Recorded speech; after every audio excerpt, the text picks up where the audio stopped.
Healers, come on. Good medicine.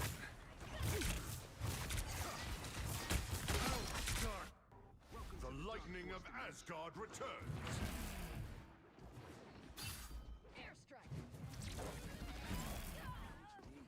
Yeah, that could have been thrown for me, but it wasn't.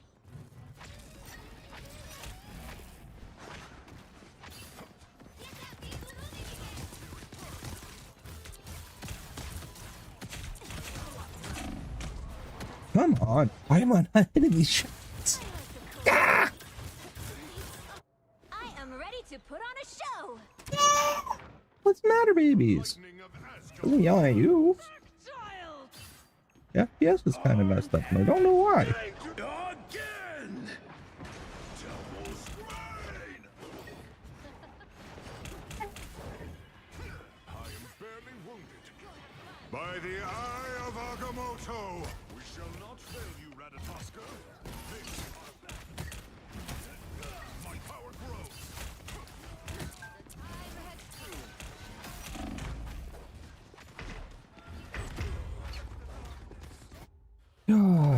I don't know what's going on with my frames. Is it because I'm in windowed mode? Probably. That might have something. That is something to do with it.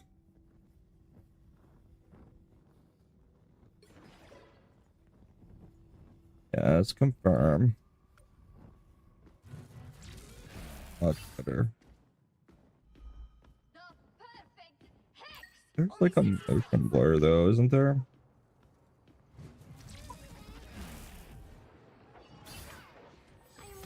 Judge, jury, executioner! A strong defense. Us against the world.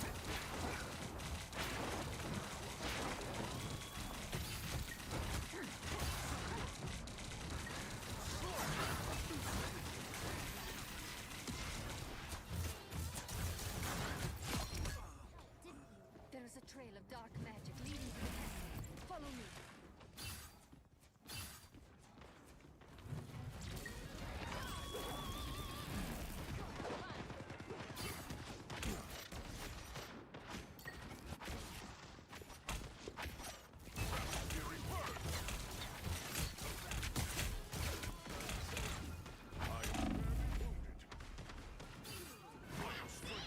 Don't let anything stand in your way. Can't go that way. I was hoping I could. Behold the god of thunder! My power grows.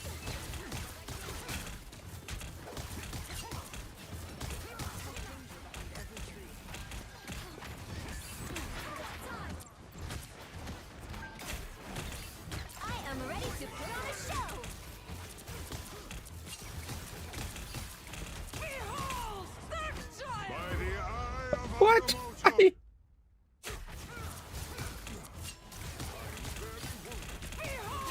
the child. By the eye, I am Thor Odinson, god the wrath of Asgard. Wrong one. Only 60 seconds left.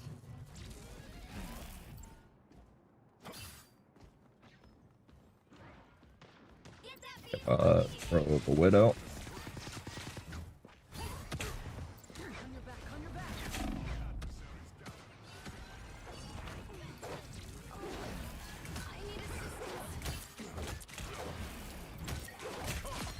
We must remove the vampire plague from this blessed realm.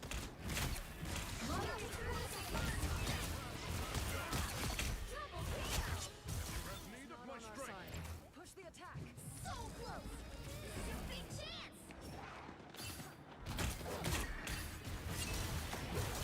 Judge, jury, executioner! The god of thunder!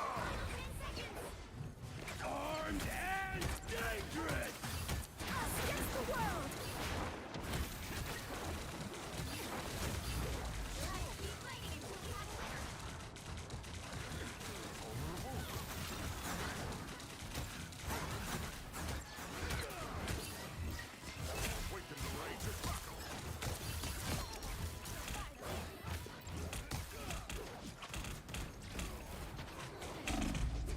Oh no. Stupid mouse.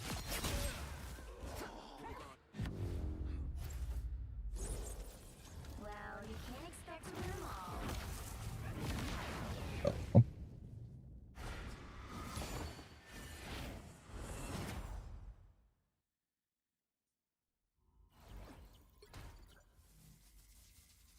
$15,000, $14,000. Waste the time, Black Widow. So much heals. 2210.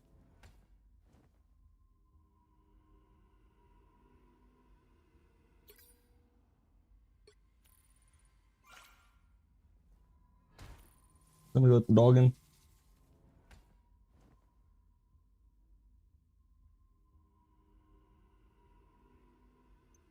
Go.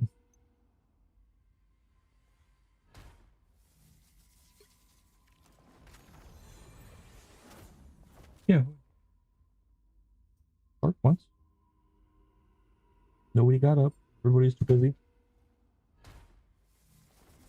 Nobody got up like they should have. Been out there for a while. I haven't seen her.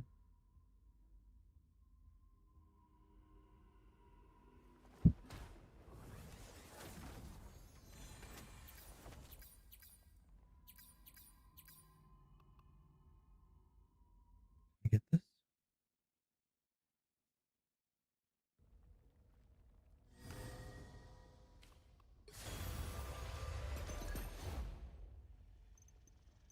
Luxury, luxury, got that.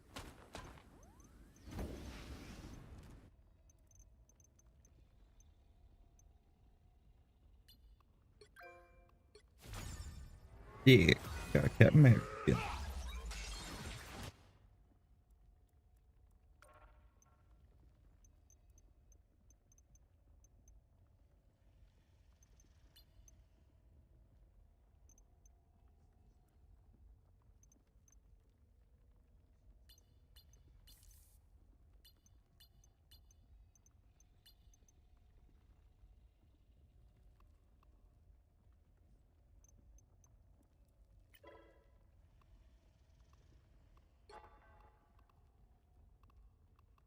Do some zombies, huh?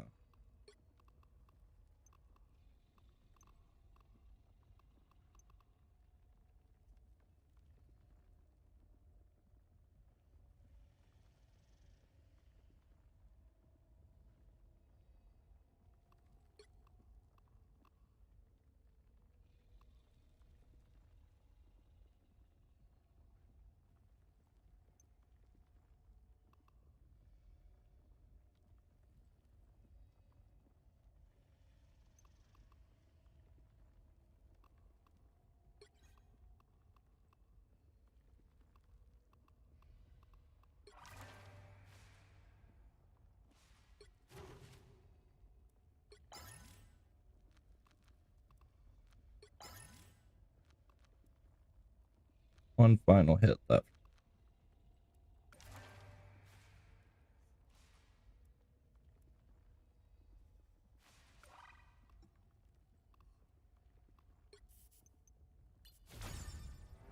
Oh, I got the hero costume. Okay. There's your Jeff.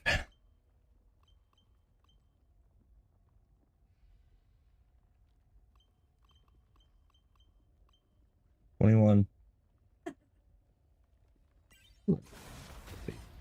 I do like one.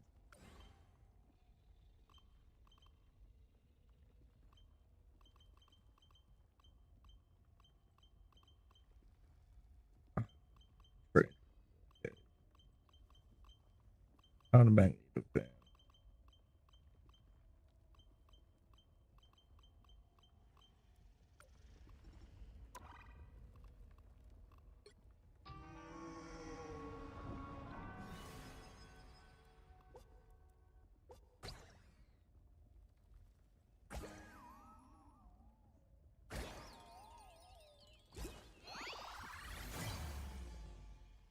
Look forward 3. 1, 2, Sweet. Congratulations. You got the hero spray. Okay, cool. 1, 2, 3. Move forward 2 turns. 1, 2. Okay, I got 50 of those. Sweet.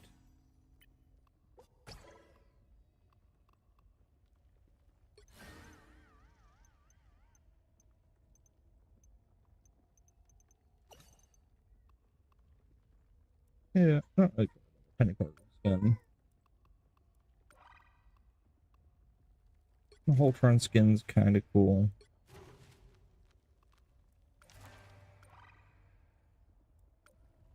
Yeah, Holtron skin's kind of cool. Should I do the zombies mode? Maybe I'll play it.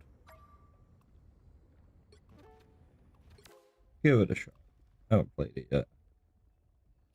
Rules, Heroes, Jeff Landshark, Thor Magic, The Punisher Blade, Marvel Zombies, Midtown. Complete. Okay. I can only prepare.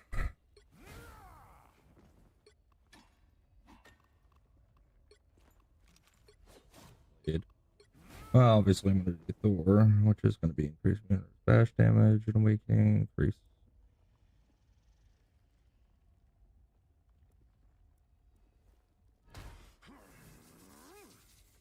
I think we're going to do Storm Surge, right?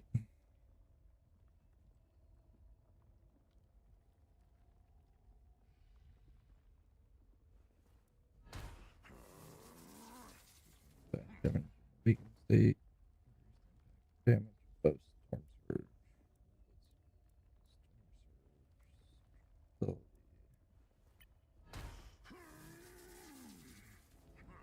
oh, okay.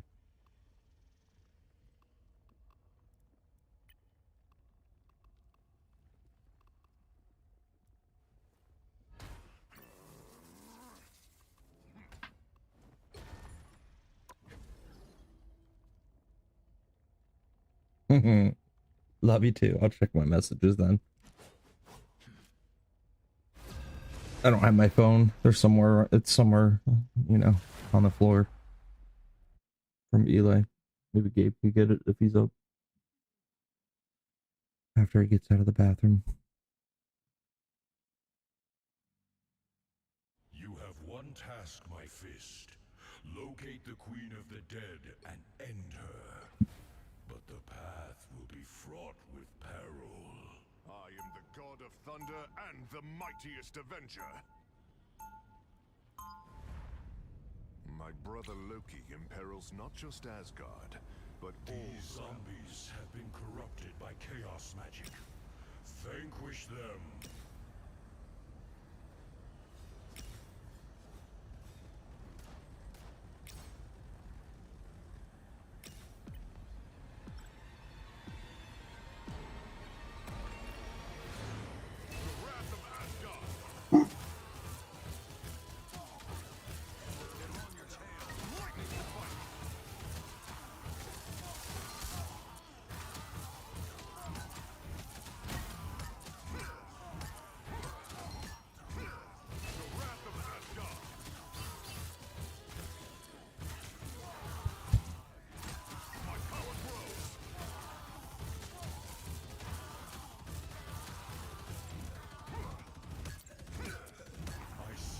Zombies near the Baxter building.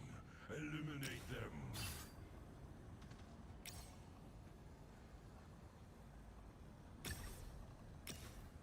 Underneath the chair in the dining room, buddy. What?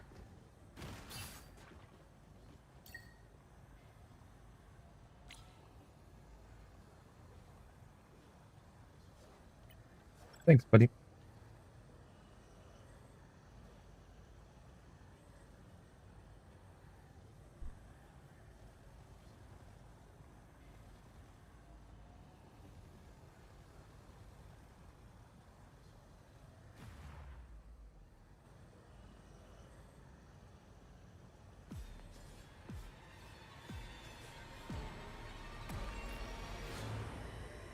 I'll text Dad after this. I mean,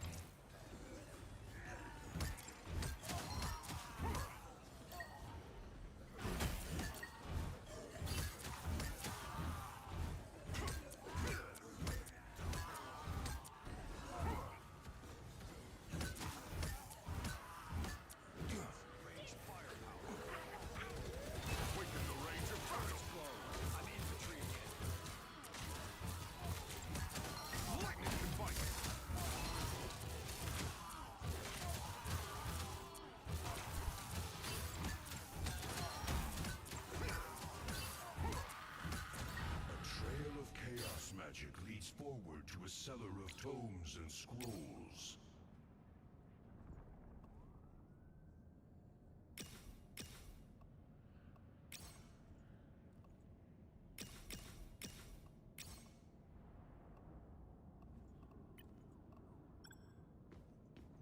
yeah.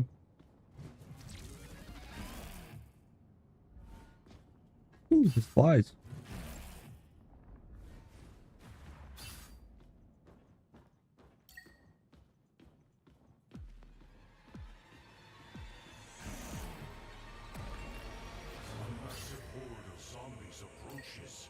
And there is no way out but through.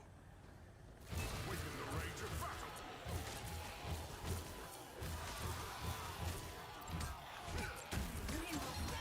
Slow down!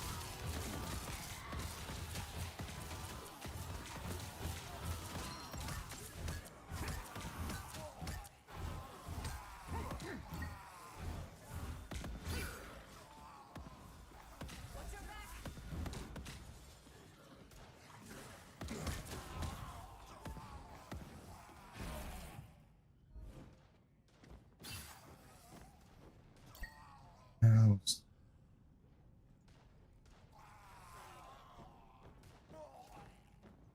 A powerful surge of chaos energy has washed over Grand Central Station. My avatar shall clear the path for you.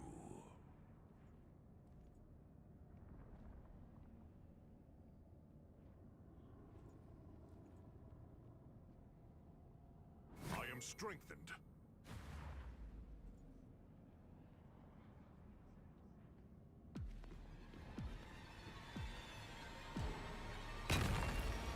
The zombies are draining my essence. Protect my spirit. Waken the rage of battle. Vengeance in Spectre's name.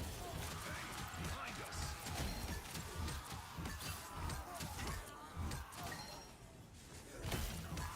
The wrath of Asgard.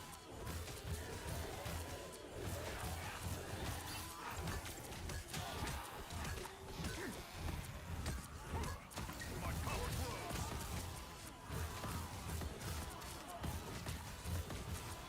Alas, a champion has fallen. Waken the rage of battle. Behold the god of thunder! My power grows.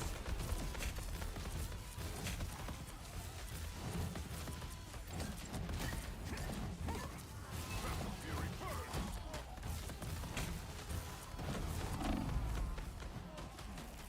My vigor returns. My power grows. Waken the rage of battle.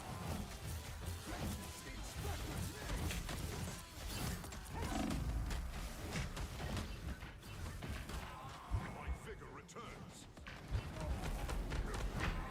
Slow down.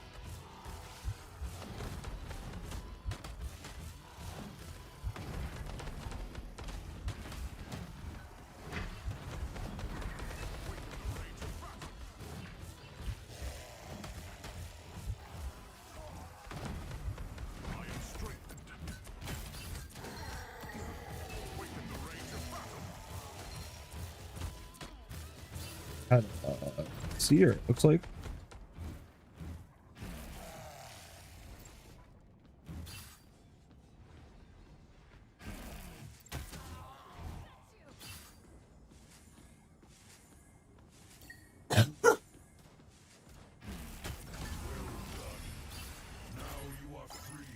investigate the powerful energy in the Grand Central Terminal lobby.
Alas, the champion has fallen.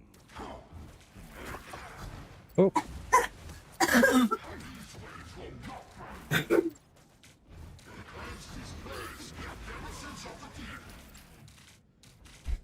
Yes.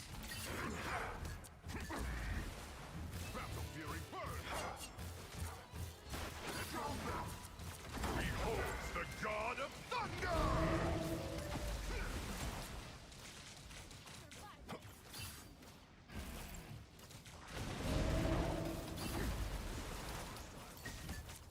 Awaken the rage of battle!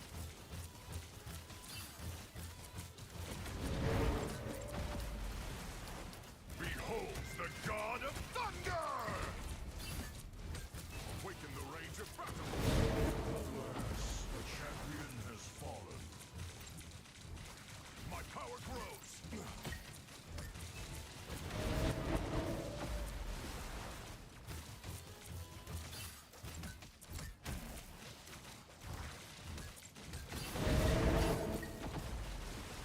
Air. Okay.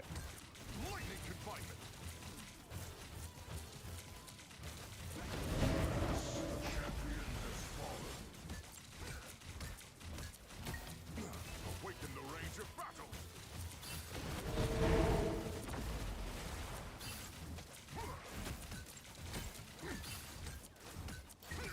The wrath of Asgard! Has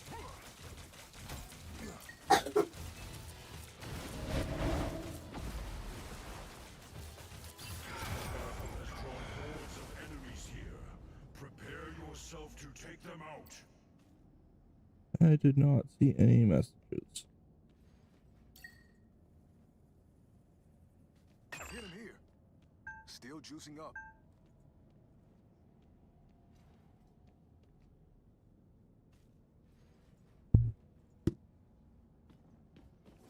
Where did it go?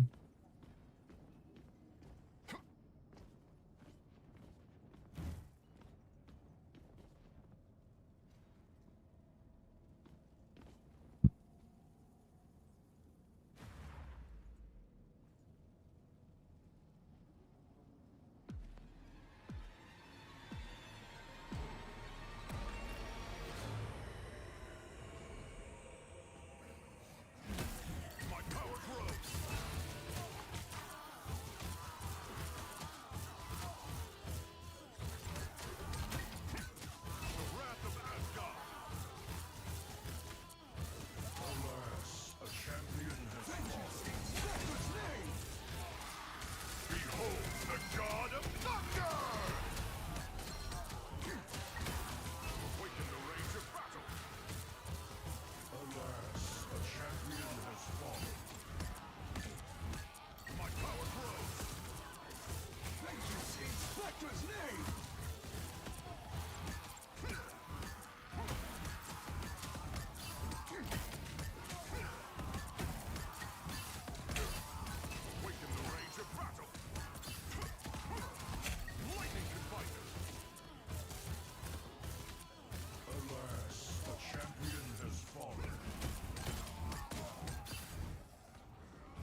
shall clear the rear zombies.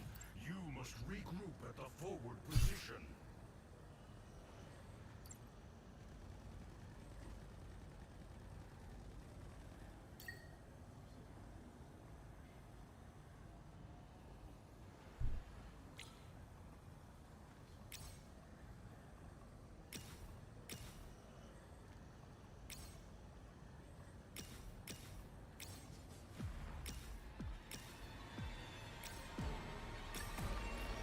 Just a touch more moonlight. Stay calm. Proceed to the rendezvous with caution.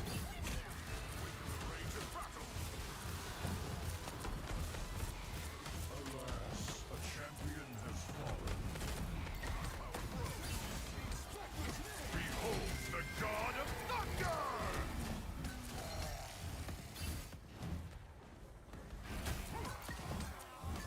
Awaken the rage of battle.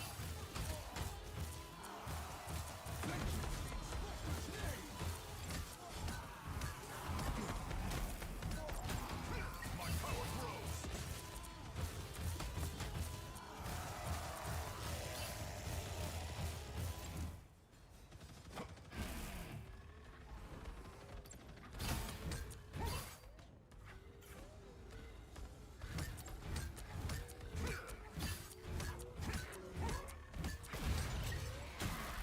Lightning can fire.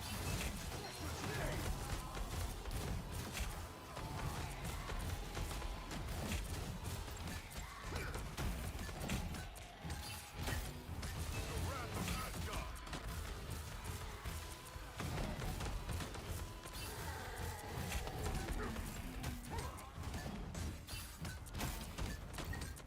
The wrath of Asgard.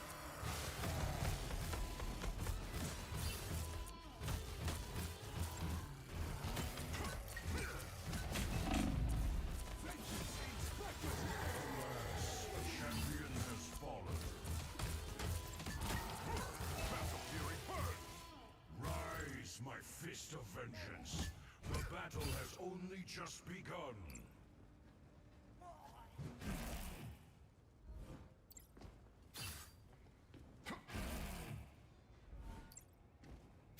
This is the place to watch.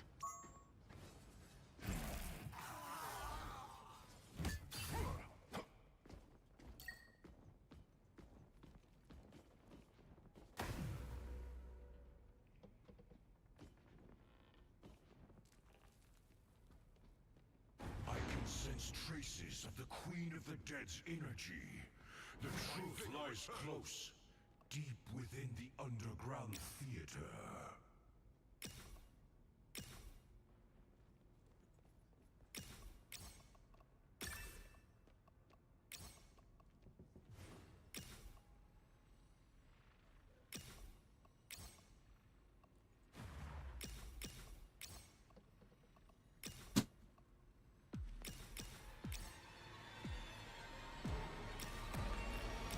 Safe travels, adventurers. Vengeance in Spectre's name! Coupon is all crumbed up.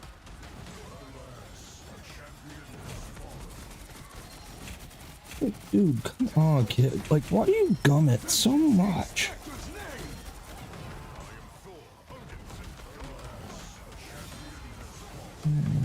That's...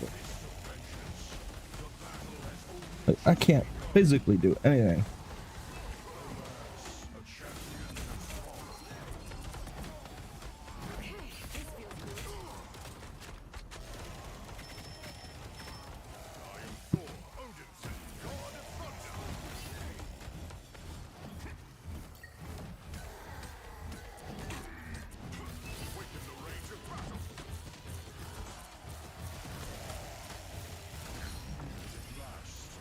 Proceed to Avengers Tower.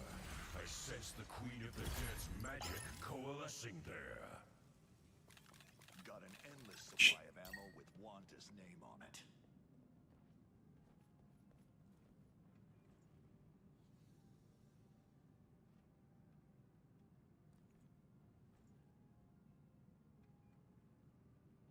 Like he has my screen so gunked up that it won't work.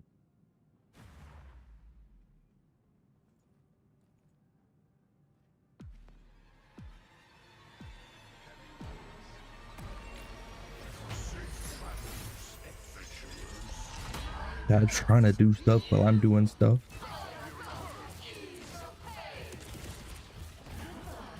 Where'd you go?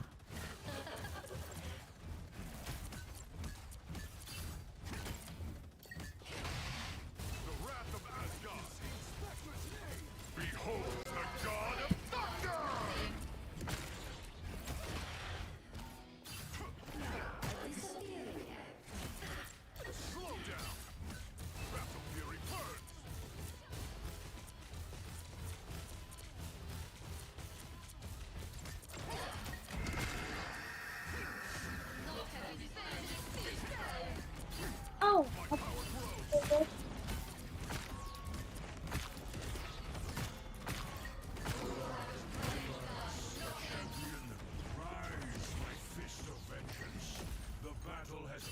That's a here.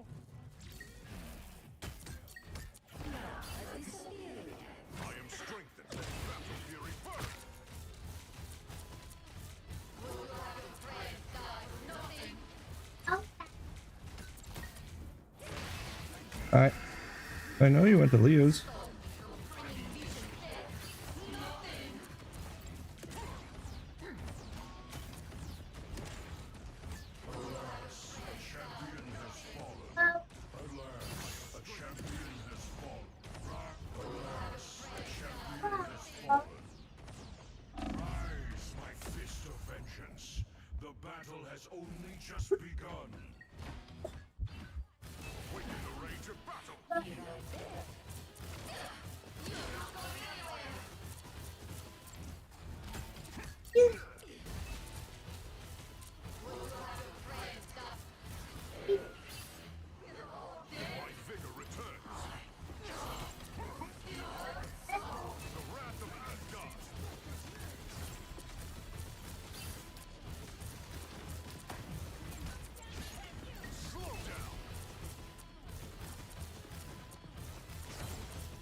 Not enough.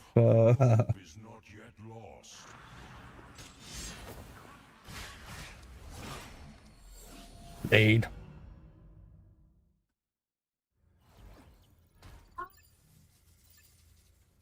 Alright, I gotta go to the bathroom, get something to clean my phone off with. Yeah, I don't. We'll see. He's got it really caked. Really caked. Alright, I gotta go to the bathroom. How'd you sleep, kid? Even though you slept too long. Now you're awake for the night. Probably. Or are you going right to bed?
Alright, we're back.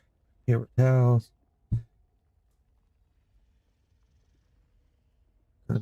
Take care of this phone screen once and for all. Well, it is probably stinky, you stinker butt.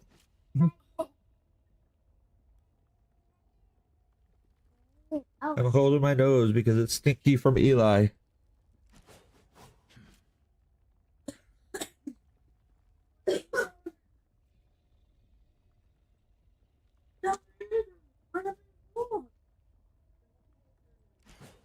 Yeah, she's already stuffed up enough. She doesn't need.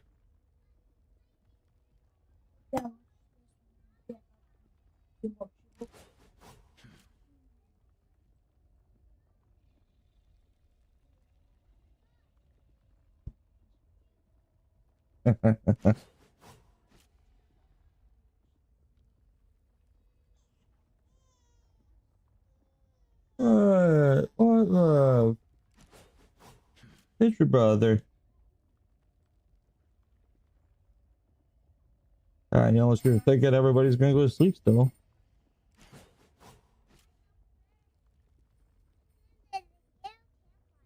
Careful, then what's it called?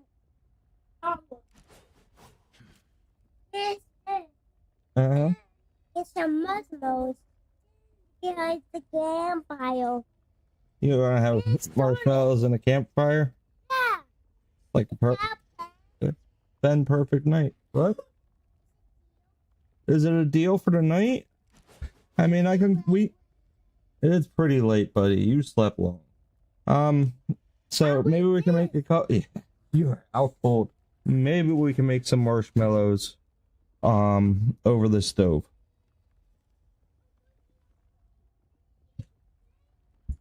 With some type of stick. I wouldn't use an outside stick. They got bugs on them.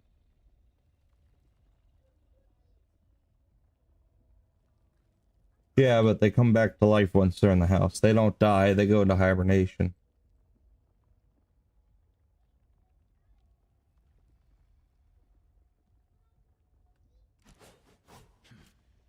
Cookie? You got a cookie? I'm good. I don't want it.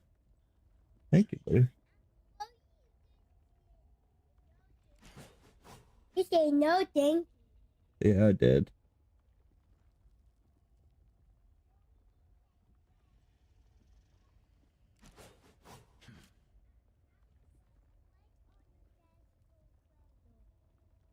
Now, wait. I'll put this. So this is for me.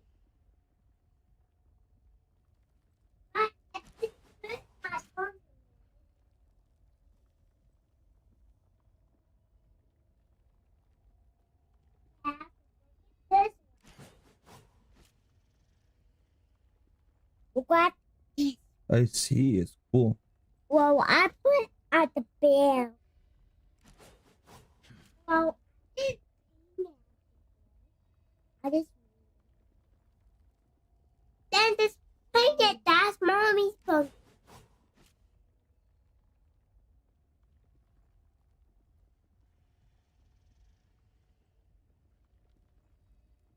I think I got it. There we go. Done.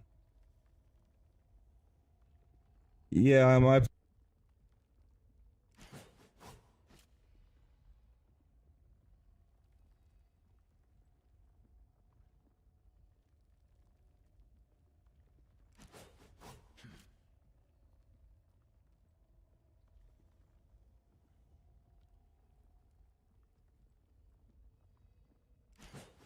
it is Blade.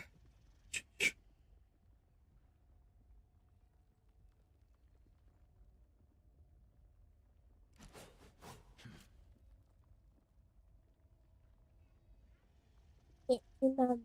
Go ahead. Oh, it is. What? This one with Pop? So that one, the mommy.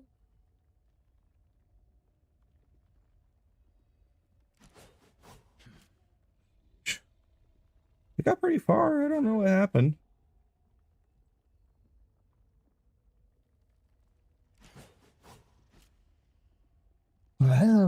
you doing? What you doing, pretty girl? Over in the swing across. Pretty. You're so pretty and nice and smiley. Smile. You want this cookie? Huh?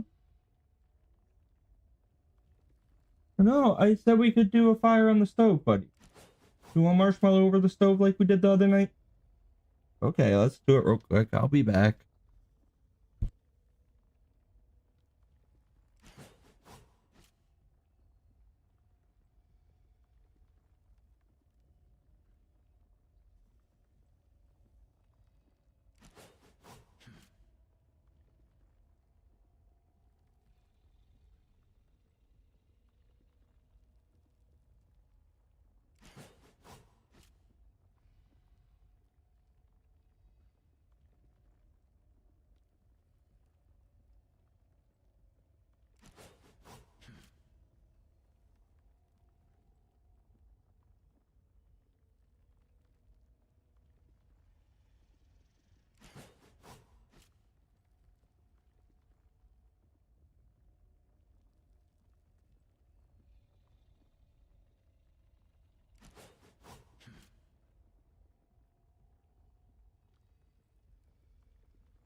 All right. Mm-hmm.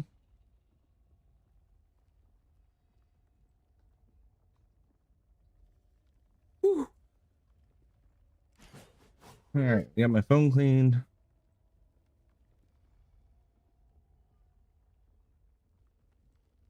Played the zombie mode once. That was fun. I enjoyed the zombie mode.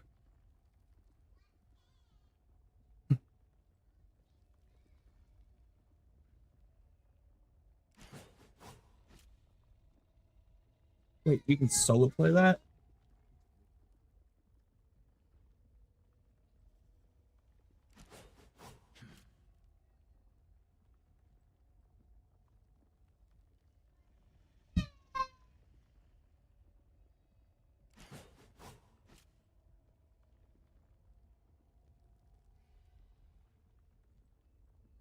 Oh, no.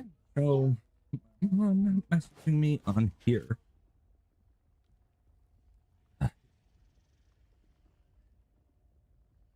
right. Eli's pumpkin is going on the floor. His cookie's going to the trash if he's not going to eat it. Pumpkin's here on the floor. What?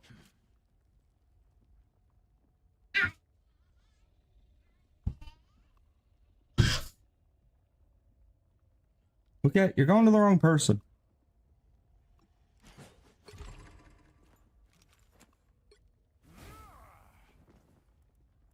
I get 6 plates.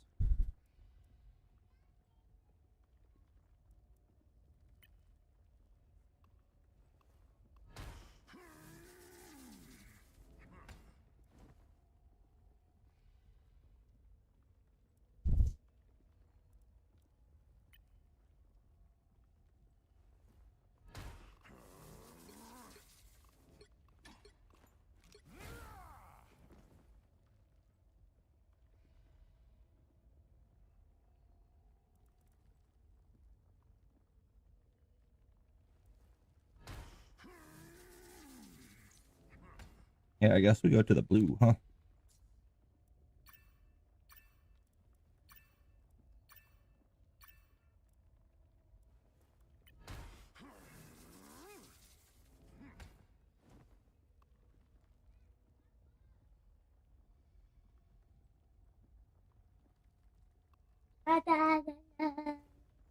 Open it.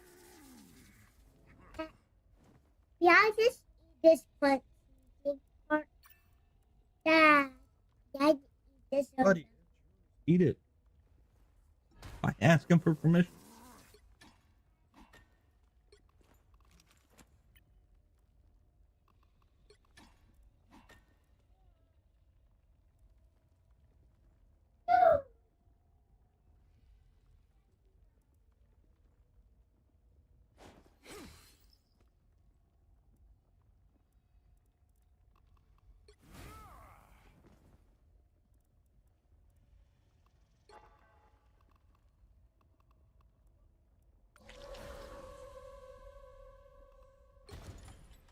We're gonna try it again. Oh.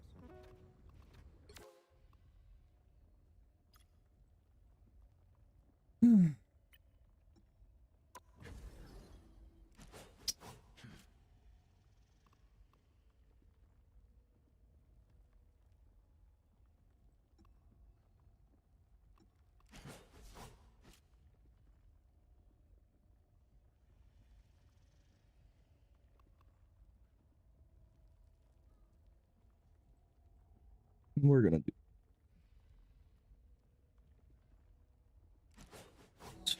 settings.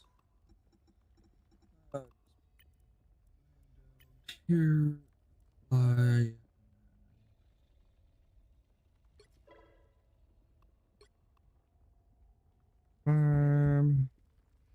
good.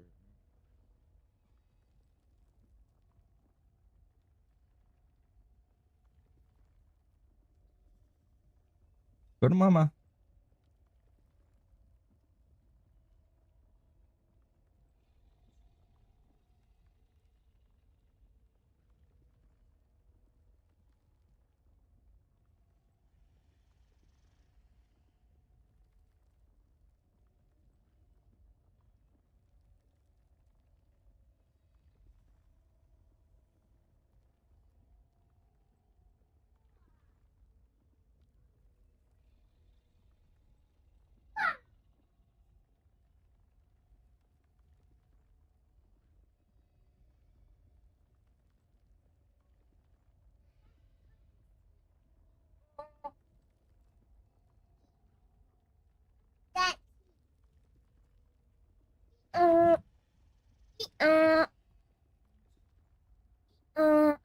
Wait.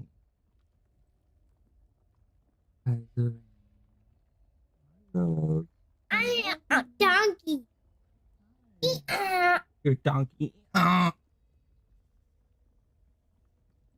Brother's a donkey. Hey, you gonna grab your pumpkin ever and take it back? So I don't accidentally step on it and brush it.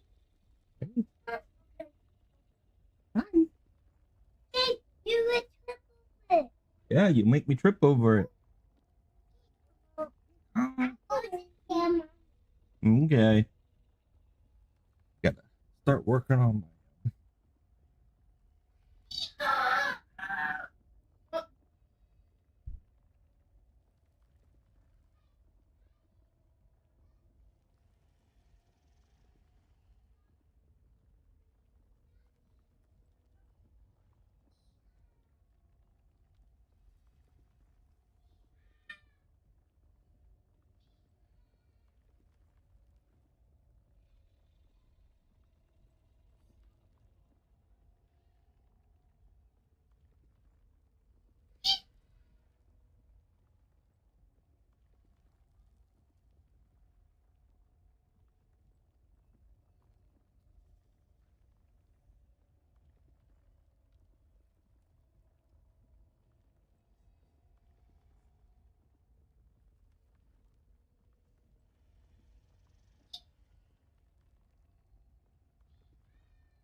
what?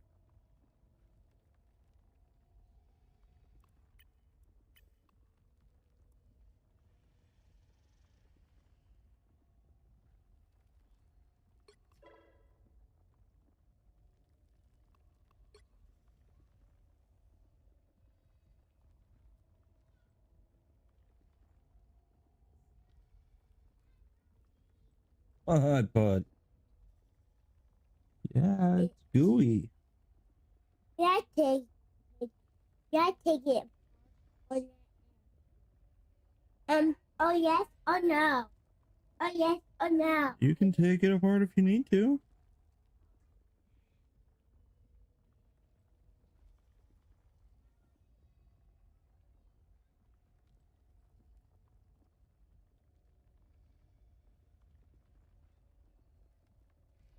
What, little girl?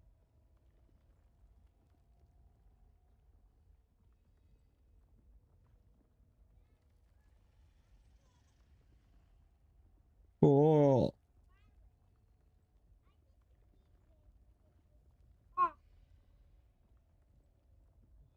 Eat it, buddy. Stop playing with it.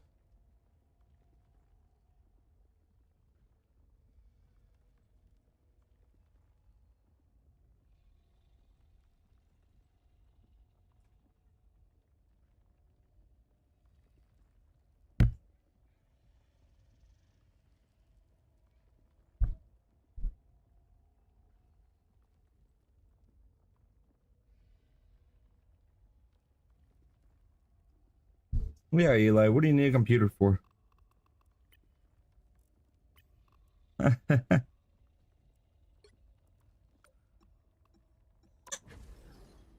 What's the matter, babies?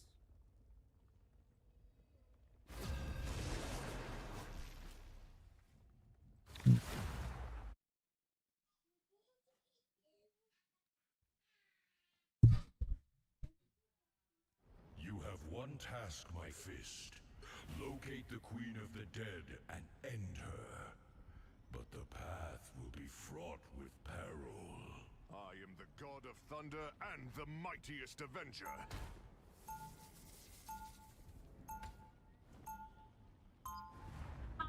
I am Asgardian, but I feel a deep kinship with the mortals of Earth. These zombies have been corrupted by chaos magic.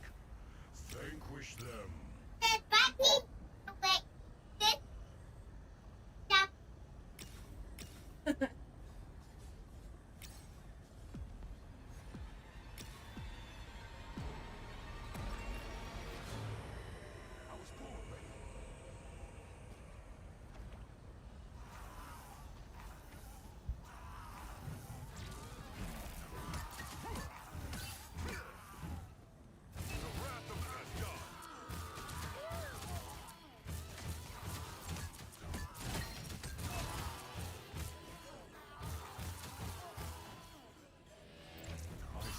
More zombies near the Baxter building. Eliminate them.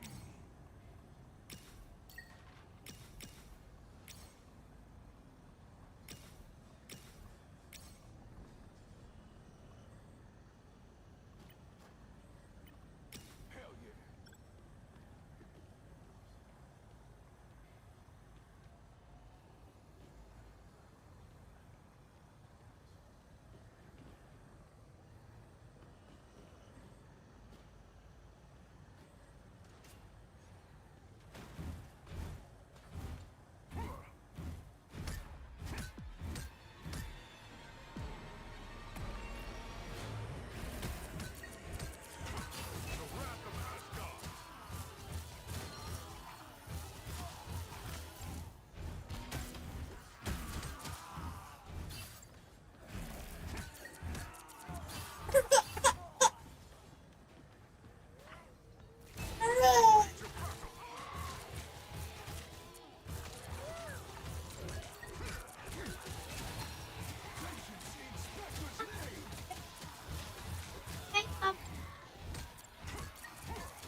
Magic leads forward to a cellar of tomes and scrolls.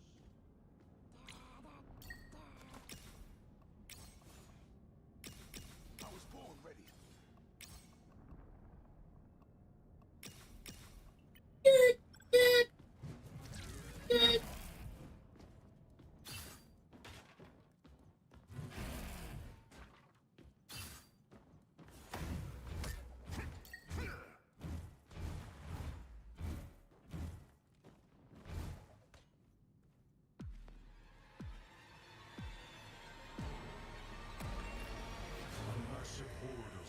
Approaches, and there is no way out.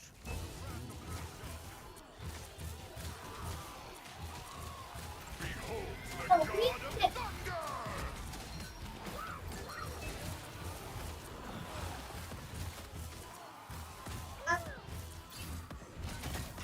Don't worry.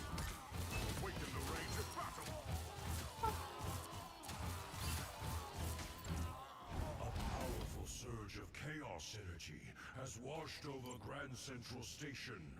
My avatar shall clear the path for you.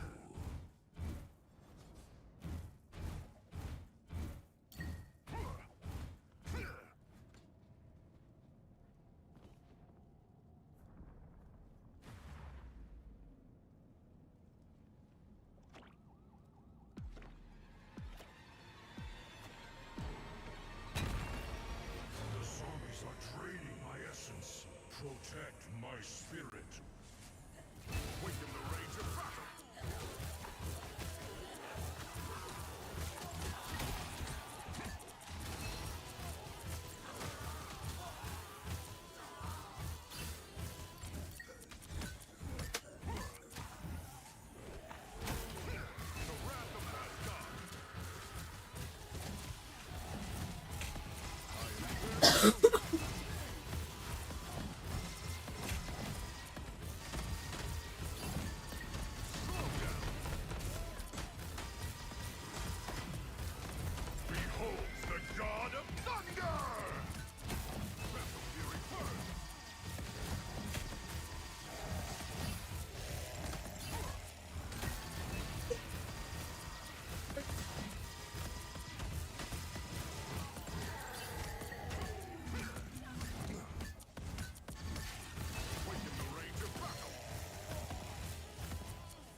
What do I get? 7 moon power.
To take them out.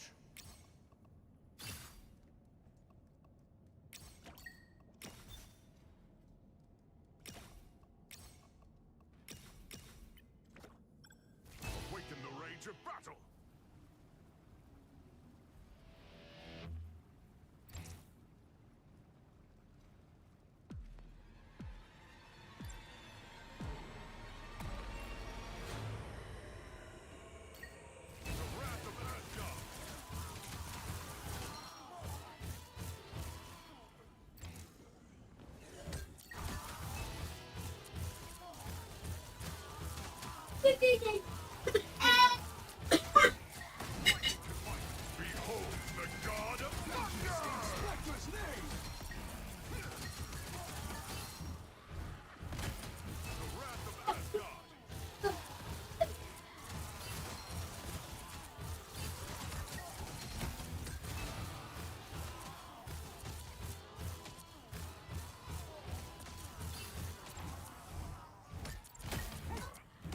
Vengeance in Spectre's name!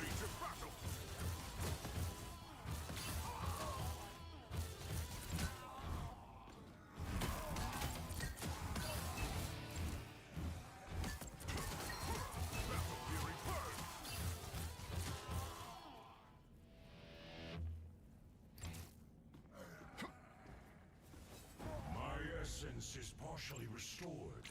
I shall clear the rear zombies. You must regroup at the forward position.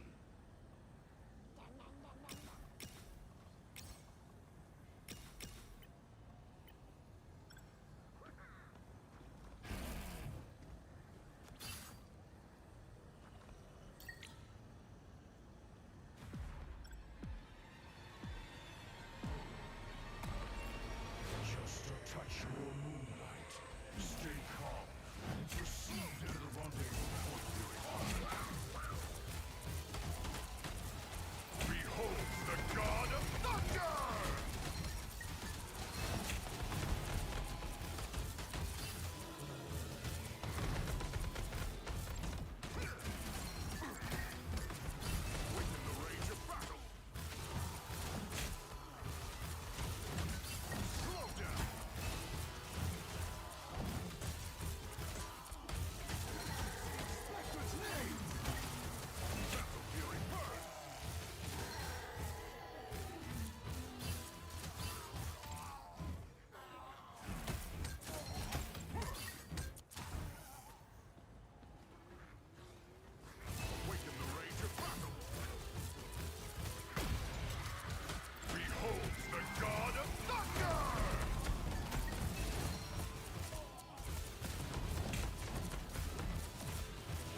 I can sense traces of the Queen of the Dead's energy.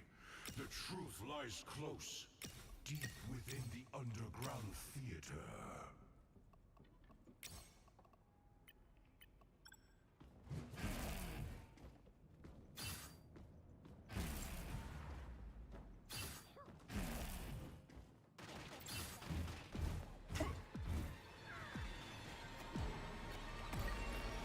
A zombie onslaught. This must be a trap. Destroy the undead. Behold the god of thunder!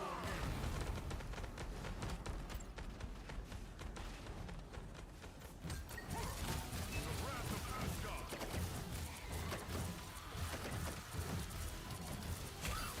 Slow down.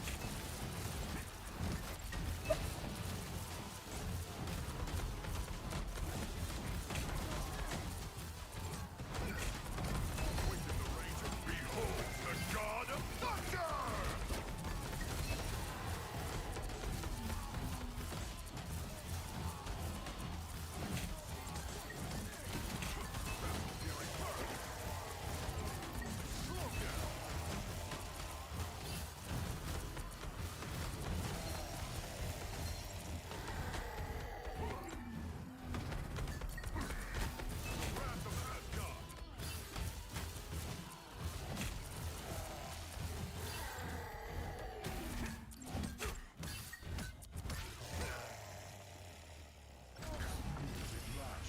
Like it. Proceed to Avenger's Tower. I sense the Queen of the Dead's magic Cool. coalescing there. I'm ready for whatever that witch throws at me.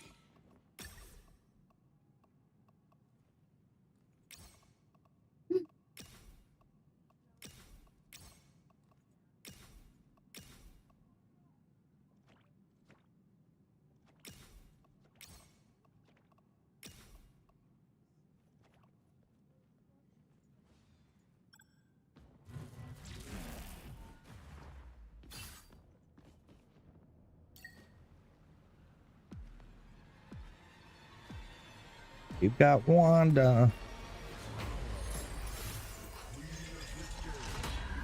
Rotting flesh. Defeat her at all costs.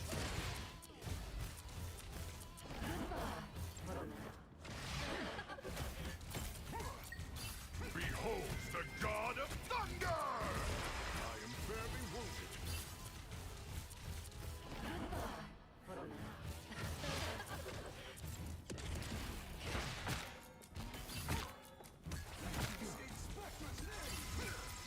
Slow down.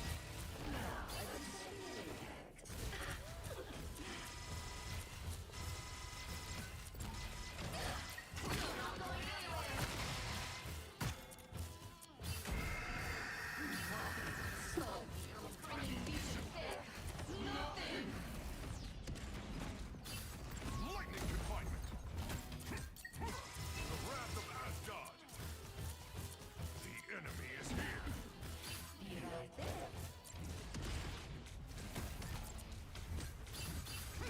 Battle Fury burn. Vengeance.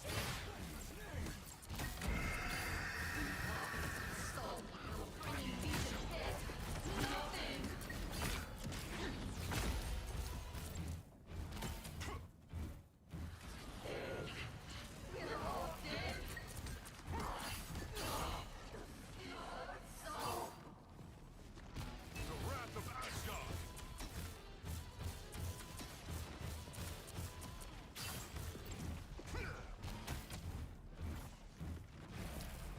Lightning confinement.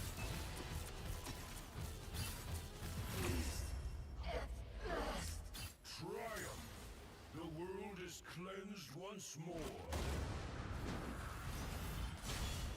Did we win?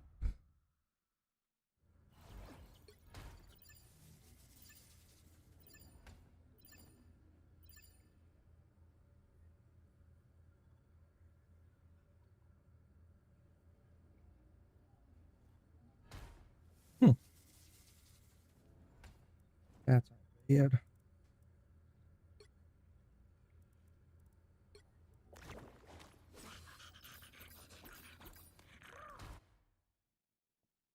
Beat it on normal. I should be able to get this mission reward.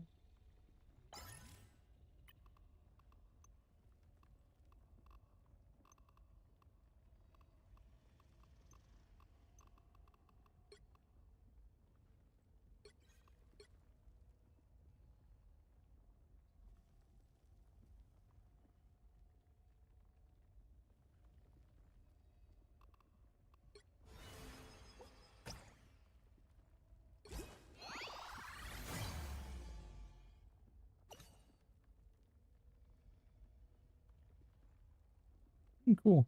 That's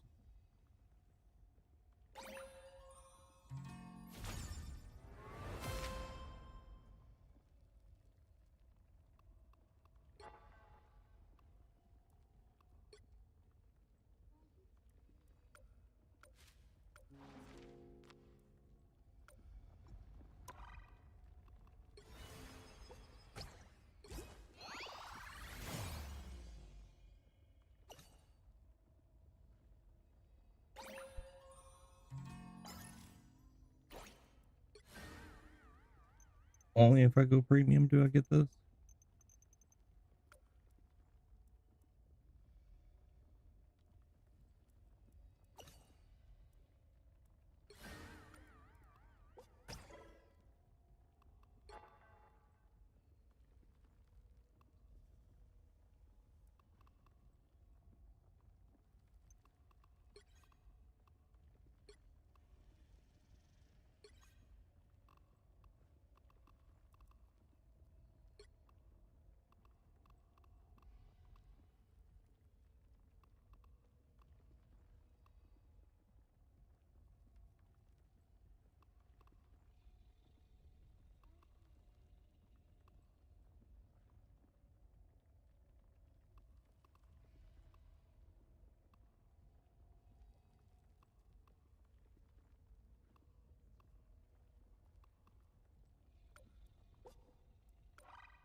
I work my way out of bronze down.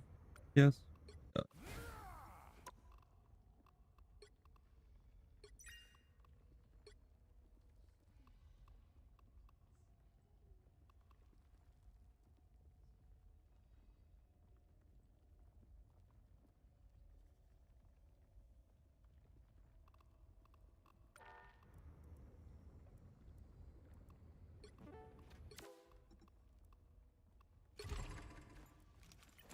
Level payoff.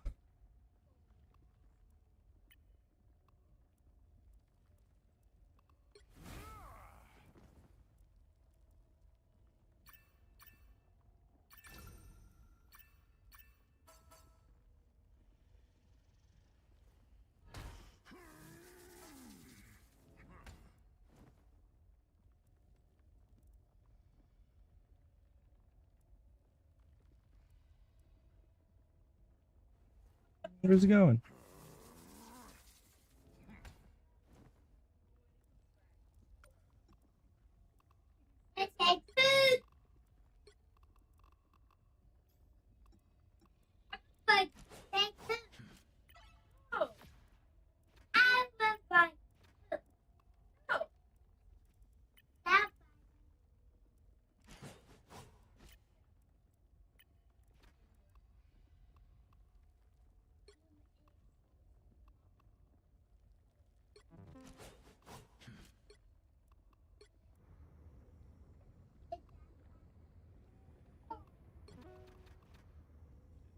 You.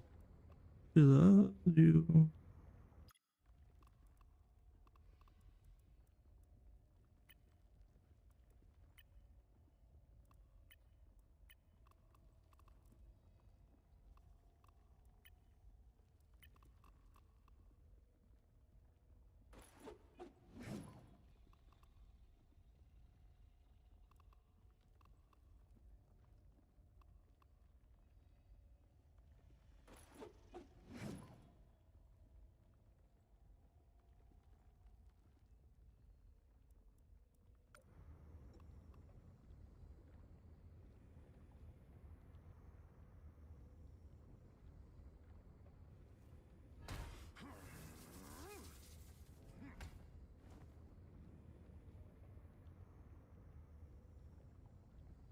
Take a brain break for a second.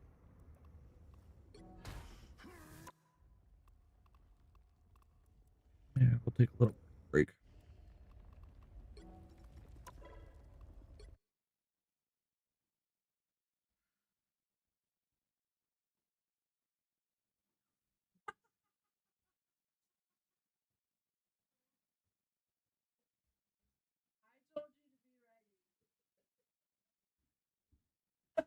There's no way you're ready.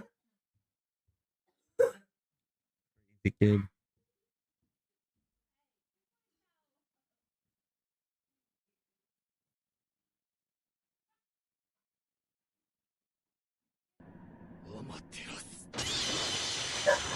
Crazy kid.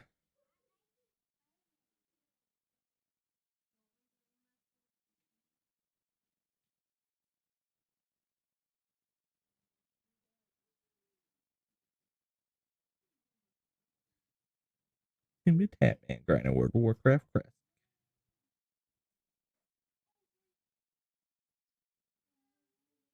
Okay, we're not going to watch the whole thing, obviously, because it's really kind of long. But this is basically where people have been losing their minds. People have been out of their fucking mind about this, furious at this, like, so mad. We played a little while ago. God, people are friggin' being annoying in my chat right now. Why? They were being so annoying in mine earlier too. They just like be going on What are they saying, Vanilla? That about the homophobic jokes. They're like, but then you just if you still hang out with someone like that, then you just support it. So basically what happened is that Cutie Cinderella said that she would hang out with people that were in phase because the people that are in phase are, you know, like they said, yeah, they make homophobic jokes, but they don't do that around me. And also, like, you know, how can you change somebody and make somebody see your point of view if you just always demonize them and hate them, right? Exactly. So that's basically what she was saying.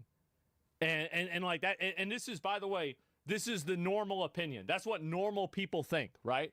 But obviously, here's the problem. Is we on the internet, bitch. So people are mad as fuck about this. Who cares? And also another reason, by the way, why Cutie is hanging out with the phase people. And I like Cutie, but let's be honest. The reason why you're hanging out with them is because they got a lot of viewers. Right? Yeah. You're friends with them because they're really popular. If they were getting like 1 or 2K viewers, you'd be talking about how bad they are. That's what I think. No, I don't know Probably. that. I don't know that, but that's what I think. I think that once a person, because people would levy the same criticism at people like Kai or like fucking XQC, but a lot of these people will put that aside. In my opinion, like, this is what people need to understand with like any sort of virtue signaling. This is my favorite part about it, is that it puts somebody in between the position of virtue signaling and clout. And what it reveals is that the virtue signaling only existed in service of gaining clout. And I think a lot of these viewers are starting to realize that. That's the truth. Again, maybe it's a mean thing to say. Maybe people might not want to hear that. That's a fact. A lot of people don't want to hear that, but it is what it is. I've seen it. And I am at a position now where I just don't give a fuck. Yep. I just do not give a fuck. I will just come out and say this stuff because I think somebody needs to, because we live in such an era of inauthenticity that somebody needs to come out and say that it's real. No, so this And is by the way, I totally support Cutie. I think she's totally right about this. But I also think that she's cultivated an audience over the years, and she's basically created this type of an audience. She has.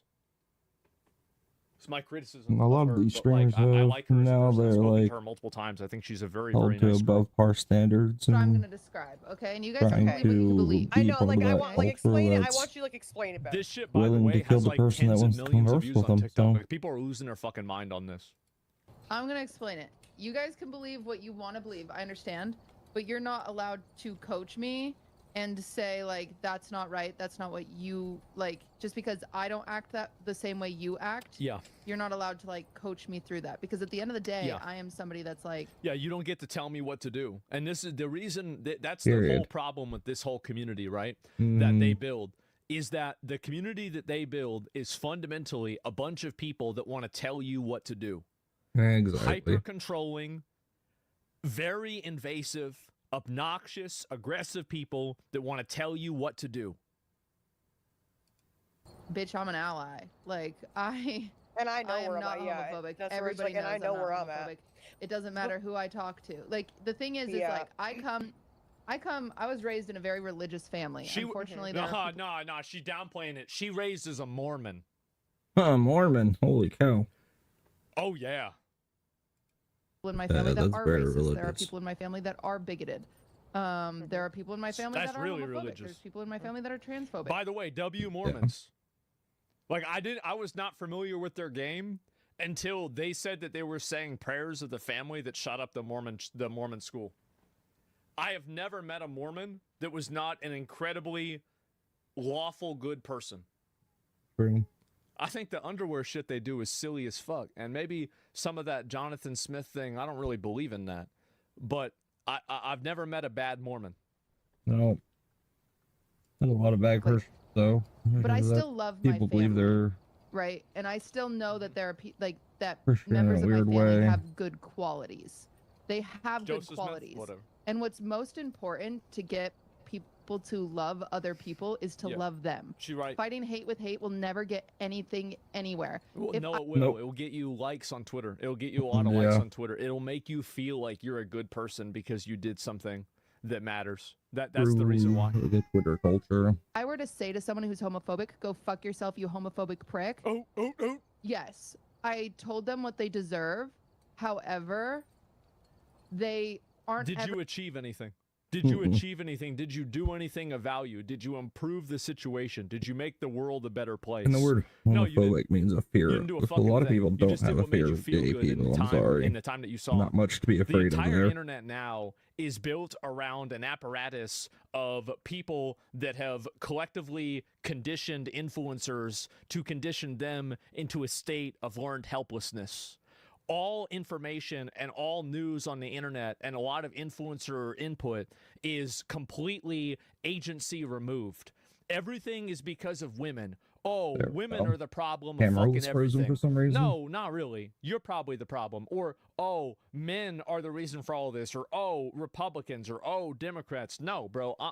No, the reason is that you have a lot of losers on the internet that go on the internet because they're fucking losers and they're looking for somebody that's going to tell them that they're not a loser and it's actually the only thing that they can possibly do with their life. They are doing the best that they can by playing League of Legends 18 hours a day, jerking off to animals that aren't real on DeviantArt, and ordering DoorDash with their mom's credit card, living in a basement. People Yep. love to have their agency removed from them because that gives them the freedom to be nothing Yep. and to justify it. How do you know my life? I got that camera. You haven't seen it yet? He's gonna on the FBI feel- watch team. accepting. They're never going to learn how to be accepting. Mm-hmm. Like, do you It's understand? not about that if you being just write accepting people off anymore. because It's they believe about different things than you, cult they're never trying to going push to be its values. If you exposed came from to why Mormonism, you it's should good understand to be why it around feels like a cult. people that don't think like you, right? Yep. No, like I see that. so my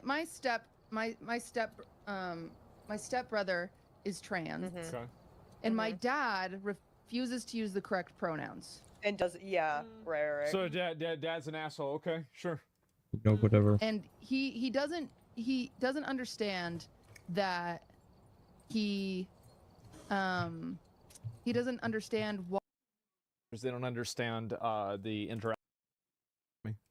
you just yeah. Okay. You just go to video producer. No, I know how to delete clips. I do. Yeah. I'm just asking. You go to channel.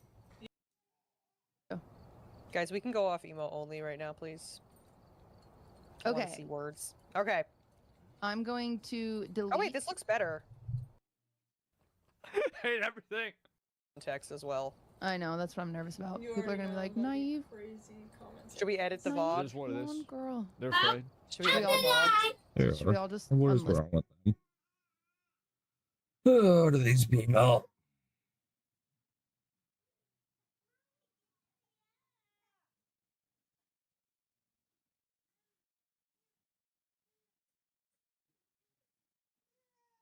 So we need to talk about a recent 9-0 unanimous ruling by the Supreme Court involving the Fourth Amendment's protections on when excessive force by law enforcement impacts your constitutional rights. This decision is huge, and now it's moving forward at the lower court level. So let's break down what happened in this critical Supreme Court ruling.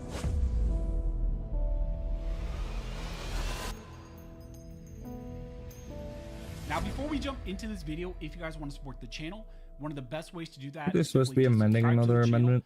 Also, double check to make sure YouTube has not unsubscribed you, because they love to do that. And also, I want to thank one of the main supporters of this channel, which is First Form. You guys know that First Form's an amazing company. I love their supplements. I use them every time I work out. My favorite right now is the mint chip flavor, but they also have this below activities. Actually, when they engage in excessive force, when does that impact your constitutional rights? This new ruling came in a case called Barnes versus Felix. And this new lawsuit should be on everyone's minds because it involves how courts should now analyze situations like this one going forward when police engage in excessive force.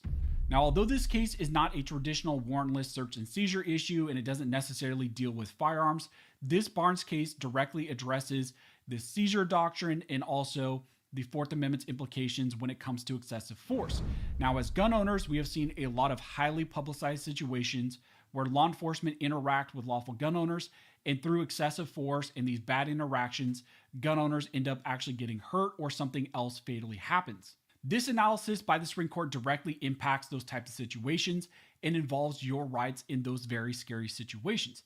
And now this ruling by the Supreme Court is impacting other cases, and this challenge also is being sent back down to the lower court for a new ruling in light of what the Supreme Court just said in that 9-0 decision. Now, the facts around this case are as follows. Roberto Felix Jr., a law enforcement officer, pulled over an individual, Ashton Barnes, for suspected toll violations. Essentially, Mr. Barnes was driving on a Texas freeway. The cameras, I believe, on the freeway picked up that he had toll violations, so he was pulled over by the officer. Now, Officer Felix ordered Barnes to exit the vehicle. Barnes initially opened the door and acted as if he was going to exit the car, but then he attempted to drive away. Now, reacting in a split second, the officer there decided to jump onto the ledge of the car. Because the door was open, he was able to essentially kind of jump on and stand on the floorboard of the vehicle at Barnes as the car was driving away. Now, Barnes was fatally shot, but he did manage to stop the car before he passed away. And this all happened within a span, I believe, of 5 seconds. Now, because of this incident, Barnes' mother and father sued Officer Felix on behalf of Mr. Barnes, alleging that the officer there violated Ashton Barnes' Fourth Amendment rights against excessive force. Now, the district court on review granted summary judgment in favor of the officer, applying the Fifth Circuit's moment of threat rule.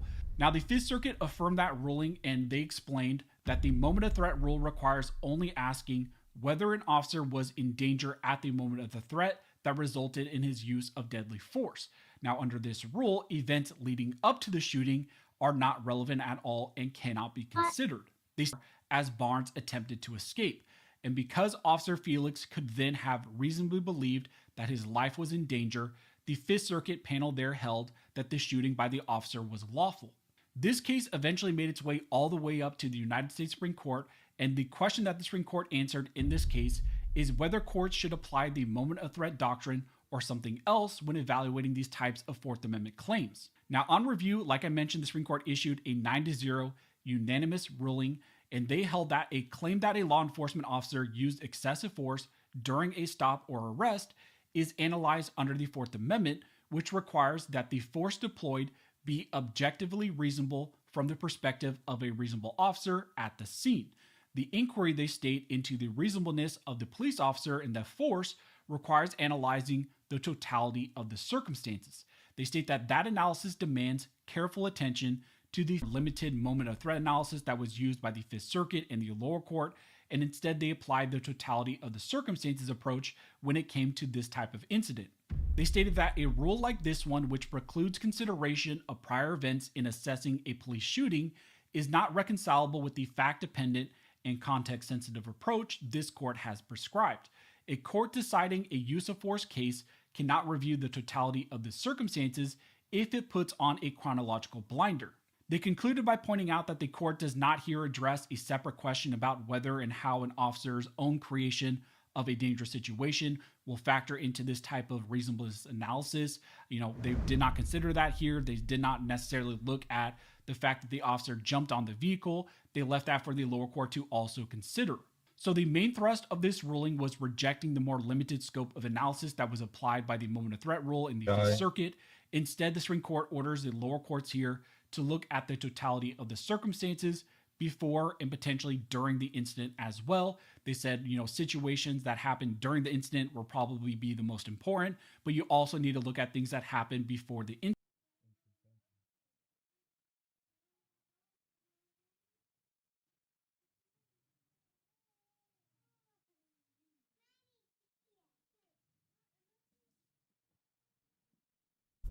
Really? Not funny. Nobody's laughing.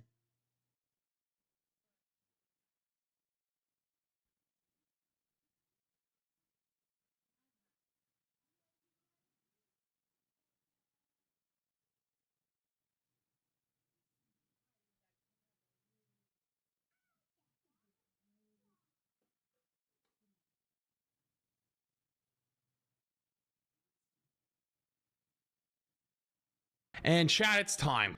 You guys find TikToks that you find are funny, stupid, good takes, bad takes, whatever it is, out there on the internet from rivals. Throw them in my Discord. Mods, go through it, make sure there's nothing that's going to get me banned.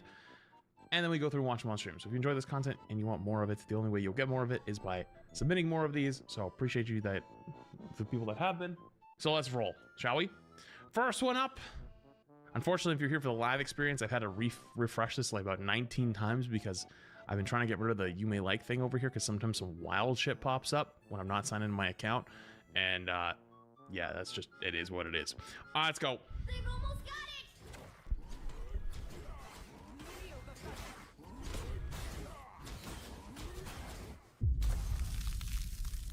it! Uh-oh. Yo, Emma. We got a victim. Uh-oh. Hey, for once, I ain't the one trembling. Nah, for real, Brian. Look at him, bro. You look tired. Taking that, big bro. Hey, what's you dreaming about? Probably dreaming about bad.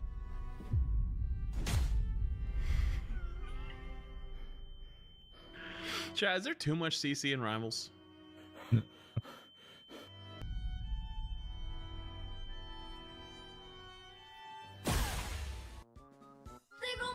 You know, there's actually a narrative that's already kind of, CC is so strong, and apparently, you know, in a lot of the higher ranks, Emma's basically either a must ban or a must pick. All right, if you had watched my tier list, I was saying how if Emma's banned pretty much every game, so then Groot gets played, and then Groot's really good. But if Emma's not banned, she's like pretty much a necessity. Yeah, that's just how it does. A bear shit in the woods. I don't know if that's referencing Emma being broken and ruining the game for you, or what. I don't understand the thing. Anyways, next. So can you tell me what you were doing at the... Bruh, I was straight chilling, taking the point. I thought this was gonna be a review, and I was like, hey, that's actually not a bad idea going for the ult through the portal. That's actually kind of smart. Showing off my new fit. I knew Strange was gonna port in, so I was strapped and ready. Then all of a sudden... Like the what? Yeah, I guess. Use another tea jug. I don't know where Gabe went to though.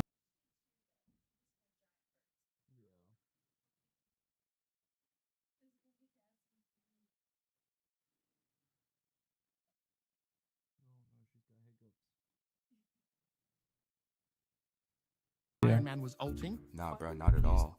He said he didn't know Iron Man was ulting? Bullshit! If you look at the footage, you can clearly see that he started backing up with me. So if you didn't see the Iron Man, then explain why you started backing up in fear. No, of I have a bunch Squirrel over here Girl. still. Okay, look, bro, maybe I did see the Iron Man, but there was nothing I could do about it. Of course he could have done something about it. Could have just used... So you're saying this is my fault, bro? Blaming the support like always. I mean, you know, the unfortunate thing about playing support and in this game especially is you have to be perfect at all times. If you ever make a mistake, you lose. Nah, this ain't on me. You can't make a mistake. You're not allowed. Why didn't they block the ult? So, Strange, what exactly were you doing at the time of the ult? Well, I was coming back from spawn because our supports are too busy in cloak form instead of... The enemy team was porting in, Yes, I did. and you chose to ignore it? Wait, Yeah. wait. No, this is not my fault. If Squirrel Girl would have just switched to take care of the Psylocke, we wouldn't even be in this mess. Why wouldn't you switch to handle the... Love it. Strange to do that, huh? Well, it's simple. I had the most damage and kills. Why would I switch? What about final hits and deaths? And why does that matter? Mag, is it true that you turned around and bubbled yourself? Yes, that is true. And why? Because I saw Cloak and thought he wasn't a dumbass and was gonna save them. Team after the game for intentionally feeding stupid ass EOMM. I don't Real. MM had anything This is the actual mind of a Magneto player. to do with this. Perfectly captured. Jesus, they all sound guilty. I know the video probably wasn't the point, but wait, a Tim video? Oh yeah. We got Hey. a Jeff Fight Club. Fight Club in the middle of this top 5. How does Tim manage to find the most randomly remarkable things like this? Ranked game. I got money. About Tim's betting, you should immediately bet on the other one. I'll put 10K on our gym. I'll put 10K on it. Come on, range mate. Get him. Don't let him. Whips? True. Actually, whips. Stay on him. Why is none of this happening in my rank, my number one spectatings? Probably a super high rank game. Is this what Rivals has divulged into, even at like really high rank right now? Because like nobody Yeah. gives a shit. Oh my god, he played the health pack perfect. From Tim. Bro, this may last the entire of the rest of this game. I'm dead serious. Oh my god. No, they're running out of steam. Oh my god, is this like me betting on Liverpool today? No, no, no, no. Oh, we got the bubble. I knew it, bang! Okay. You know what, actually, that was kind of sick. Jeff 1v1s kind of go hard. Chow, what is the best 1v1 to spectate in this game? It's probably Jeff. Catches the other one with a combo. Rocket low key. Yo, mods, ban that guy. That guy right there, ban him. Oh.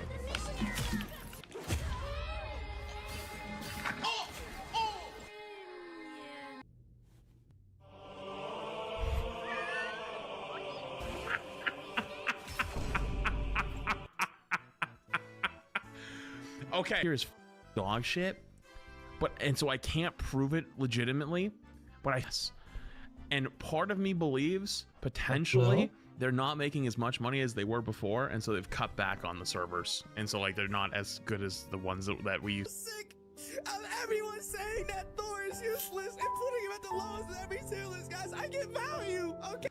No, he was terrible. I mean, real talk. I mean, I gave him a chance. I thought he would be good. I thought it was going to happen. Then he turned out not being that good. And I was like, you know what? Gotta admit it. He needs changes. He needs some survivability back. And then, I don't know. Regardless, though, I think he's much better now since they changed the way the Thor Force kind of works. I think he's much better. Hey, I get picks, I support. I'm useful. I made it happen. Guys, I'm valuable. I used to be the strongest team in the game, but now it's just Mag. I used to have the strongest team up in the game, and now I'm with Wanda. I am powerful. I am strong. I am powerful. Every time I ult, it's just so stupid. It's pettiness. Reel back the Hulk Strange Gamma team up. If there's actually any team up that genuinely deserves to come back, it's that one. Anyway, they break Oh, my Hulk double, is and it baby. makes me so mad. Come on, calm down. It's okay. I'm here for you. I'm here for you. He just swinging. They take away Enjoy 50 your HP from me swing. every single season. I have a paper plate as a shield. My supports tell me to swap. I'm creating space. Real. Tank players have always had it the hardest chat. Nobody ever wanted to tell you. Support is always the first one to be the victim in the game. DPS are the first one to flame you, but the one who silently hurts everyone around Whoa, it's going to be okay again. and that they're You fine. kicker. But they're not fine. Whoa. Next.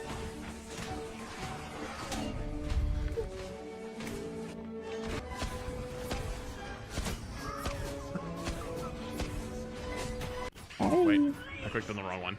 Next. In the He's too unpredictable wilderness of Marvel rivals, Oh my god, I've been waiting for one of we these. encounter a most peculiar specimen. Stretchy, intelligent, seemingly unkillable, and When was the last time we saw one of these? Oh my god, we haven't seen one of these in forever. a fantastic mane. Yeah. What are you doing? What are you doing, kickers? What are you doing, kickers?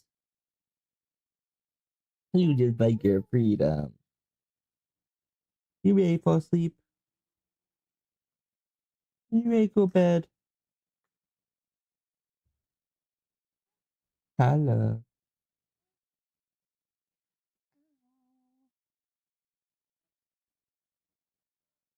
Doing? A tank filling as a DPS, a flexible Yeah, disaster what is he? of tank, peeling venom away from his supports with all the patience and determination of a zookeeper, And all the effectiveness of a paper before plate. isolating passionate assassination. A horrifyingly intimate kill.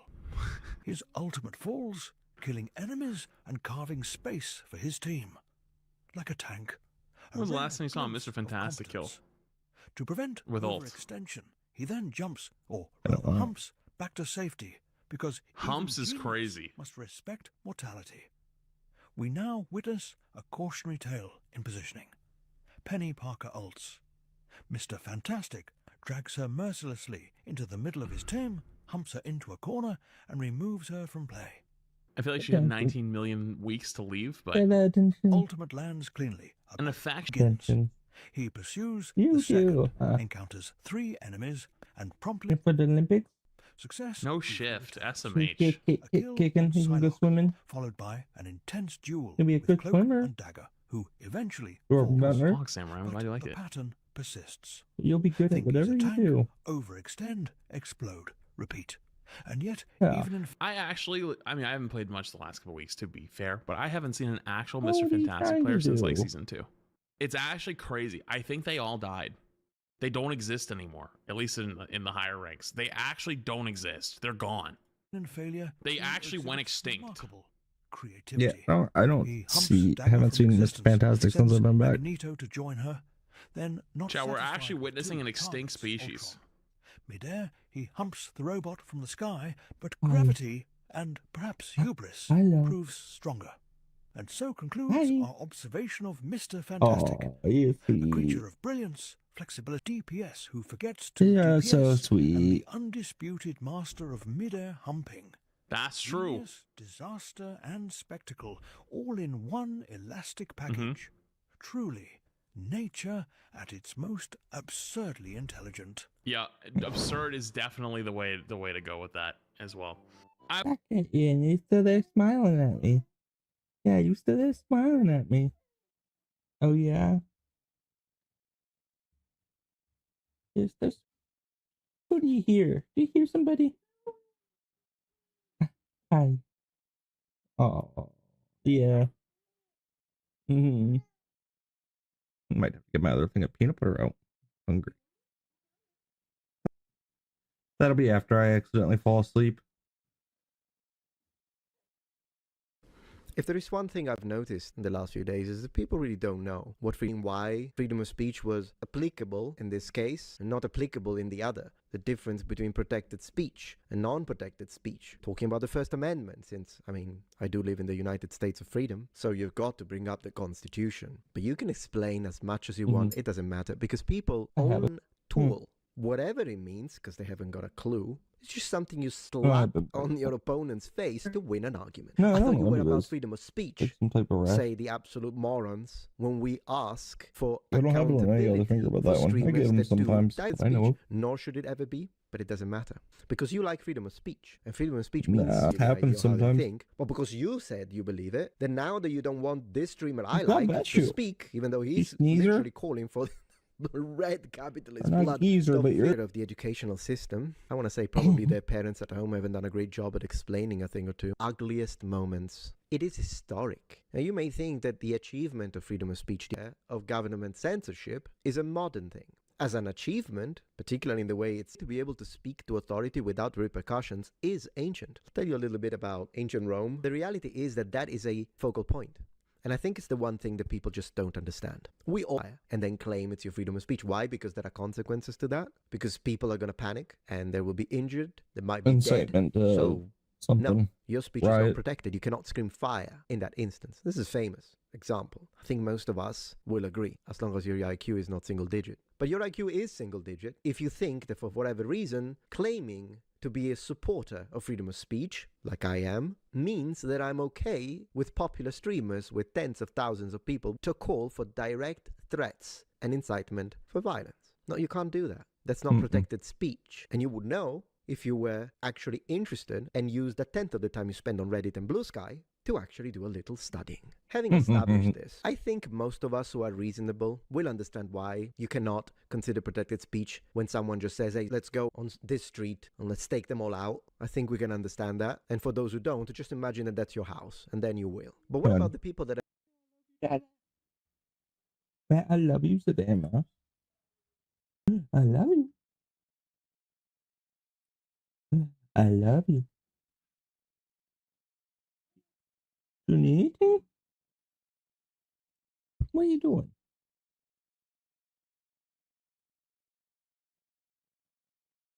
What's the matter? There. What? You need to get out of there? You fake it out? Yeah, you fake it out. You want me to hold you? What do you want? What do you need? You ready to get out of there?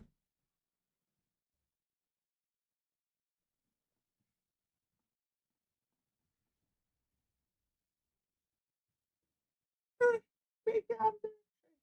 Go. Up.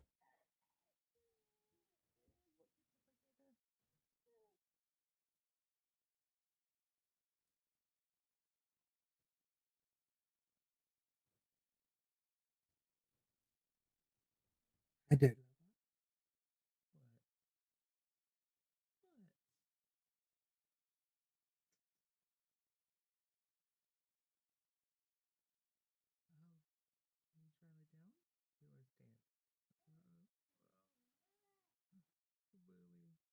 What's the matter? Comfy? Oh yeah? Yeah? Hi. What are you doing? Kicking. What are you doing? Lay down. You wanna lay down? You wanna lay down? No. You're doing amazing.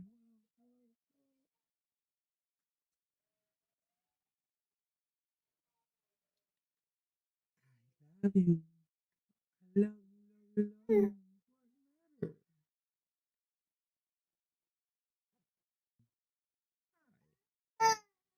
Oh, Billy. How's this? You okay?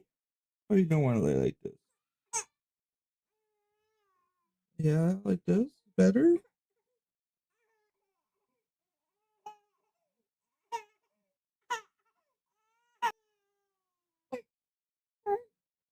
Good? Like this? This better? Better? Hope you feel better.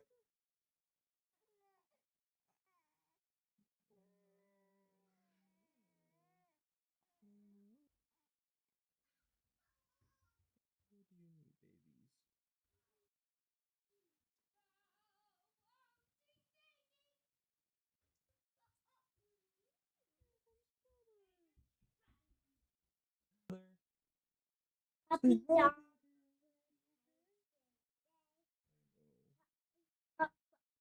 hi.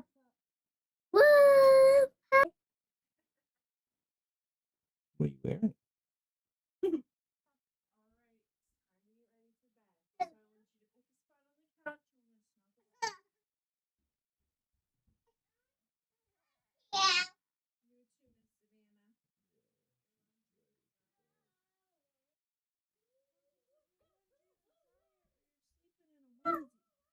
Don't that do you? No, it's yep, you want me anymore. You have Alright, if you're done with okay. Speak their mind. I thought they had freedom of speech, but now they lost their job. So where is the freedom of speech there? I thought you were for freedom of speech. People say in the comments, and it's driving me insane. Freedom of speech is your freedom to say what you think without the government putting cuffs on you. Look at my face. That's it. You I can say see it. disgusting stuff. Don't The put government that won't in arrest you. my That's the extent of it. But if your employer sees What's it up? and thinks you're a piece of No, and they don't want to thank have you. anything to do Okay, with you, it's you a took peanut private butter. individual, it is a private business owner, and they can fire you. Freedom of Mom speech is not got it freedom for from me. consequences. Now that could be the same with your friends. Maybe in person, The I peanut don't butter have finger. anything to do with you. Do you think you can tell me, but I've got freedom of speech? Yeah.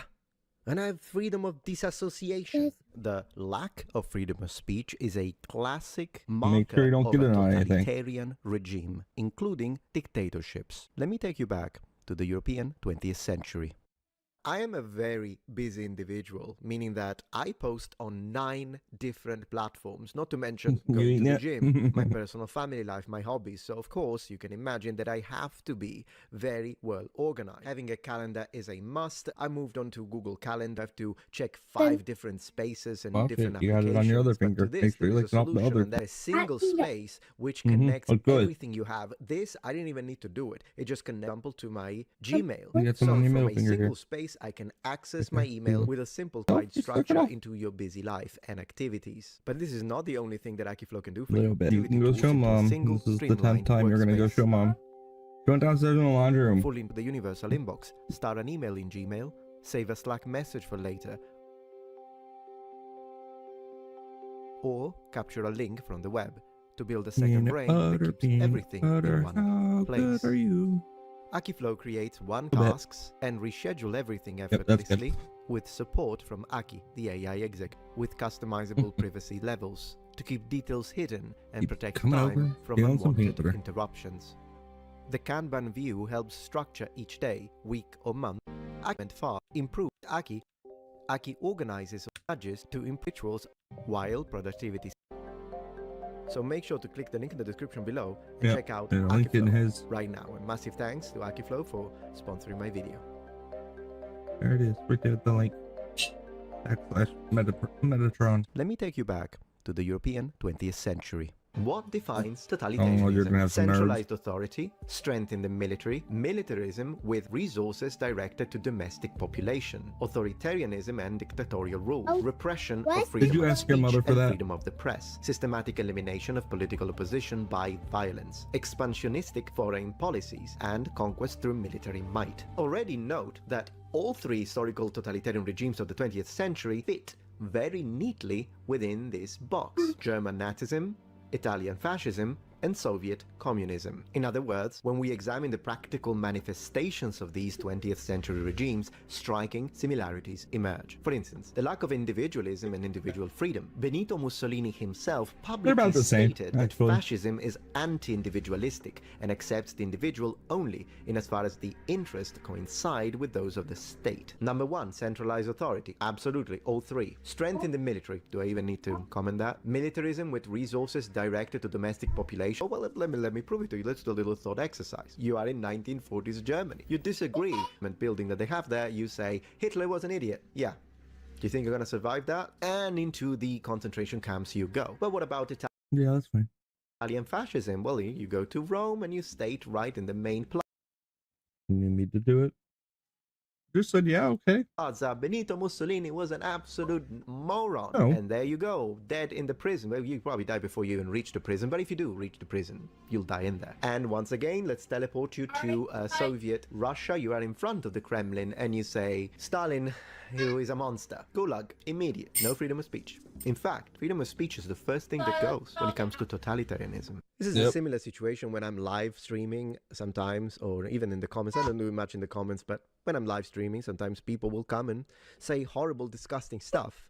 And sometimes I'm like, you know what? I'm having a good time. This person is annoying. I'll just block them. And I block them.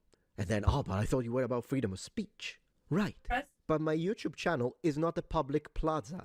It still is my private page. So if I don't want to deal with that, I don't have to, particularly because oftentimes it's A-B-U-S-E word. I have to put up with that. And mind you, it's annoying because they write in all caps. So at the end of the day, the way I like to explain it is the following. Imagining that it's your house, because somehow people just, unless it's them, they just don't get it. Imagine you're at your house and you've got a guest, but your guest starts to be extremely erratic. And they start insulting your wife, your husband, your son, your daughter. And they go really heavy-handed, like they're going crazy. Then you're going to say, you know what? Leave my property. Get off my property. Can they be, well, but it's my freedom of speech. Yeah, Say on your property. That's what you would say, right? You can tell them, get out of my house, and you are right. They have to leave, and then if they want to keep doing that, they can do it on public soil. Let me tell you about the ancient Romans. The concept of freedom of speech within the Roman world is rather complex because on one side it appears evident, as you read the sources, that Roman citizens had the ability to speak freely in public. But on the other hand, if we want to look at it from the modern point of view, so a right that would be institutionally protected by the legal system, then we will hit a lot of grey areas within the sources. This is one of the reasons why, if we look at famous historians that debated the concept of whether or not the Romans had freedom of speech, even though you give the same exact sources and passages and verses, they'll interpret them differently, and they will often end up with diametrically opposed conclusions. The reason being ambiguity. So let's see if we can manage to perhaps clear the waters here. Well, whenever we approach the concept of freedom of speech in ancient Rome, the first word in Latin that will come up in the sources is the word contio. The contio, plural contiones, were a form of public assembly more akin to an informal meeting where the magistrates could summon the people to discuss new public policy, new laws, in a sort of plenary session, so to speak. Speaking to the people was a privilege of the magistrates, never a right to the citizen. Only the magistrate who was calling the assembly had the right to address the populace, but as laws and policies were discussed, the people could express their opinions, but it was the magistrate who would tell the people who could speak, when they could speak, and for how long. So even within the topic of these public assemblies, the concept of freedom of speech is rather articulated. Both Titus Livius and Dionysius of Halicarnassus tell us about a massive plenary session or assembly that was called in 446 BC, and this was requested within the city of Rome by two cities within the region of Latium because they were contending over a territory. Now, this is an important session to discuss because we see a contraposition between the two opposites within Roman society, the patricians, so the upper class, and the plebs, so the rest of the people, the common people. And as they are contending in front of the legislators, a man by the name of Publius Scaptius decides to speak in favor of the people. This, of course, upsets the patricians, and the consuls force him not to speak and then want him cast out. In other words, it's one of the first examples of cancel culture and silencing. But Titus Livius tells us that not only, of course, he wanted to speak, but the people wanted to hear him. And as a way to appeal, he goes to the tribunes of the plebs and says that he wants to be able to speak, and they grant it. This might seem to be a simple story, but there is a lot to unpack. Let's see how historians discuss it. According to Andrea Andrews, in the book La Repubblica delle Opinioni, he writes, "It appears clear that the right of speech was something you could appeal for, in an equal way for anyone who enjoyed Roman citizenship regardless of their status, and the fact that he was not allowed to speak constituted a violation of the libertas of the citizen." An opposite conclusion instead is brought forth by Valentina Arena. Even if, at first glance, the intervention of the tribunes of the plebs seems to be a case of strong evidence in favor of freedom of speech as a right, the fact that Scaptius had to go to them to be able to speak freely seems to instead declare the very contrary. There was no freedom of speech, and he had to ask permission to speak. So, who got it right? Well, to be able to answer that, we need to dig deeper. Now, all of this is impressive and interesting, and there are many other things we need to do to figure out if the Romans did have freedom of speech. But one thing the Romans didn't have was Black Friday, but luckily you do. And what you might not know is that I offer my own merchandise and my rings with an guardian of truth. If you like to defend historical truths based on facts, and you don't care about people who get offended by the truth, then absolutely show it. Get one of my rings and support my work. And because it's Black Friday, you'll get some incredible discounts on my rings, which you will find on the website Viking Jewelry, but also on all of the wonderful things that they offer. And absolutely click the link in the description right now. This is a time-limited offer only for this Black Friday week.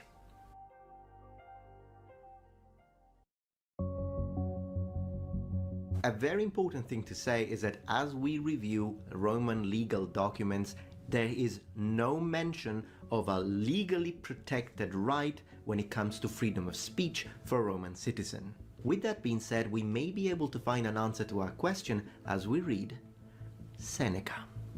In the book Controversiae, there are several cases discussed where an individual's ability to speak freely is taken away from them as a form of punishment. In the first case, Seneca tells us about a young, good-looking Roman man who, because of a bet, decided to show himself in public dressed as a woman. As he did that, he was bullied and sexually harassed by 10 men. The story goes on to tell us that he sues them, wins, has them condemned, but he himself had to receive a form of punishment. That is because even though he was a victim of violent assault, the fact that he was dressed as a woman in public was considered indecent. And his punishment, you guessed it, was the loss of the ability to speak publicly. So he lost freedom of speech. The second story or instance that Seneca tells us about is of a Roman man who discovers a traitor. He finds this rich man and suspects that he was guilty of high treason, so in order to prove it, he breaks into the rich man's house, steals some letters and brings them in front of the magistrates as a proof of said rich man's treason. So the rich man is condemned, but the magistrates also punish the man who found the traitor because, I mean, he was still a thief in their eyes. How do they punish him? They remove his ability to speak publicly. Freedom of speech is once again removed as a punishment for a crime. These two stories that Seneca chooses are important because they are considered to be extreme cases. That is because these people think or feel that they are victims themselves because they believe that the magistrates weren't being just in removing their ability to speak freely in public. Another similar set of stories that can help us frame the situation correctly within the socio-political strata of ancient Rome and its legislative system are the stories that we read in Quintilius. He tells us in fact to speak in public, specifically in connection to the contiones, those Roman citizens who had reached bankruptcy and the children or sons of prostitutes.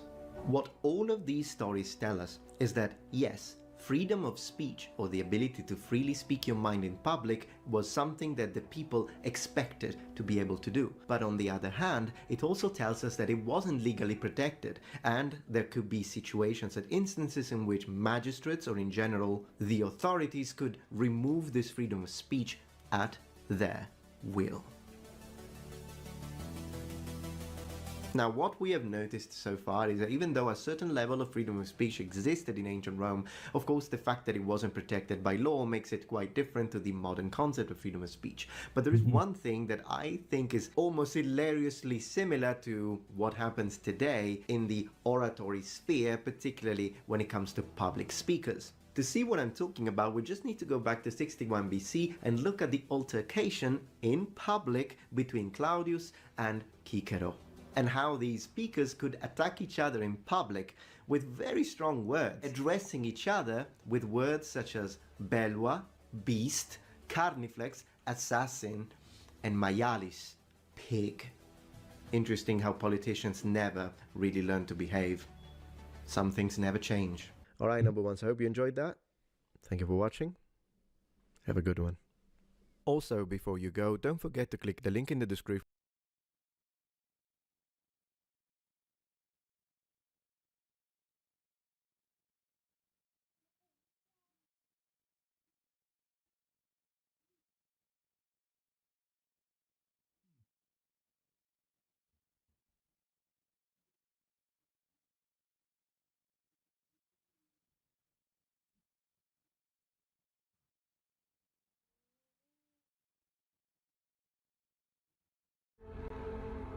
I just want to be free.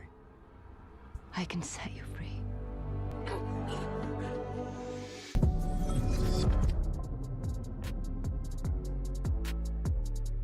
Julie, welcome back to the program. It is wonderful Benny, I will be on your show in this lifetime and any lifetime. I'm so grateful for you to have me on.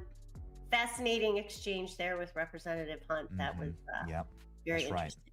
That's right. How much hot sauce and basketballs and Wonder Bread were you raised with, Julie? Very Oh, definitely a lot of Wonder Bread. No doubt about that. Hey, I'm Gen X, remember? That's Were you what we live hustling? on. Were you hustling Bologna, like Gavin? American, yes, exactly. So One of the richest thank families in Gavin. California, completely set up, baby chosen for his job by his power, by his daddy. Oh yeah, I was hustling, man, with my Wonder Bread. Oh yeah, Jeez. Sure. Julie Kelly's been Very hustling. He was being spoon We read fed. your entire report. We read the whole thing, and I know that this seems like it's part one. Yeah. So, but perhaps there's like a number of things that we missed here. But we read through it all, and the audience is ravenous for it. Let's just start with the top line. What it shows is that Carolyn Younger is. Am I saying that right, Carlin? Carlin Younger is somebody who is changing her story, manipulating her story, and has very strange responses to either media or the feds that are not consistent, and seem to have like one massive hole other than the inconsistencies, fog of war stuff. I don't know where that all comes from, but the massive hole is that the timeline just blows up what the FBI says actually happened. She said that the bomb wasn't there earlier in the day, in the afternoon, and then it just was there. What the hell's going on here, Julie? I don't know, Benny. That's what we're trying to figure out. And I've been covering Carlin Younger's quote unquote discovery of the RNC pipe bomb since October of 2021. Her story always was super suspicious to me, especially considering, and we're going to get to this in a series of reports, as you know from reading that piece, we have to really be not cautious, but I want to make sure that people have time to really understand and digest the various angles of this story. First of all, she was employed by FirstNet, which is this public-private partnership. She was a federal employee with the Department of Commerce. FirstNet is oversees broadband for first responders during disasters and emergencies. So she has a law enforcement, or had a law enforcement tie at the time. She also has a background in counterterrorism. Now, Benny, what are the chances that this individual decides at noon, precisely at noon on January 6th, in sub-freezing temperatures with 20-mile-an-hour winds, to go do her laundry at a communal laundry room that just happens to be behind the Capitol Hill Club and the RNC? Then she goes back, and this is part of her inconsistent stories. We can get into the details. She goes back around 12:40 to either switch out her laundry or do a second load. She can't keep her story straight on that. And all of a sudden looks down by a garbage can and she sees the alleged pipe bomb. She alerts authorities, a guard at Capitol Hill Club and a guard at RNC, who notifies Capitol Police, and then they divert law enforcement authorities to the RNC. So, and there's more to this. The timer that she claimed was at 20 minutes, which would have exactly coincided, Benny, with the start of the joint session of Congress at 1 p.m. that day to debate the outcome of the 2020 election.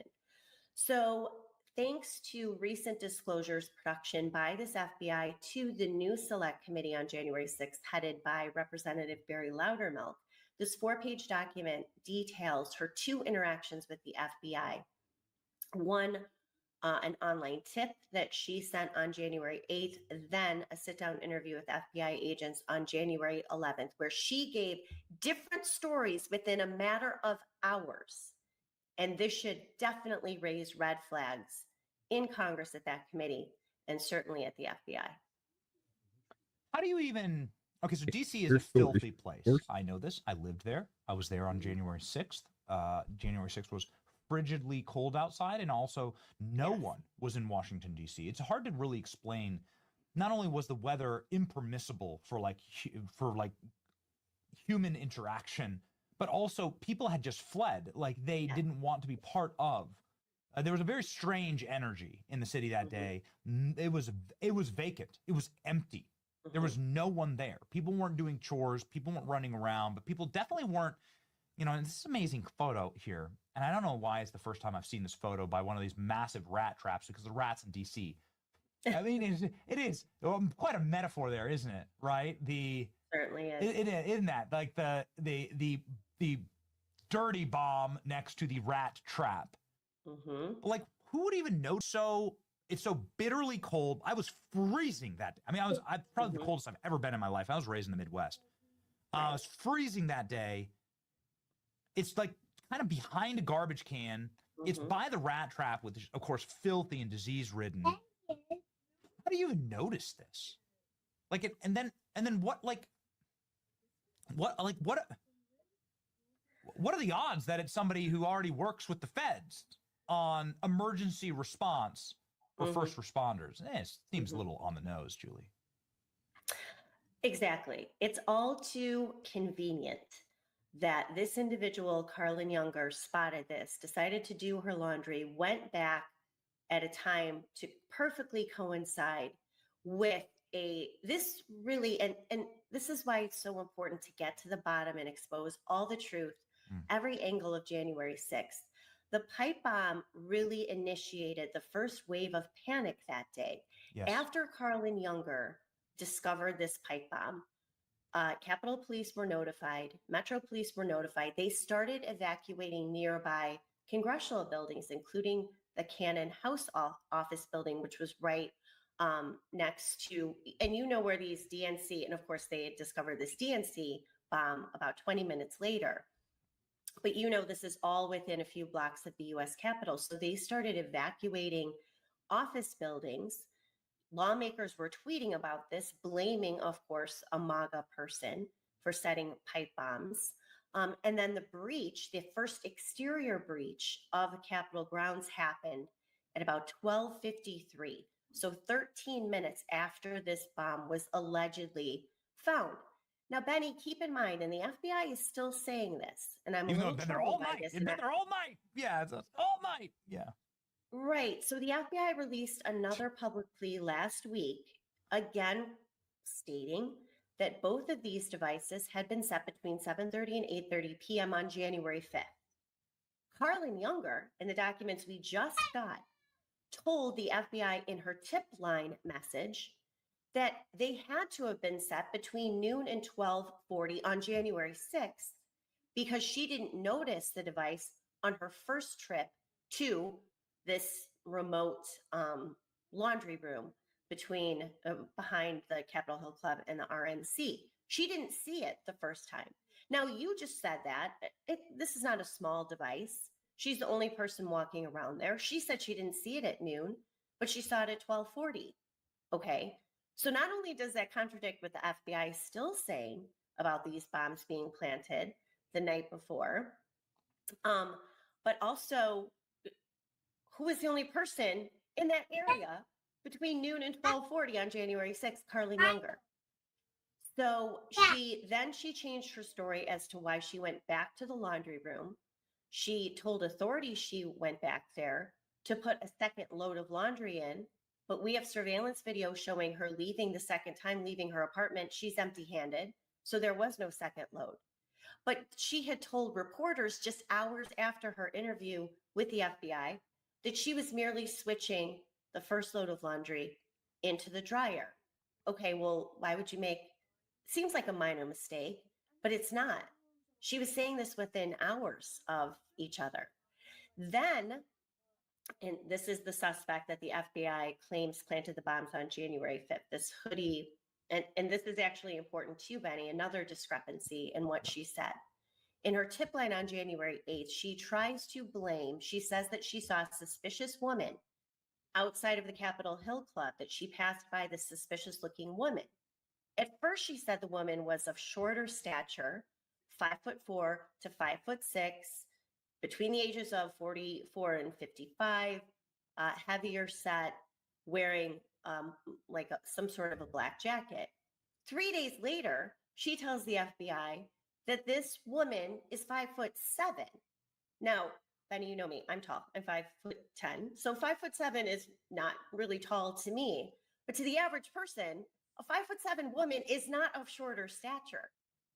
About 10% of women in America are 5'7" and taller. So why did Carlin Younger first tell the FBI this woman was of shorter stature, then comes back and says this woman is 5'7"? On the nose, she told agents, 5'7", which happens to be the height of this individual, according to the FBI, who was seen in this surveillance footage. So there are many inconsistencies, discrepancies in it. Exactly. There you go. So why all of a sudden change it 3 days later? You just blew my mind, Julie. 5'7", right? You just blew my mind. It just so happened to be the perfect point in the video. This is the brand new video that has just been released about 72 hours ago, 3-4 days ago by the FBI that includes a voluminous amount of new footage of the pipe bomber that we've never seen. From various angles, including the pipe bomber wandering through the alleyway. There it is. In order to get to the RNC. And they say that this is where the bomb was planted. This is when the bomb was planted because he walks, I'm just saying he, because I guess I'm assuming things. We have no idea. But this individual walks with the bag, and then, so this is what they say. They say in the video, he's walking with the bag, he plants the bomb, and then he leaves, and he's carrying it differently or whatever. Mm-hmm. Where the hell is this video on the time frame of when Carlin Younger is finding the bomb? Like, wouldn't it would be very instructive to have alleyway footage around noon when the bomb was found? Where is that? Well, apparently there is not footage from this specific alleyway that's available. However, we have captured surveillance video showing her, and some of this is in my piece. I'll be posting this on X as well. We have additional footage, but there's surveillance video from a security camera stationed right outside of the Capitol Hill Club, where you can see her exiting her apartment, walking in front of the Capitol Hill Club, and then going through that alley between the Capitol Hill Club and the RNC. So we have that. So that's how we were able to determine that, number one, she was not carrying a second load of laundry, which is what she told authorities on January 6th before she found the device. There is no indication, and we've looked at this surveillance video numerous times over years, that she ever encountered any suspicious looking woman that fits the description that she gave both times to the FBI, different versions of this woman. But at no time did she pass by any version of that woman. And it's also important to underscore, Benny, when she talks about this suspicious woman, she tries to make it sound like she was a J6 protester. She said she looked suspicious, but she also had the excited demeanor or excited air of other people who were planning to protest on January 6th. Raises another question. There's no indication that Carlin Younger saw any other protesters on January 6th. A lot of these streets, as you know, were shut down. Now, this is different than the DNC. You see a lot of people walking past the DNC. Again, the alleged pipe bomb that had been set the night before, we're supposed to believe sat there for 17 hours before Capitol Police identified it at about 1:07 that afternoon. She never encountered any protesters. So how is she saying the excited air of a protester? There's no indication any protesters were there whatsoever. So it is critical, Benny, for Congress and the FBI to identify the person who set these pipe bombs, whether it's at the two different people at the RNC and DNC, the same person, whether it's still what they believed the night before. Because as my friend Darren Beatty has said over and over, once you find out what happened with the pipe bombs, if it was part of the January 6th operation, if it was a hoax, which we believe that it has, we believe for years, the entire January 6th narrative unravels from there.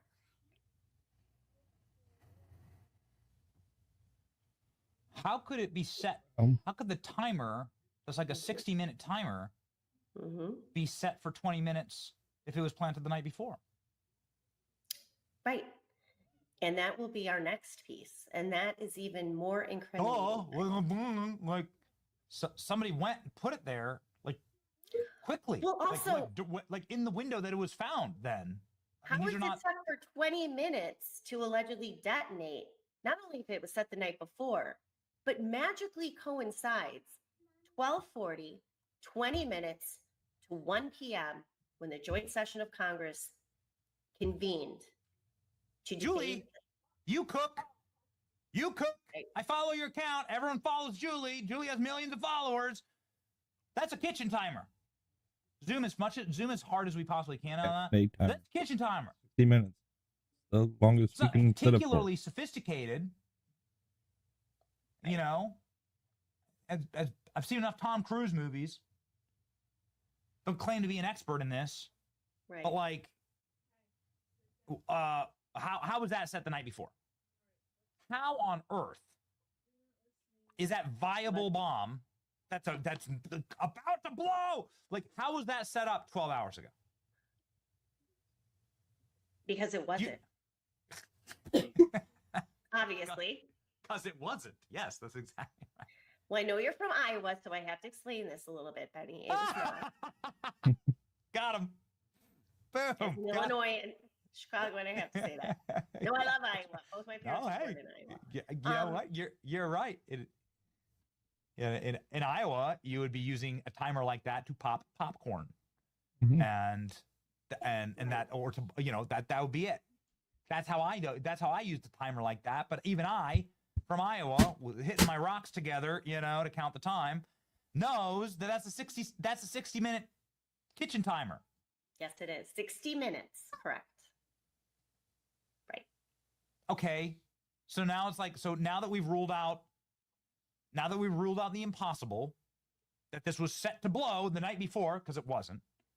Right. Then what's next? What are your suspicions here without without catching a lawsuit? Right, exactly. So you have to be very careful here. But as someone who has covered this Carlin Younger story, watched all of her interviews, I ask people to watch her interviews that she gave to only Wisconsin. Here we go, more Midwest connection. Only Wisconsin-based media outlets, because she's from Wisconsin. She's from Madison. She received an award, a commendation from the mayor of the city of Madison, where she grew up and went to college at UW-Madison. How did the news outlets get a hold of Carlin Younger? The same day that she was interviewed by the FBI. Was she the one reaching out? And as you can see here, giddily talking about how she found this bomb. Also sort of odd behavior here. But Right. I guess my biggest concern, Benny, is why she has not since been interviewed. It is my understanding that she has not. I don't know if there's been outreach by law enforcement. Of course, this would not have happened under the previous FBI. In fact, Stephen D'Antuono, who's Washington field office chief and led the investigation into January 6th and the pipe bomb, by the way. And Stephen D'Antuono said for years this was a viable, deadly device. It was not. It never was. But nonetheless, when he was asked in 2023 by House Republicans, I believe it was Tom Massey, pressing him specifically about Carlin Younger's discovery and if they had followed up with her, I believe he said no. He didn't even recognize her name. And he said, however, it's investigations 101. The person who finds the device is what? Usually a top suspect. So the question is, if we're serious about solving the pipe bomb mystery, Definitely nearly talk to her 5 more. years later, believe it or not, Penny, as the statute of limitations is ticking down, and I'm not saying that anyone specifically should be charged, but time is running out, and it is imperative to find out at least who set this RNC device, because this is even more suspicious than the DNC device, which is suspicious also, because you had 2 bomb-sniffing canine units missed it. You had law enforcement from the Secret Service, Metro Police, and Capitol Police who missed the device, and dozens of pedestrians missed the device in 17 hours, we're told. And Kamala Harris, the incoming vice president, is at the DNC while this pipe bomb allegedly is sitting there undetected until after 1 o'clock. And they've never used that in my open here, I said, you know, libs aren't one to miss own goals, right? Like they are thrilled about what and they have a bloodthirsty capacity for either planting ops or manipulating stories, you know, leaked chat, leaked text messages, you know, got it. You know, they will go to the extremes, right, to make sure that all of us know that every MAGA person is culpable for planting a bomb that nearly killed the first black female vice president. That was the most obvious own goal in the history of media, right? Like it's wide up. It's so easy. It's dumb how easy it is. Nothing. Never heard a thing about it. Never heard it. Like I've never understood that, Julie. I know that we've talked about it a little bit, but I mean, maybe it's just because I follow. Maybe it's just this is what I do all day, and I've seen how grotesque the left is at taking like the slightest sliver of an opportunity, right, to manipulate the news cycle and to paint MAGA, you know, as harshly as they possibly can as extremists. Mm-hmm. That seems like the most glaring admission that something in this op went horribly wrong, that they couldn't control it, that they were not going to follow through with it, that something went wildly off course. Because the other thing about that news cycle was that you would have taken guys like me and even Steve Bannon and Tucker and everyone, all of them, your friends, you've appeared on all their shows. And every one of us would have said, you know what? Put this photo up. I would have said, find this son of a bitch. You know, find this bastard. Yeah, I'm sick of this. Yeah, whoever this guy is, like, go find him. You'd have, like, it's the weirdest thing. You would have had, like, all of us on your side. Like, yeah, of course you shouldn't be planting bombs. Duh. Like, so I don't care what this individual's politics is. Like, go find them. Great. That's like, you would have had this massive moment of unity. You would have this victimhood moment for Kamala Harris. She's constantly groveling, literally on her knees, groveling for her victimhood moments, right? Mm-hmm. Here's your perfect opportunity to not only make Kamala Harris as like the biggest victim and survivor of all time, but also to like get me on your side in saying, yeah, this douchebag, like, you better find him, actually. Like, to kind of bow my head and say, yeah, find this douche. And they didn't take it. What the hell is that, Julie? Well, sorry for the rant. No, you are spot on. Why has this disappeared in the corporate media as well? I mean, this has just vanished. What's your greater overall suspicion here with the bomb, the DNC and RNC? Here we go. I think that it was part of the overall Fed surrection, that it was planned. And I think that we are going to have some more evidence of that.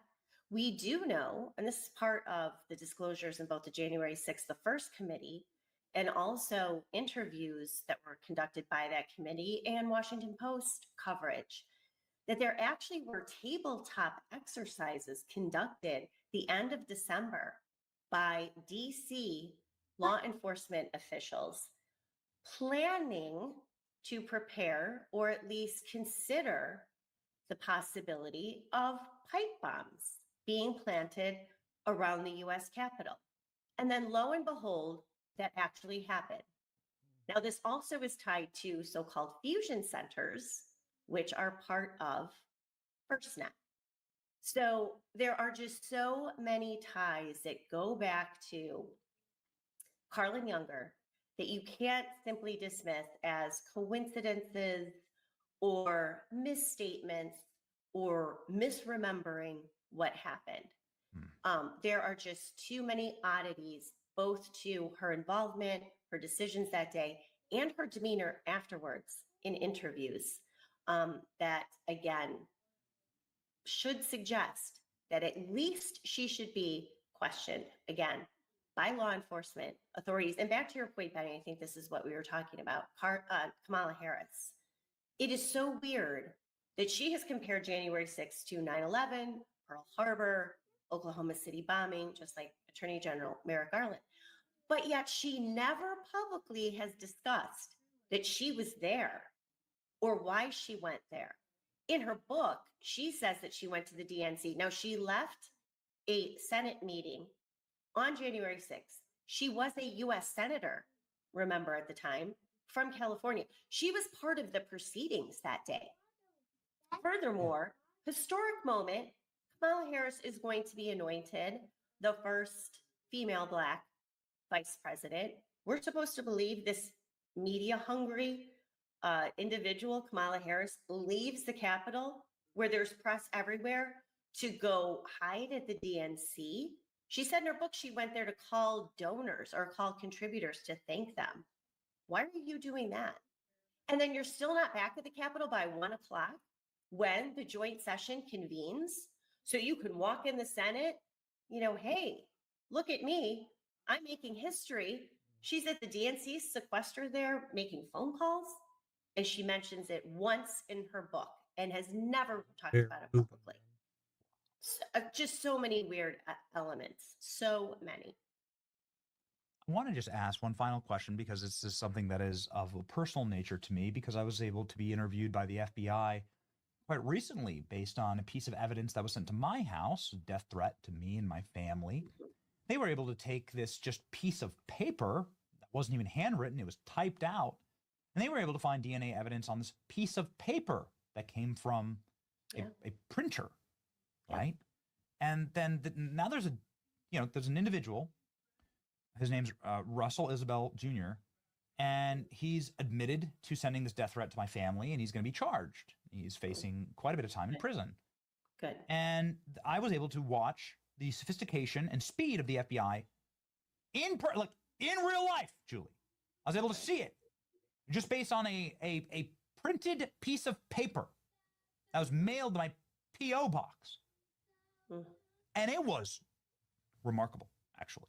I did my own FBI interviews. I actually sat for the stuff, there were no first off, you're getting interviewed by the FBI, you lock it in. There's no inconsistencies. You tell them the truth, right? I know well enough, right? That's how they get you. Tell them the truth. But then also I saw the speed at which they were able to get a hit on DNA evidence on this piece of material that was criminal in nature. And it happened at light speed. Right. Here's this bomb. Kitchen timer and all. They've been able to ascertain zero DNA evidence on this thing. Was it built was it built on the moon? Was it built in a Dragon X spaceship, like a SpaceX spaceship, in orbit? Was it made on a spacewalk? How? And God's green earth, has there been no physical evidence tied to these things, from these things, ascertained? One of many unanswered questions, Benny. That's all I can say. One of many. They were allegedly detonated. We know that they were detonated to the extent that how can you detonate an inert device? But yeah, they have. And furthermore, remember, we are also told the cell phone data file for January 5th physical was evidence, corrupted, right? Who notified the FBI? We have this new email as well, that, oh, gee, all the January 5th cell phone data files are corrupted. FirstNet. So another weird coincidence. Come on. Really? Can't make it up. Can't make it up. Benny, here's what I tell people when things like this are developed. Is people will ask me, how did they think they were going to get away with this? How did they think that there would be FBI under, informants at the Capitol or embedded in these groups? Or how did we get to the bottom of the deployment of the National Guard and that Nancy Pelosi and her security chief numerous times over the course of a few days, and especially throughout that afternoon, denied Capitol Police Chief Steve Sund's urgent requests to deploy the National Guard, who were ready at the Armory, ready to go? All of these questions, I say because they never thought anyone would ask. They really believed the January 6th narrative of an insurrection would hold, that no one would start digging around. And thanks to people like you and Tucker and Steve Bannon and others, who had people like me and Darren Beatty on early, as we were really the Seriously, only here's. two. I'm not bragging. I mean, I'm just All saying he's good at. our reporting would have gone nowhere if it weren't for you guys putting us on your programs and letting us tell you what we're finding out. They really thought that this would go untouched, that everyone would believe this was an insurrection and not doubt what happened. And here we are almost 5 years later, and we're still learning new things. And we are still going to learn new things because more documents are coming, even related to the pipe bomb. So also, another interesting thing with Carlin Younger, I know I'm throwing a lot out there, but again, my piece at Declassified with Julie Kelly, when she talks to the media about the device that she found, she describes it perfectly. A 6-inch pipe capped at both ends with wires and a timer. Who talks that way? Unless you know what you're talking about. She saw that device for a few seconds. She didn't pick it up. She peered in, she took a look at it, maybe saw it, given all the timeline that we know, 30 seconds.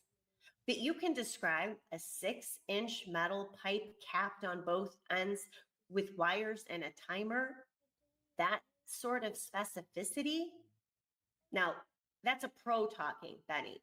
That's not just some random passerby doing her laundry. I mean, come on. So, and that's footage that we have in my piece, but Love you, night. they never thought that we would still be digging around. They certainly didn't think 5 years later, with Republicans in charge of the White House, the Senate, and the House of Representatives, that these new records, footage, and information would still be coming out. They deeply misunderstand the autism of the internet. And that is what powers this program, along with the reporting from Julie Kelly. And Julie Kelly has 900,000 subscribers here on X.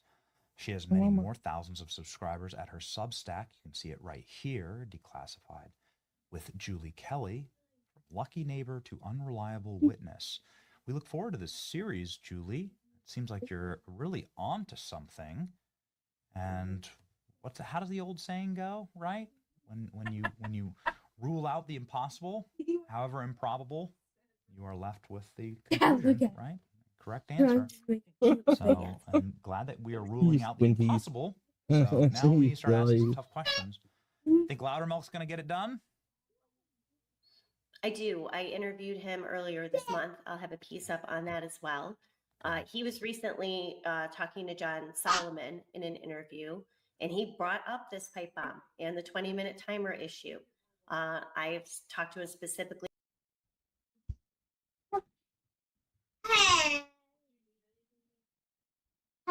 No, I'm okay. I'll probably get some graham crackers in a little bit. No, I'll grab them then.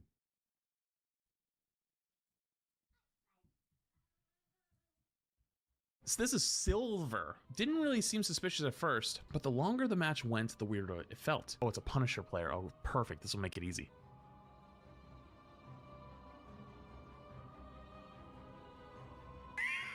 Anything look odd? There's a few things that stand out to me. Of course, 63 accuracy is just really high for a silver lobby. 19 deaths is kind of a lot. A bit of a feeder.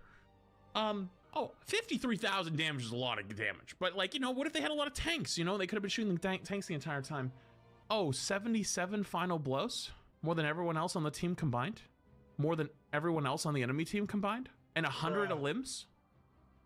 When this was given to me, you guys said that this one's not an obvious aimbot? Are we sure? I haven't even looked at it yet, but this is probably the most obvious I think I've ever seen. Starts in 5. Wait, where is he going? 4, 3, Wait, why is he running to their spawn? You have to stop them from securing the mission area. So first off, I just want to point out to you, this is somebody who's capable of getting 100 kills. So mechanically, we're already thinking like, oh my god, this could be an alt account, it could be a smurf account, it could be some insane gamer who's just smurfing, pub stomping. And my guy has just walked around in circles for a minute and then tries to grapple high ground at the start of the game and misses. So I haven't even watched any of it yet. Bogeys incoming. Your weapons are inelegant, Frank, but effective. Where's bro going? Oh, he's 100% aimbotting right there. It snaps onto the cloak twice. This is 100% a silver game.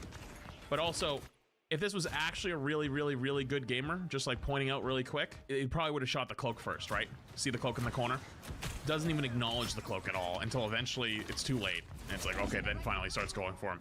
And then dies to the Mr. Fantastic. So there's already a couple things that are very much out of the ordinary. The movement is terrible. Their positioning is terrible. How the do they end this game with 100 kills? Playing in Diamond Plus lobbies. Learn to play multiple characters, because in Diamond you will start to get banned and target banned. They just ran into the middle of the point. How the does this guy end with 100 kills? Does he even have any so far? Like, besides like the, oh, he does have 4 actually. Saw Rotor Pog.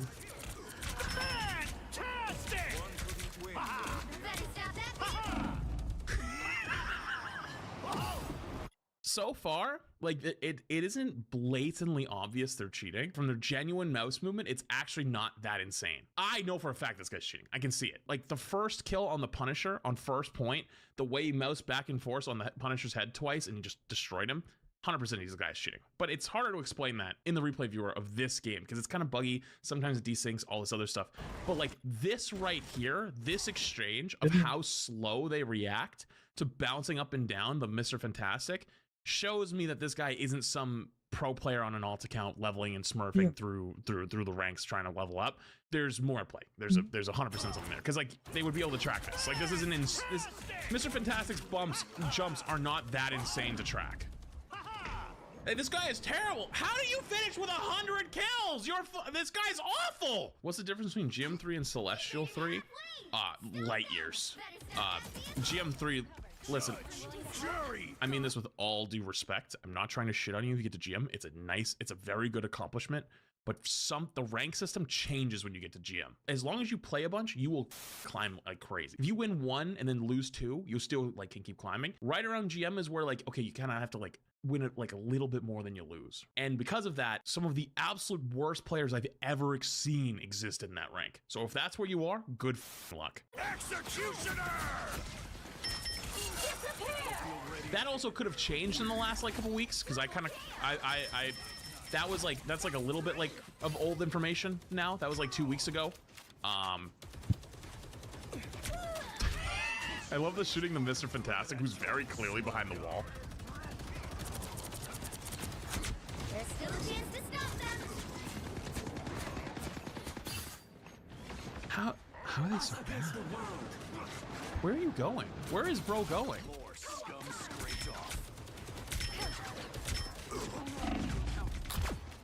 He just ints for that kill. Oh, they didn't actually kill him though. Wait, is he gonna get away? No way he gets away. Okay, he doesn't get away. He hasn't turreted once. It doesn't even matter about turreting at this point. Like everything else is so bad. Like their positioning is so bad. The way they move is so bad. Their mouse movements are so bad. Their grapples have been horrendous. Like their ult wasn't even very good. Okay. All right. I know that he saw him beforehand, but that was just all headshots the whole way through the tree. Granted, is it possible to do that? Absolutely. Has the caliber of player I've been witnessing before that look like they're possible of doing that? Absolutely not. Get ready. Here come the bad guys. He doesn't even know where to, like, his target priority just jumps around so much, he doesn't know where to go. Doesn't run to spawn. Hey, you know you can run to spawn and like TP back, right? No, that's too smart. That's too complicated. No, seriously, how does this guy finish with 100 kills? Also, he has 10 final hits. Don't forget, this is Silver. Silver's, you know, not the best gamers. So having a bunch of kills on them because like your aim. What is this ult? I mean, kind of unfortunate the cloak ulted into him, but like had 9 years. They kind of had 9 years to get out of the way. This is what I mean by being in silver, because you hear Punisher roll, you're kind of supposed to hide. Nobody hid, everyone actually just ran in. What is this killing the Iron Man? It's literally just headshots the whole way through. Holy.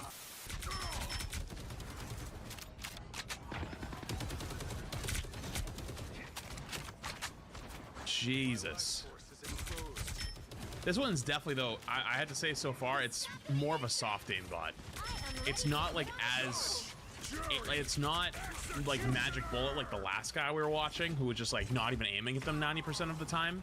The mouse has to be somewhat on them, but as long as it's somewhat on them, it's pretty much headshots only. Oh, poor guy, he's old, it's ended. Yeah, he's probably dead now.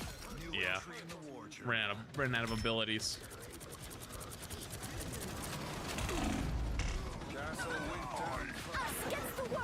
This is why they have to cheat. My guy just lost a 1v1 to a turret because he was standing still in the open. Brother, this is generational talent. This is the type I think that probably thinks they would climb really, really hard if they just had better aim. Clearly. And so they're cheating to get it. And they're like, oh, yeah, I could win more games if I just had better aim. Got it. Hang on. How'd you know they were up there, buddy? That's not a normal rollout. Interesting. That's interesting. And you know what's funny though? What's one of the things I always tell people in spectating bronze? Is that the people who aren't confident and not very good at the game, a lot of times people panic and they put their head down and run when they get pressured. He does that. He just did that just before on the previous death. Like once he started getting pressured by the Iron Fist, just puts his head down and starts trying to run away. And we're like, healers, healers, come heal me, healers. God, being a support player in like silver and bronze and gold must be hell. Meat belt, think of it, the 16 months. Especially if you're like actually trying to be a healer and not like support, you know, and actually like do damage and do stuff. Like you're just trying to heal people. Bro, it must suck balls. Cause like you just have like, you have, I don't know, little Timmy that's screaming at you for heals, putting his head down, running away. Don't peek, Cloak. Please don't peek. Don't peek, Cloak. Don't peek. Don't peek, Cloak. Get rolled. And people screaming into your ears. Oh, like, not even just screaming into your ears, like the mouth breathing screaming into your ears. Open mic. Yo, what's our support doing? Crunch, crunch, crunch, bag, like a crinkle bag. No, why are we not healing? Look at the disparity already. Like the game's not even like, it's not fully halfway over yet. The guy has 21 final blows, 22 kills, already 10 deaths. This guy's feeding his brains out. He ends with 18 deaths though. So does he stop feeding? Does he crank it up even higher? Like what even happens? Might have the IQ of a battery, bro. That is way too high. That is insulting to batteries. Okay. Do not insult batteries like that. That's fucked up. Batteries are actually useful to society. All right. He's actually getting dipped by the other Punisher. Well, especially when he's in turret because he doesn't know how to fight him. Oh, this poor Cloak.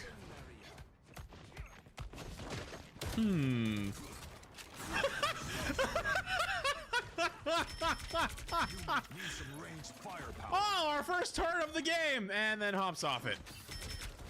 Holy, they're so. I love the. That guy doesn't get spotted by the passive, right? Judge, jury, executioner. Realized. Oh shit. I'm not supposed to see that guy.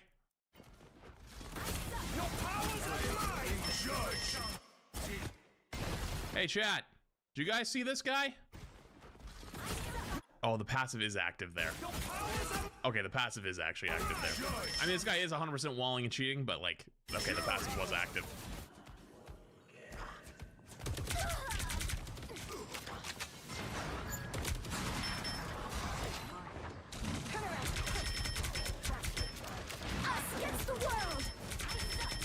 Judge, jury, executioner.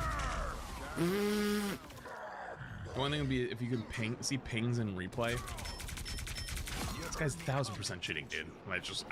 I made a small mistake because I didn't realize that through smoke in this, it doesn't actually change the highlight of people in the replay viewer. For some reason, I figured in my head that they would change the glow a little bit, but it doesn't. I'm hulking.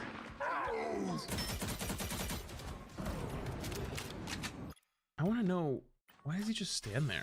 There's like so many like small quirks of like. Just don't understand.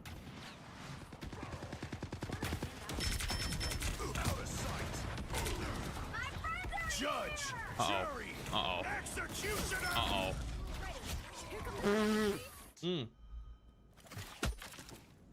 My favorite though is like this, you know, mechanical warlord, mechanical genius, pro player on a Smurf account in silver. Every time has respawn, doesn't take his own zip line that's right in front of him. He decides to instead use the 20-second cooldown to put another one down to then not take it more than like 2 inches.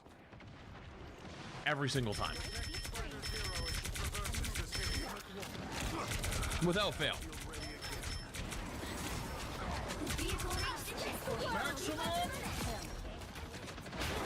This poor Iron Man. I don't think the Iron Man knows this guy's hard cheating at this point. Because, like, you're just not going to get away with that. I am ready to put on a show. Oh, they already capped. Why is everybody popping all their ults? I guess this is just silver things. I like the cold. Bad choices have bad consequences. Yeah, I think he might have turned it up at some point when he died. Because, like, before it's been, like, as long as it was somewhere near them, he was hitting shots. But, like, now he's, like, off by a mile and he's still hitting headshots. And I don't think it's desync.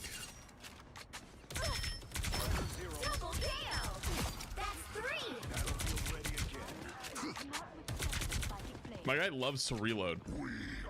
He actually is obsessed with reloading. If I was shooting, I would zip into their backline, shotgun people to death in this elo. Well, they probably, I think they've only pulled out the shotgun like once, and it was at the start of the game, and they were terrible with it. They didn't do anything. Judge, jury, executioner. Oh, this poor Thor. I mean, listen, even this kill on the Thor, this is literally straight headshots. Battlefield ready again.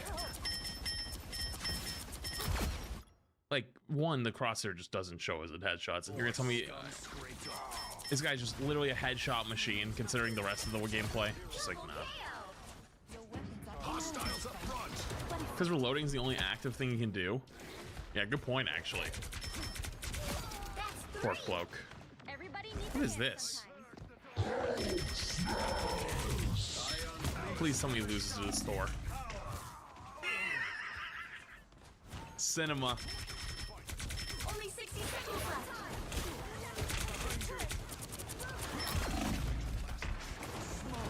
Oh, they stepped into the cloak ult for half a second and lived because of it. Oh, he's learning his lesson versus the turret, little by little.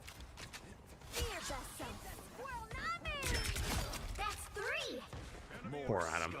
What's he at this point?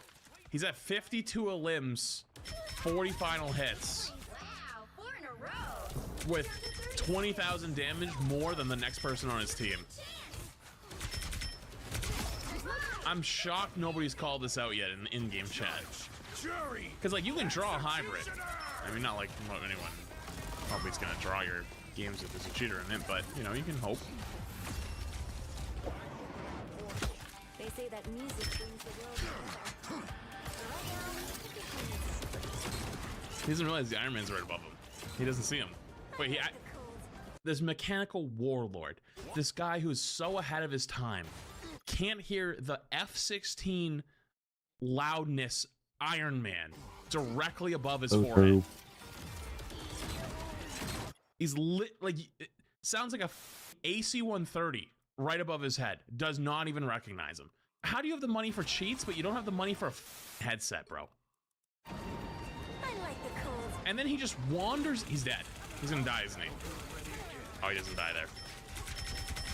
The rest of the silvers on his team kill the Iron Man and the Thor.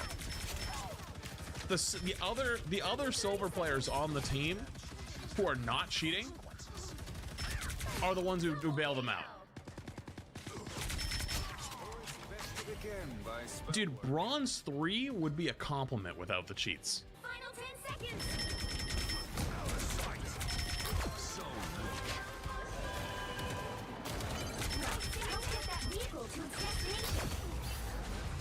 Poor guy. Team deathmatch for him.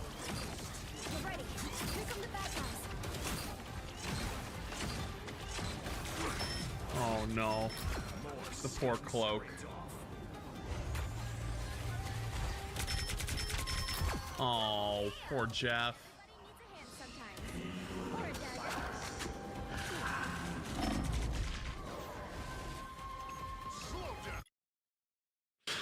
This interaction. This is the stupidest interaction I think I've ever seen. He just ignores the Iron Man who flies in to fight the Punisher that's behind. You know why that is? I think it got locked on the Punisher and he couldn't move it off him. I think the aimbot's probably tied to left click somehow. So he goes to shoot the Iron Man, but it actually goes straight to the Punisher and he can't move it off him. Because he was gonna beam him the whole way through, but he was so low HP that he just loses the fight.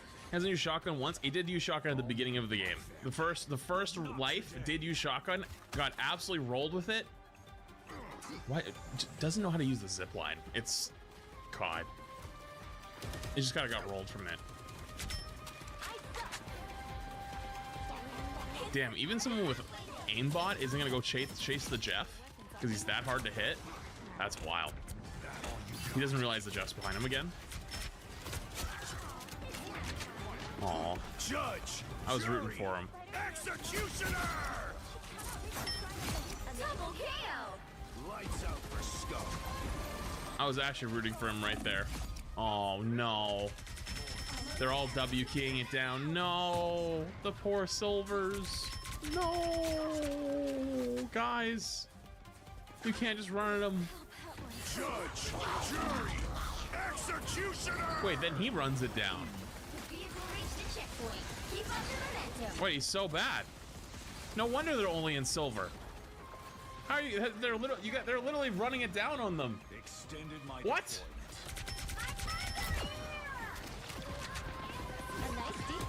Unfortunately, I think they're still probably gonna. Yeah, they're still gonna keep winning now. Unfortunately. Your weapons are Oh. inelegant, Frank. So that's how he farmed to 100 kills. Yeah, he just starts W keying at them full speed. So like little stuff like this is also super suspicious, right? Because like, dude knows the Iron Man's there, follows him along, knows he's there, but then he doesn't watch there. He just pretends like, oh, didn't see that guy, and then goes back to fighting normal. Because if he stares at him back there, you know, it's like, oh, how do you know he's there? You know? It's like almost intentionally not watching him just so it's not as suspicious. Don't let anything stand in your way. Riding shotgun for a swipe. Behold the god. Is he gonna die to that? Please tell me he does. Aw. Poor Thor. Judge, jury. Is this like the third Punisher ult on this attack? Jesus Christ. Maximum pulse. Castle went down. So remember the Iron Man that was behind the entire time? Not only did they try not to look at the Iron Man to be like, oh, you know, probably doesn't want to get attention, but is so stupid that the Iron Man who was back there before, remember, they all saw him. He saw the Iron Man. He knows he was there. He remembers, right? But he doesn't remember. He's so stupid that he forgot that he's still behind him. So you hear the maximum pulse, right? Even without a good headset, you can't figure out he's to the left. You should remember, oh shit, that was behind me. Maybe I can turn and look. Not even a reaction. They don't even flinch for a second. The actual memory of a tadpole. The ability to retain information as a literal fruit fly. At least fruit flies can fly away from the bowl of fruit and to a different part of the kitchen and still know that the fruit is on the other side of the kitchen. You know what? That was actually insulting the fruit flies. I apologize to fruit flies everywhere. It's more like a pineapple. Enemy in front of us. I gotta go inanimate objects for this one. Still alive. Like a, you know, still life. Well, not life, I guess, but you know what I mean. No, I guess life. You know what I mean. It's hard to describe a specimen like this. So he's got 78. Look, dude, look at the rest of the scoreboard. He's got 44,000 damage, 78 limbs, 59 total hits versus the rest of the game. And the worst part, is like, real talk, chat. If you looked objectively at this and just aim, like no game sense, no movement, you just showed me a clip of them shooting at somebody for like 2 seconds, I don't know if I would say that this guy was cheating. Everything else makes it super obvious, right? Like little things like this right there make it super obvious. That one right there, honestly, looks pretty gnarly. I'm not gonna lie, the rocket kill right here is a pretty gnarly one. I might think he's cheating on that kill, right? But this one on the cloak, felt pretty nasty. If you showed me just them finding the cloak right there, I might be like, I don't know. I'm not 100% sure. It looks so weird. Aimbo looks weird in Rivals. It does look weird.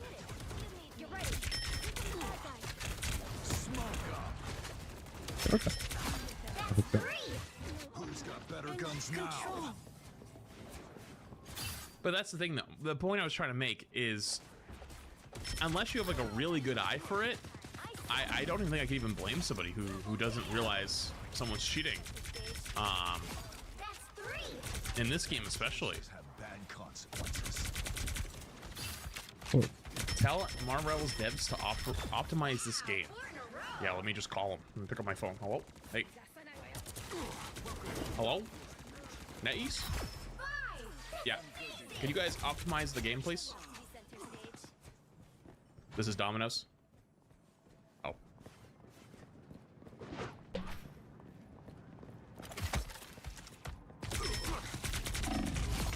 Can I get 2 Dr. Peppers? I'm ready to tank my career. Dr. Pepper sucks. I don't understand anyone who likes Dr. Pepper. It's not. Really? I've never thought it was good. I am Dr. Pepper's a so good. water, milk, and hot chocolate enjoyer. That's all I drink these days. I will, if I'm out somewhere, you know, maybe have an alcoholic drink of some sort, or maybe a soda, but like very rarely. That being said, I never want a Dr. Pepper. Sweet tea from the proper places. Yes. Sweet tea from the Northeast? Absolutely not. I didn't know what good sweet tea was until I was in college. One of my teammates was from the South. He made sweet tea. And I was like, I'm not a big sweet tea guy. And he was like, you're gonna try that sweet tea. And I'm like, dude, I don't like sweet tea. I just realized I'm also on the wrong scene. I don't like sweet tea. He goes, you're gonna drink it. And I drank it and I go, that was amazing. He goes, that's real sweet tea. And I was like, oh yeah, the shit I've had is terrible. That's just the way it is. But yeah, so I'm not a Dr. Pepper guy. It's not My for mom me. makes great. I don't get the hype. That's all. That's what I wanted to say more than anything. Dr. Pepper. Judge. Anyways. Jury, executioner. What is this ult? Why does it even pop ult? This is just an egotistical ult. Wants to get more kills. Doesn't even kill the Spider-Man. Does he even know that he didn't kill the Spider-Man? Yeah, someone else got him. Plus trying to get canceled. Doctor canceled. Now I'm getting mad. Oh, yeah, let's use the zip line on our cooldown instead of the one that's 3 inches ahead. Yep, that surely we'll learn at some point, right? Do you think they know? Penny to hydrate. Judge, jury, executioner. Just gonna peek the executioner. Wait, they're actually getting. Wait, they actually just got smoked by the Spidey. W. Doesn't use shotgun close range. They've literally only used the shotgun in the first fight of the game, and they died because they were terrible with it. Nobody jumps. Oh, it's such a silver game. Nobody wants to jump. The Venom doesn't want to jump up. Spidey doesn't want to jump up because they don't want to see 9. Oh no, he just gets free kills because they're scared of leaving the cart. Oh, this is so sad. Judge, jury. Oh no. You know what the saddest part of all of it is? Like, this isn't even like, even with the literally rate, like, this guy's cheating out of his mind. will not work above like gold. Like they're gonna realize, oh shit, like we have to jump top. Like even if this cart, like someone else has to stay cart, I gotta go kill this guy.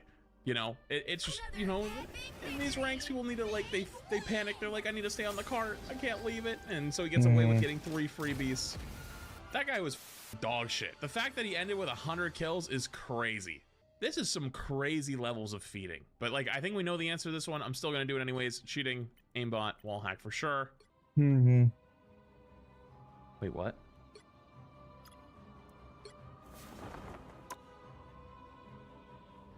They haven't played since then. They did get banned, but they're not banned anymore. What? Maybe it was only temporary? I have no idea how. I mean, that guy is 1000% cheating, but yeah, he was. Mm-hmm.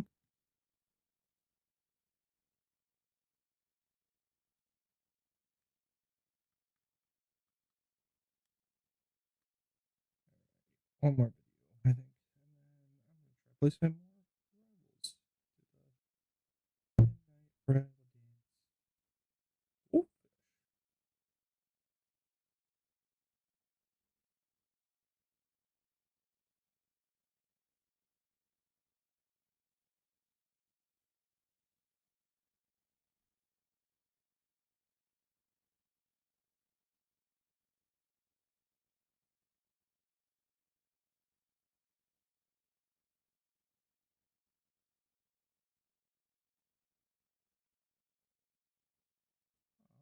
To pay for the ore.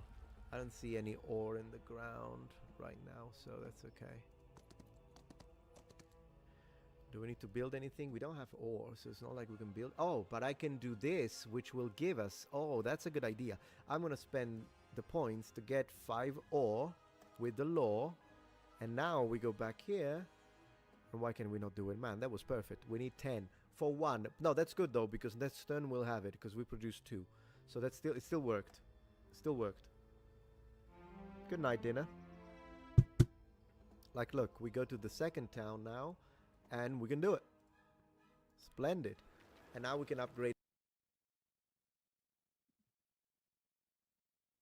All right, let's go out live right now to Tokyo, moments away from seeing President Trump and the Prime Minister of Japan, and they will be having their meeting in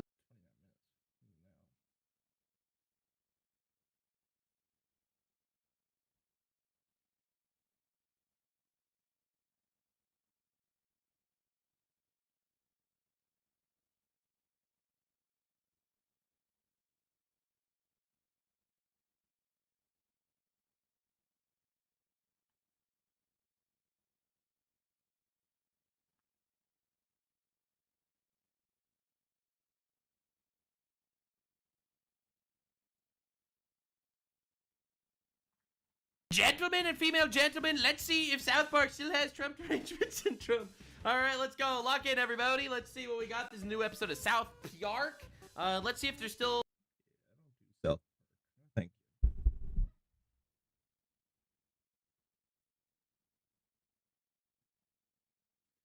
I know what I want to watch. Venom.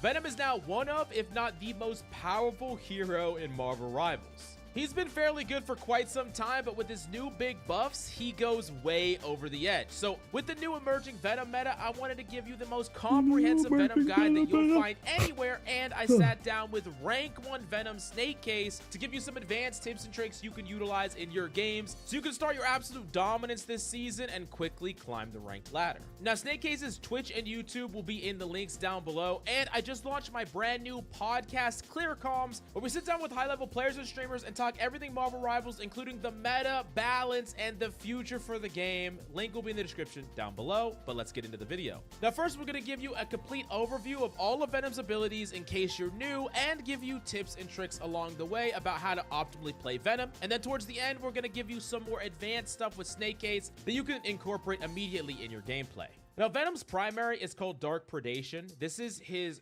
normal fire, and it actually does headshot, so that's one of the first skill checks on this character. Higher crit rate means more damage consistently, but you're also going to want to be weaving melees in between your primary for the first two. So you shoot, and then you're going to melee, and then shoot and melee again. This weaves in extra bits of damage, but for the third melee, it's a little bit of a longer animation that is typically not worth it, and can mess up some combos as well, so that's something that you can cancel. So a default fight could be primary melee, primary melee, primary primary. This makes it so you skip over that third melee and it doesn't slow down your consistent damage. Now you can also use your primary to set up some timing stuff with your ultimate, but we'll get to that in a little bit later in the combo section. Now Venom's ultimate is called Cellular Corrosion, and this is a really important ability for Venom that creates more consistent damage and even one-shot combos. So basically, when you activate it within range of 8 meters from an enemy, it's going to do a tiny amount of damage at first, only 5, and it's going to slow enemies by 25%, making it harder for them to run away and easier for you to deal damage to them with your primary. And if you make sure to stay within 11 meters from them within 3 seconds, it will do another big burst of 80 damage. Now that 3 seconds is important because it's something that you can combine with his ultimate that will do damage based on max HP, and if you time it correctly, right before the 3-second pop, you will be able to hit them with the ult and then hit them with the Cellular Corrosion burst damage, one-shotting them, and you can even use this to one-shot supports through their ultimate depending on damage boosts and things like that.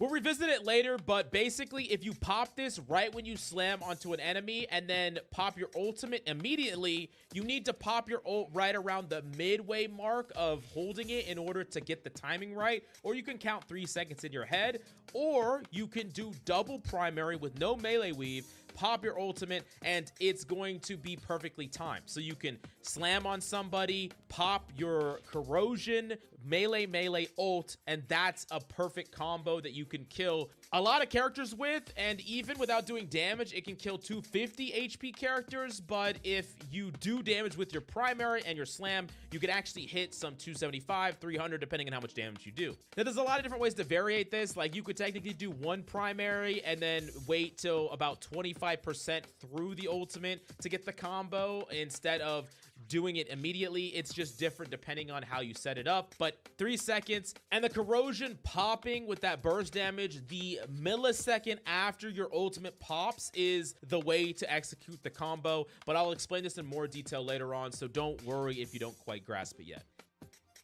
Now, the first movement ability on Venom is his Venom Swing, and this allows him to zip across the map. It's on an 8-second cooldown, and it's the main way that you're going to be able to move around the map and get out of danger. And one of the things that you're going to want to do is you're going to want to set up on a wall, a piece of cover, a high ground, something, and slam into the enemy, and then use your Venom Swing to get out. One of the things and one of the big mistakes a lot of Venom players make is that they are swinging into a fight. And while you could do this in certain situations, when you're in an isolated duel, when you're guaranteed to get kills, or when your team has a ton of picks and you have a lot of momentum, you can definitely swing in and slam in. But if you swing in, you got to understand that it's very easy for you to die. 8 seconds is a long time, and with focus fire and CC crowd control, you could still die. But if you slam in without using your swing, then you can always just swing out safely. And one of the things that you kind of originally had to decide was, should you do easy swing so you could just instantly get out, or should you have manual swing so you can look at the floor and certain objects and actually grip to it specifically? Now you get to do both. So what you want to do is bind both settings. So you can manual swing off of stuff and you can easy swing out. And that gives you a lot of options because sometimes you want to get out immediately and you don't have time to look. You don't have to because you can use easy swing. But in situations where you're trying to set up like a rollout or you're trying to grab the ground in a very specific way, you can do the manual swing. So you're going to want to bind both of these. And this is really strong because easy swing can allow you to instantly swing and slam on somebody if you're trying to kill them right away, or it can allow you to like zip out of there the second you hear an Emma use her diamond form. It gives you a lot more flexibility and options in the mid fight, and it's really, really strong to do, something you're gonna have to do if you want to master Venom. Now, one thing that you could do with manual swing is if you swing around an object and then cancel it, you can build up momentum that if you spam jump as you hit the ground, you're going to be able to carry that momentum into a bunny hop. Now, on mouse and keyboard, if you bind your jump to scroll wheel down, it's a lot easier to be consistent with bunny hopping, but you can do it on both controller and mouse and keyboard without doing that. It's just a bit harder to get the timing right. This could be super useful if you need a touch point last second, or you really want to save your abilities and get all the way to point. You could chain like a bunny hop into a slam and then grapple out after you touched in overtime. Super powerful tech to master after you get more comfortable on the character. Now, the main way that Venom protects himself is with his ability Symbiotic Resilience. This is on a rather long cooldown at 15 seconds, and it's going to instantly grant him 100 bonus health and then convert 120% of lost health into bonus health as well. This means that the lower HP that Venom has, the more this is going to heal you. So if you squeeze this ability or make sure you're using it when you're relatively low, you're going to be able to be a lot more survivable or have more overall health over the entire engagement. That being said, you sometimes have to find that balance because while it's nice to like try to really wait till you're low, if you wait till you're like at 200 HP, then get frozen, you're not going to have a chance to pop it before you die. So you got to be a little bit careful about that. Now, it's also important to understand that this is not enough to protect you alone. I think it's most important that you're ready to dip out of a fight and you still have access to your grapple to get out. If you are being shot by a whole bunch of people, being stunned by Bucky, being frozen, it really doesn't matter how much HP you have. You need to be able to have tools that can get you out, and you can still get burned very quickly if you go in expecting this alone to save you. It's really easy to hit a big chunky Venom. You're a massive target. That HP doesn't go as far as you think it does. Still important to have a get out plan. Also, it's a super long cooldown, so you don't want to do any harder dives until you get it. Sometimes you can do a soft slam and get out just to bait cooldowns and build up ult charge, and then you'll have your next bigger engagement once you have it, still preserving that grapple to get out though. Now, a really important Venom ability is his Frenzied Arrival. This is his slam ability, and the weird thing about this is this can be triggered depending on Venom's distance from the ground, not necessarily the distance from the target he's going to slam onto. So as long as you can create a little bit higher than jump elevation, you can slam in most cases. And this means that you can use all kinds of strange techs and things in order to get that slam off. There's carts like the symbiote cart that you can use the bulge of the cart, hop up and over it, and then slam down all around it, and you can slam pretty far as well. This also means that if you can jump off of a high ground, you can slam back on top of that high ground because Venom's body is technically really far from the ground that he's over, even though he's slamming directly under the ground that's right next to him. You can combine techs like that with primary cancel, so you can actually jump off of like a ledge, primary, hit the target, and then slam right on top of them, even though they're right next to him, and just do a crazy amount of burst damage out of nowhere.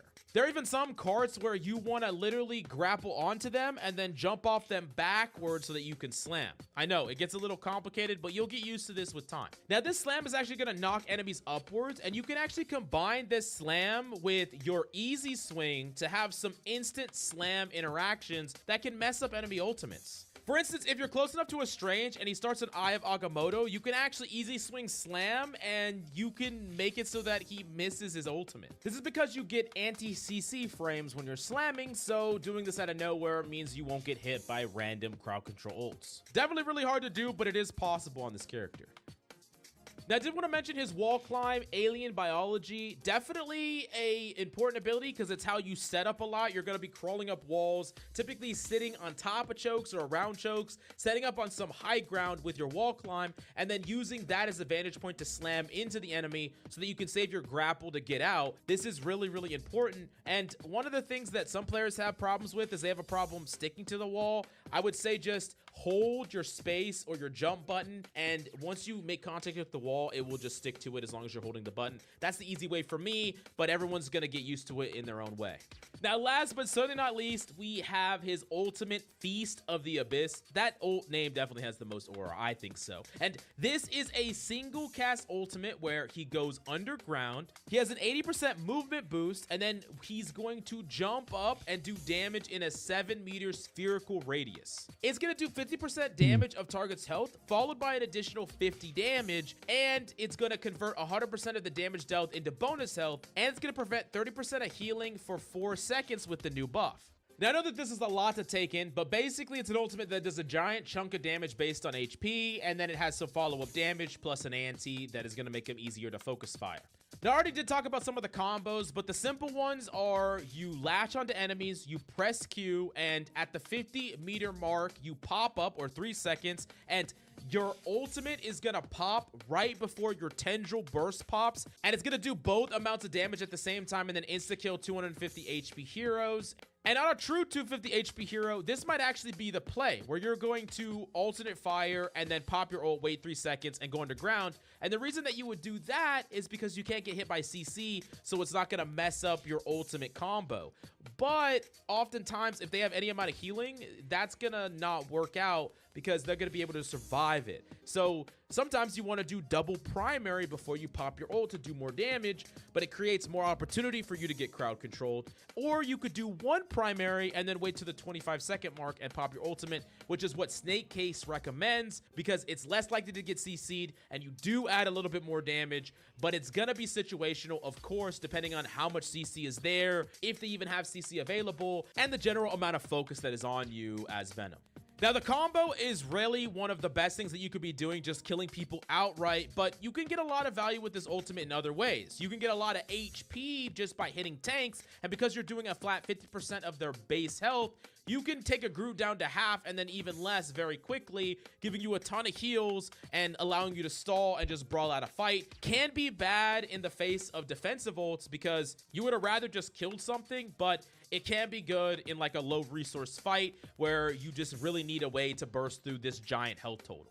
Also, with a lot of damage boosts, like Mantis damage boost, Luna damage boost, Rocket, now his ultimate damage boost, all of these can allow you to kill through defensive ultimates, and they're gonna vary depending on how much, especially with something like Rocket or Luna. It's gonna be entirely possible to kill through every single defensive ult as long as you time it at the same cadence as you did before, just a massive amount of raw damage, but you're still gonna wanna use your alternate fire, cellular corrosion into your ultimate, popping it after 3 seconds to get the most amount of guaranteed burst damage. Now, the new anti adds a lot of variables to this ultimate because I think that it's a lot easier to combo kill characters like Cloak with ways to heal themselves, like with the sphere that just she gets to throw on herself and heal her. And tanks like Groot that don't have protection abilities are gonna be more worthy to ult now because if you have team focus fire, after you do a giant chunk of damage, it's gonna be hard for the enemy to heal him up. It's gonna cost them a lot of resources, so they'll be on the back foot and they probably won't be able to heal him in time before he dies. So there's just more flexible ways you could use this ultimate. And of course, with Rocket's ult buff, I think those two together are just gonna pretty much kill everything as long as you set up the combo right. And even in some cases, you don't even have to combo because of just how much raw damage you're outputting. But I laid down the groundwork for you to understand Venom as a whole, but let's talk about some more advanced tips and tricks with the rank 1 Venom Snake Case, where I sent him some recorded questions that I have about meta, matchups, combos, and special tips and tricks, and here's what he had to say about them.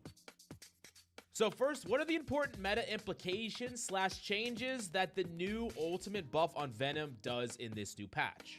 The main important change for the new ultimate buff will be the alt combo in my opinion. So the alt combo will be a lot easier to pull off with the healing reduction. So let's say they have a cloak and she's standing in her bubble. Whenever you combo with your grasp, you cannot consistently kill through that right now. But when the healing reduction hits, you'll be able to kill that through a lot more. And that's for all situations with the alt combo. It'll just be way more consistent to kill people. Then obviously you'll see some Venom ults be used more aggressively. So if you just pop that ultimate on someone who your team can focus, they will probably die if a support ult isn't used. Probably see a lot more Venoms combo with a Rocket, Luna, or Mantis damage boost next season. Now my second question is, what is the #1 mistake that you see even experienced Venom mains make that you don't, and it allows you to consistently dominate top 500 lobbies? The biggest playstyle mistake I see Venoms doing is they aren't stalling cart enough and staying in the enemy backline. This is where I shine the most, and in my opinion, It's where a large part of the skill ceiling is for Venom. If you can consistently live in the enemy backline and bait out cooldowns, then leave, all without dying, you are getting a ton of value. Yeah, diving is important, but you always want to be baiting out the enemy cooldowns and keeping track of what they have, so you might be able to get a pick next time you dive. Now, my third question is, what are the matchups that you hate the most? How do you counterplay them, and when do you need to swap? Also, what are the easy matchups that you can abuse over and over again? So the matchups I hate the most are Human Torch and Jeff. They are the hardest to deal with because they are both unkillable, and in triple support it's hard to get anything done when they have a Jeff. Other honorable mentions are Hulk and Invisible Woman. You just have to play around their cooldowns really carefully. Hulk Bubble will cancel your ult combo, and they can both CC you, which often leads to death. Another scary pick is Black Widow. Her kickstun will kill you whenever you swing out 100% of the time, but people aren't ready for that yet. Black Widow isn't meta, but when she becomes meta, she's gonna be a demon for Venom. I'm calling it now. Apart from that, if they are on triple support, usually you can live in their backline a lot and do a lot of distracting, so I don't mind triple support. Those are the matchups I hate the most. It's usually just those characters, but if they have a lot of characters like Bucky, Wolverine, Invisible Woman, you may want to swap if you're always dying. And just to give a mention to Emma, I do not mind fighting Emmas at all. I actually prefer if they have an Emma over an off tank like Hulk or Thing, because whenever Emma goes into diamond form, you can just simple swing out instantly and she cannot grab you. So that's the mention to Emma that you were probably thinking about right now. Now, my fourth question is, what are the best duos, trios, or synergy that you like to run? And in general, what are you looking for in your teammates' play and pick that can best enable you? So 99% of the time, I'm solo queuing. The best supports to run with Venom are Mantis and Luna for the damage boost, and maybe Rocket now too. So for DPS, I find Spider-Man is fun to dive with, but I can really make any DPS comp work with Venom. For tanks, I prefer an Emma, Magneto, or Doctor Strange so they can main tank while I'm at the enemy backline. Now, my fifth question is, are there any special map implications for the hero, or are there other advanced tips and techs that people should know about that isn't common knowledge? The first tech that you should know about is a simple swing dive. Some experienced Venom players still do not have simple swing bound, or they aren't using it enough. It's basically a different ability with a shared cooldown with manual swing. You can use simple swing to avoid Jeff and Doctor Strange ultimates, as well as survive Jeff whenever he spits you off the map. Simple swing is an instant swing to get out of bad situations. Manual swing is when you want precise and high momentum swings. So when you combo the simple swing with the dive, you'll be able to avoid some ultimates and CC abilities. For the next tech, long swing stalling is a silly niche tech that is useful to stall on some maps. It's hard to pull off, but you can make Venom's swing last for 10 to 20 seconds and use it to stall on some points.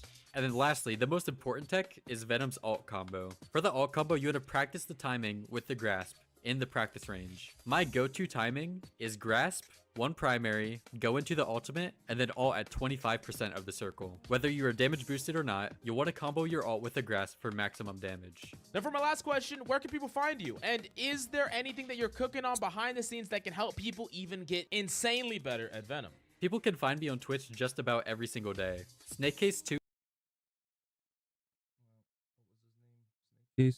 Venom is now one of, if and YouTube handle. Cooking on behind the scenes that can help people even get insanely better at Venom. People can find me on Twitch just about every single day. Snakecase2 is my Twitch, TikTok, and YouTube handle. And I also have a section in my Discord for Venom Tech if you want to check that out. I appreciate the questions and I hope you have fun learning Venom. He's really fun to play and I'm definitely not biased since I have 600 hours on him.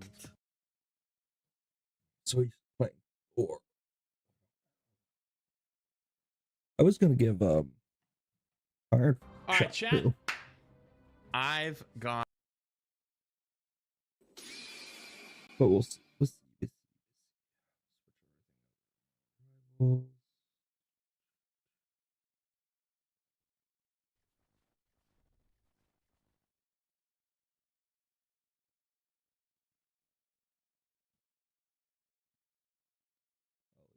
Here.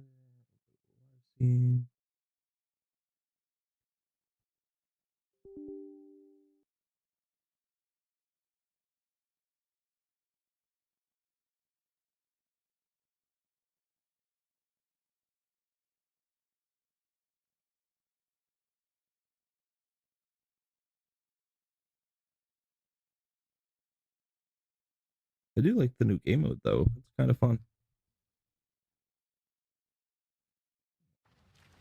Oh, we're this much.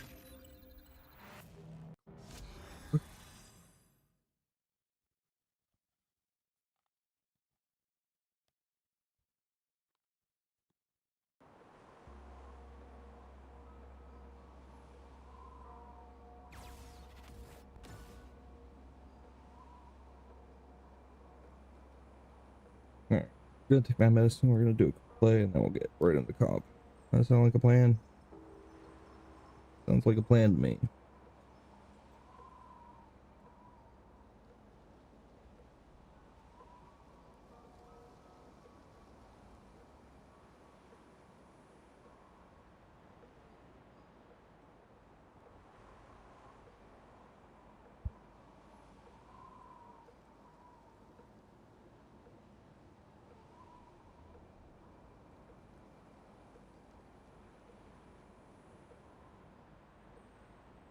Hmm.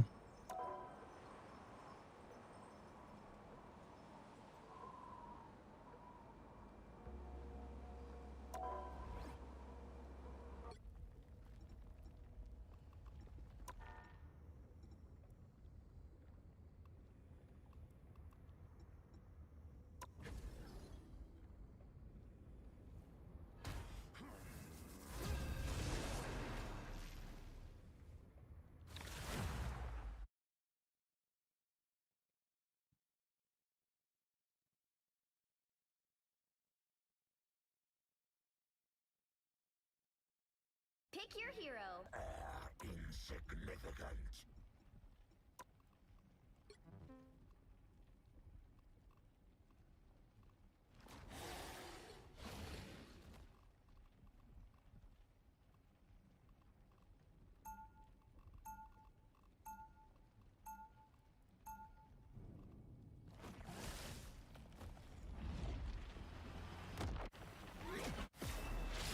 Finally, a chance to show them all who you were meant to be, Eddie. 30 seconds before you attack. Get ready. What are you gonna do, little fella? Kill him with cuteness?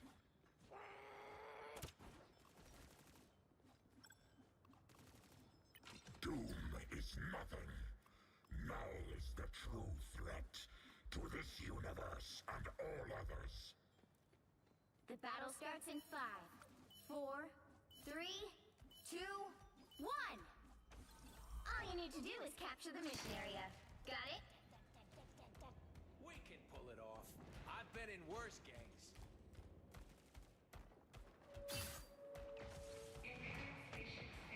See that? I can feel them getting closer.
Double KO.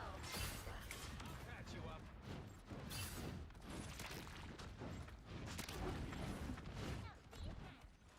You're up, little one.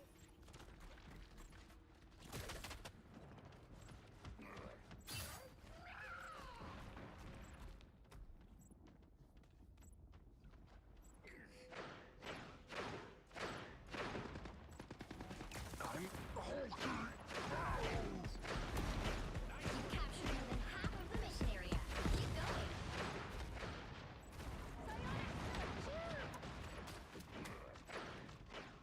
Vengeance is mine. Double strike! Deed for the dead.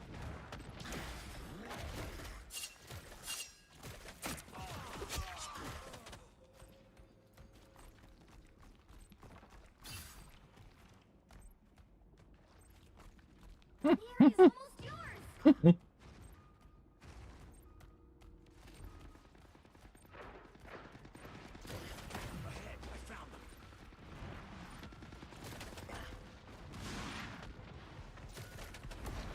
Judge, jury, executioner!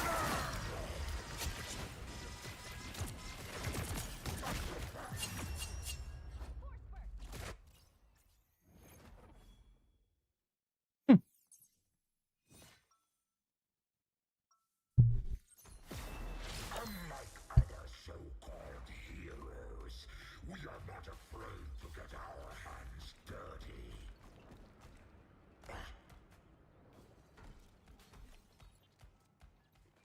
30 seconds before you attack. Get ready.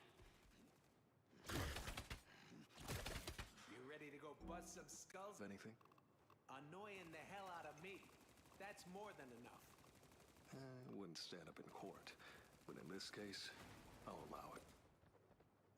The battle starts in 5, 4, 3, 2, 1.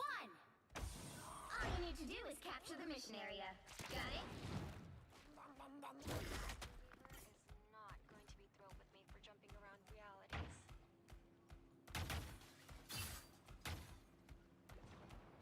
Someone scratch my back. Our enemies are near. I can feel them.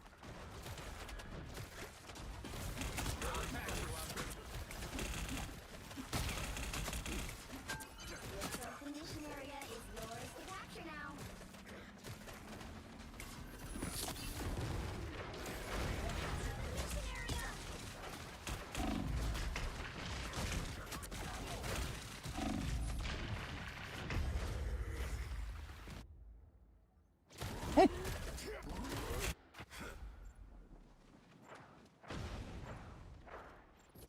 You can't get rid of us so easy.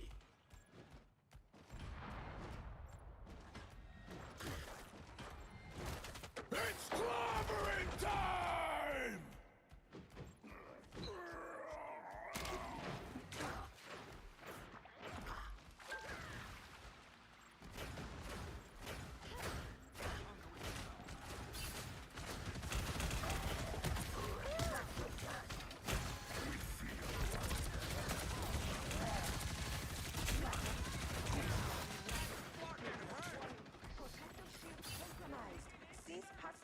Just what we needed.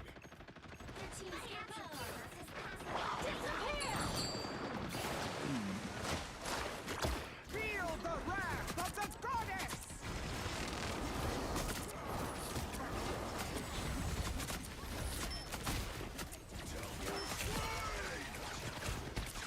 Judge, jury, executioner! There is no escape.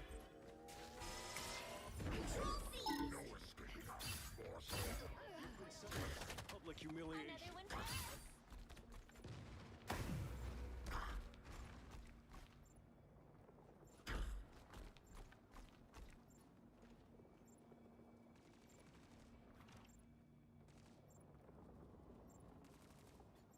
This spot concerns us.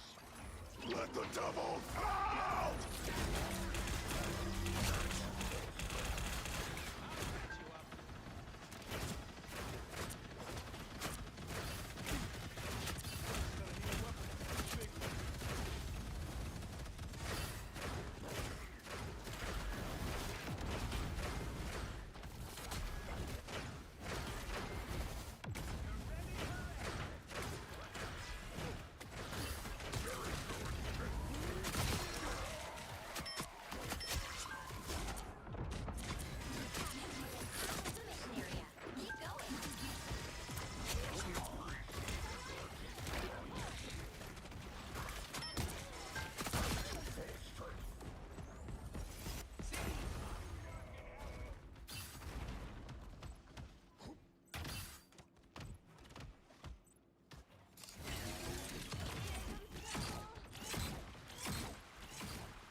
Maximum pulse!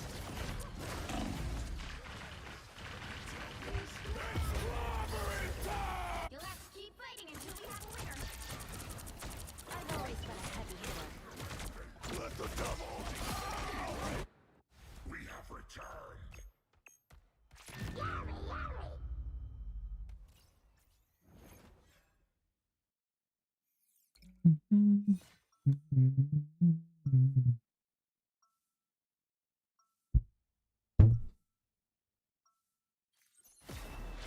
Finally, a chance to show them all who you were meant to be, Eddie.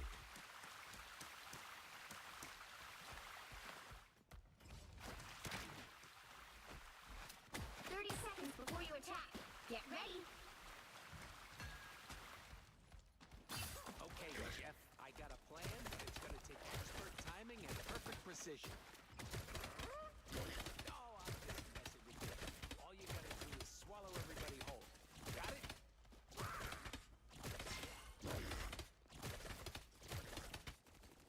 The battle starts in 5, 4, 3, 2, 1.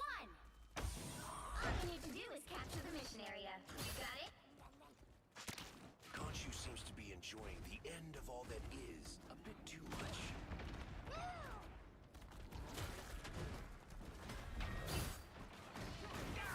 That's fucking hurt!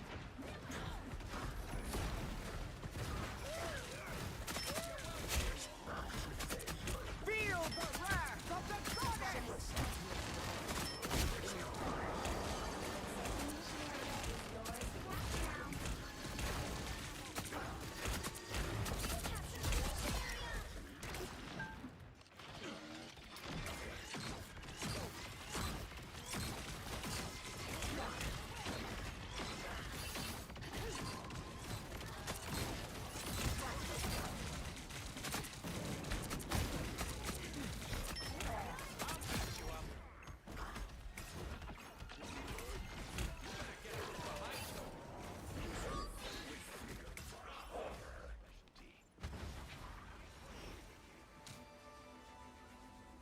Our enemies are near. Feel them.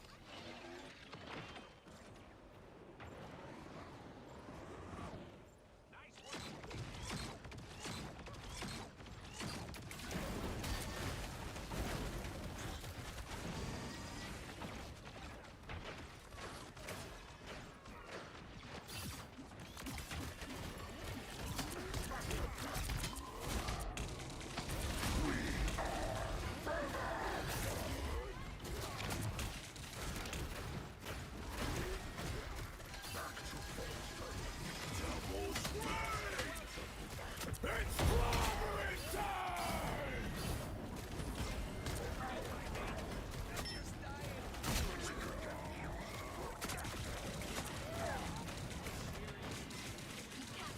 Half of the mission area. Keep going. Maximum pulse! There is no escape.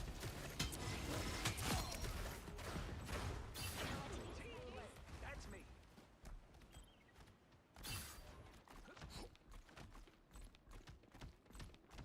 Let the devil out!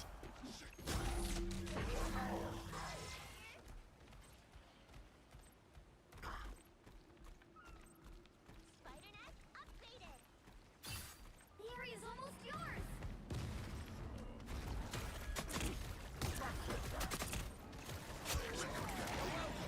We feel much better.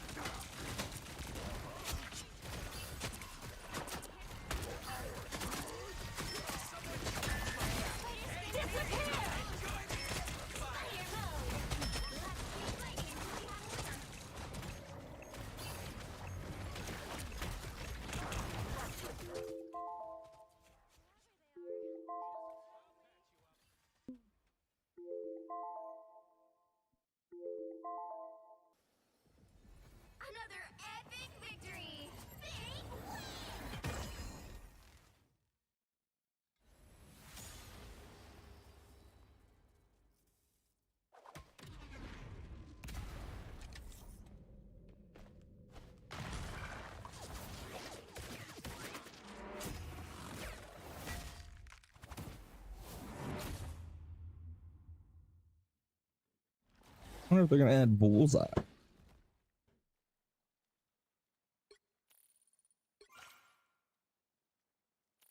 Didn't do too bad. I only died 3 times. 10 final hits too. Could have done more damage.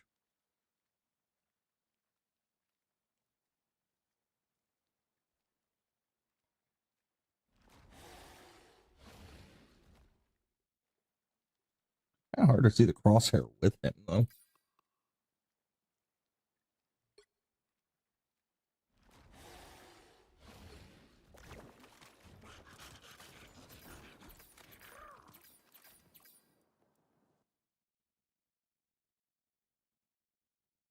All right, I gotta go to the bathroom. Be right back.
Some beef jerky.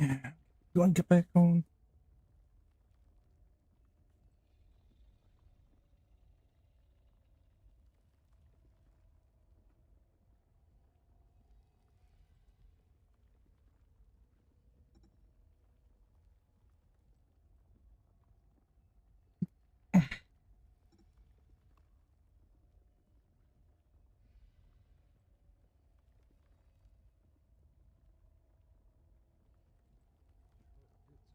What did that mean?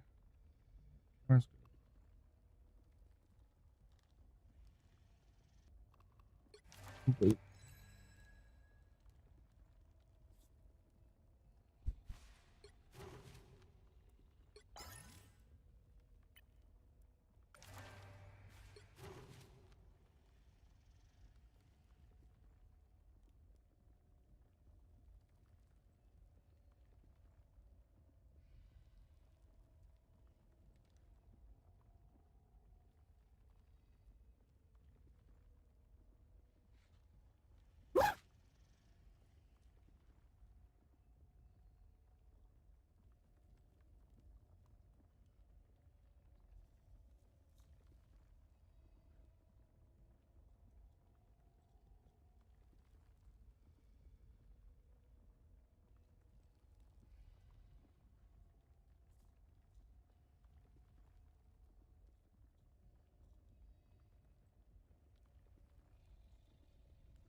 Horse pill.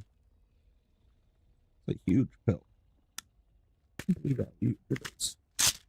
And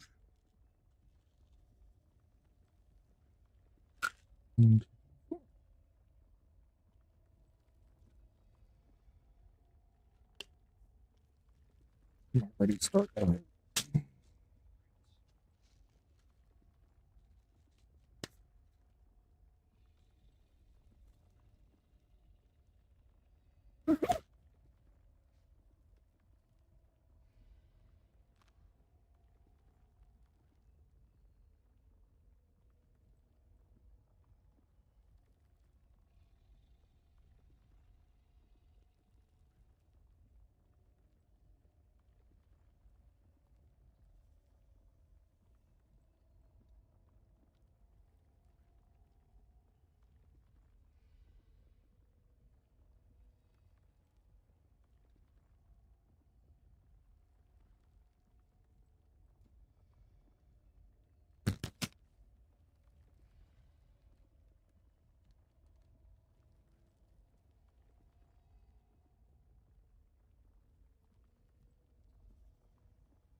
Kind of nice skin.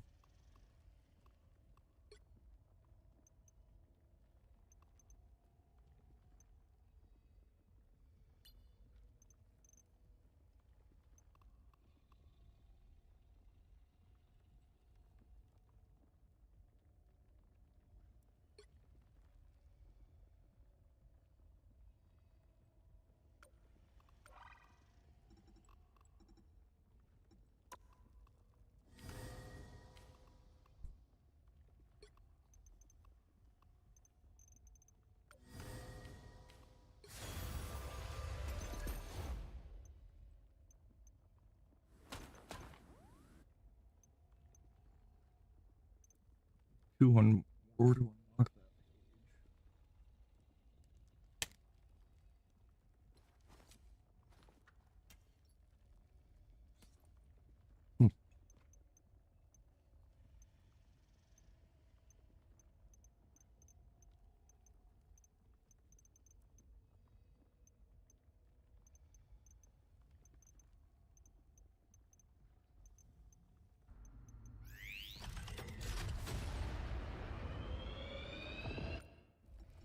Okay.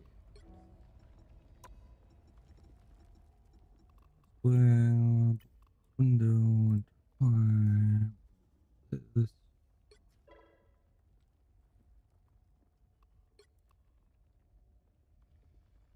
I have something going on in the background. Sorry, guys. It's not necessarily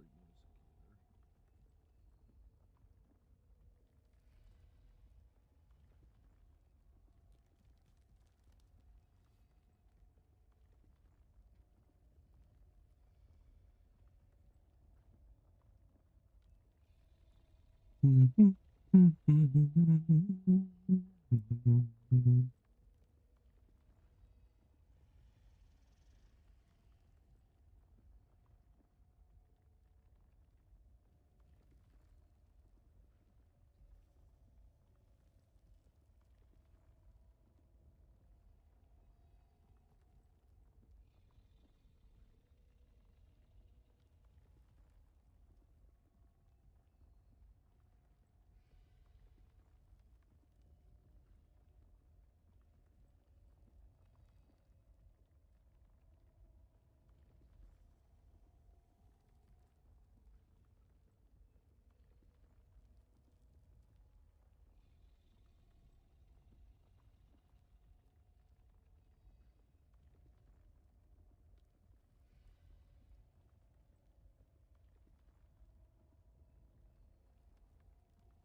I swear, if Gavin Newsom runs for president, he's not going to get very many votes. I don't even know if we'll get past the primary, to be honest.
I'm gonna watch something. I know.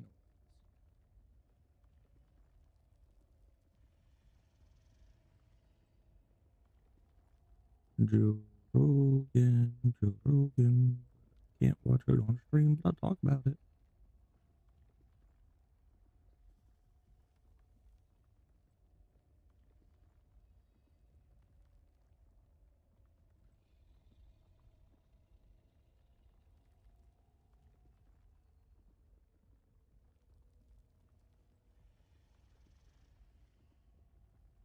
Cool.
I can't believe it was only 5 years ago since the woke era.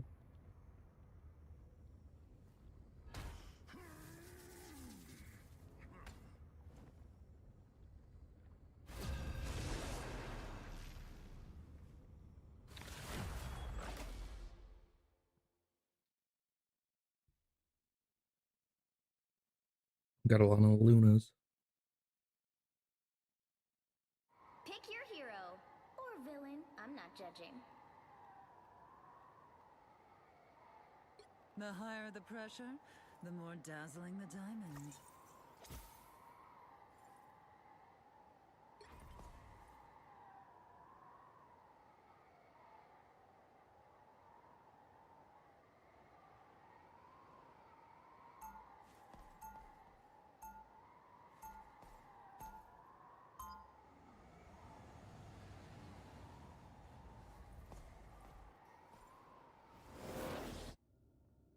I proudly wear the X, even when it clashes with my ensemble. 30 seconds before you attack. Get ready. You are the avatar of a divine being, are you not? I'm the Fist of Khonshu, god of the moon. Ah, of the Aeneid, the Egyptian pantheon. I was never fond of him. Tauret, however. Yeah, she's great. The battle starts in 5, 4, 3, 2, 1. All you need to do is capture the mission area. Got it? I'm Mark Spector. I'm Stephen Grant. I'm Jake Lockley. And we are Moon Knight. Our adversaries gather. For once, I'm vulnerable.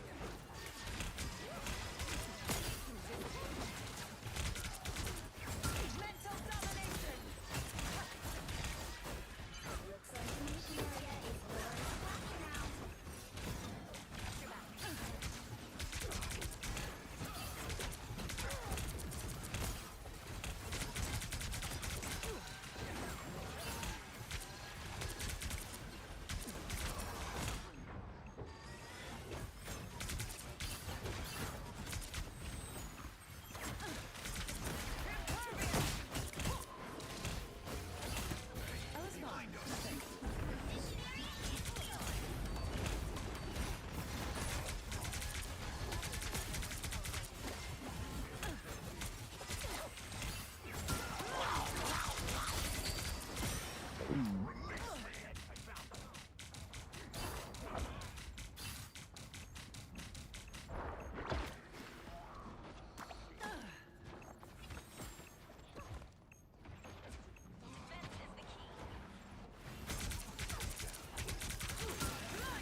Amazing Spider-Man!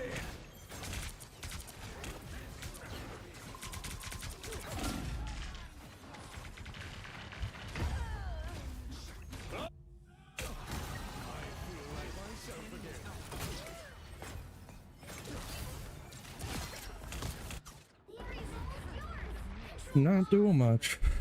Just damage. Anyone willing to help? Track.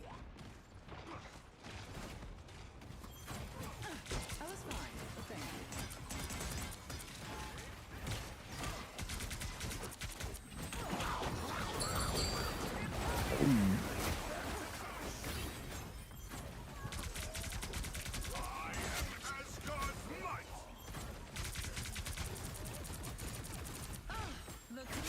You got them all!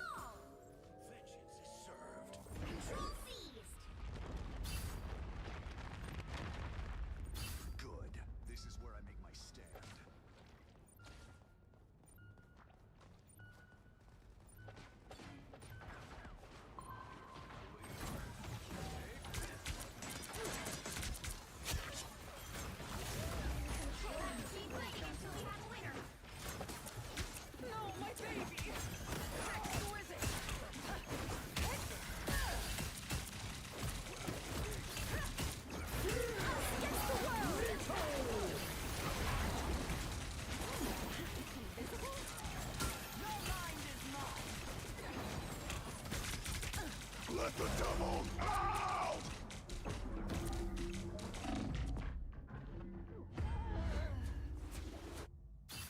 Hey.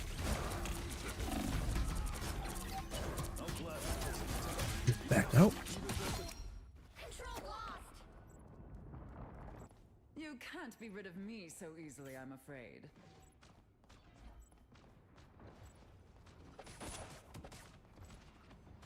Their team's capture progress has passed the halfway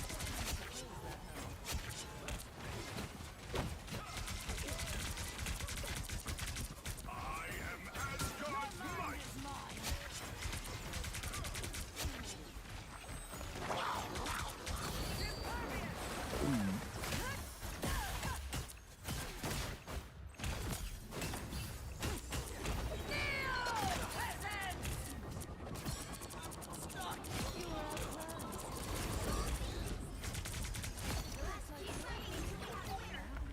Another senseless battle over.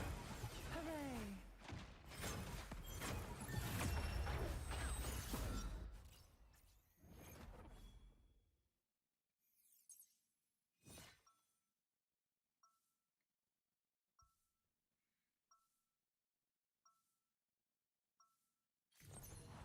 Money can't buy happiness, but I can afford everything else.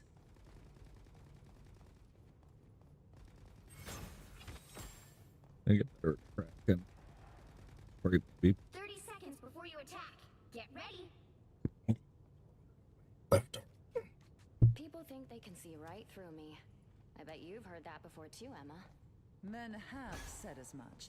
I prove them wrong consistently, just as any diva would. Well, from one mother to another, let me say you are a true gem. Thank The battle you, starts in Susan. 5, You're definitely 4, a mom. 3, I don't 2, know about being a 1. mother. All you need to do is capture the mission area. Got it? Some things you just can't unsee. I dare not. Some uninvited. I suppose that helped.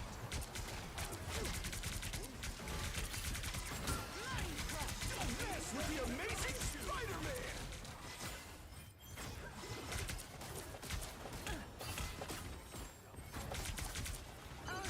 The mission area is yours to capture now.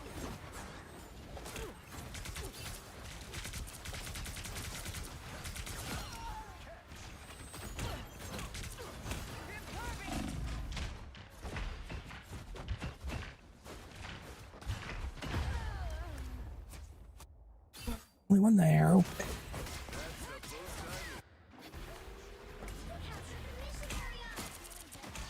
This queen's reign isn't over. Feel like Hulk should knock that over.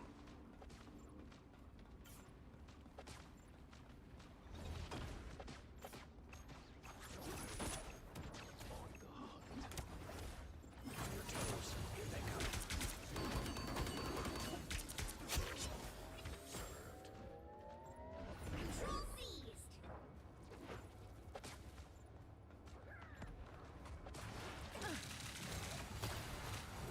I suppose that helped.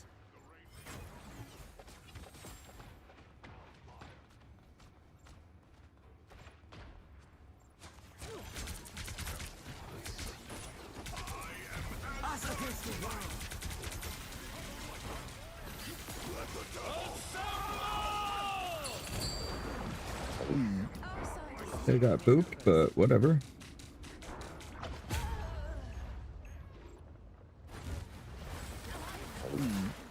Destroy it.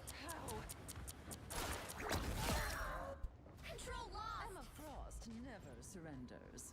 Huh?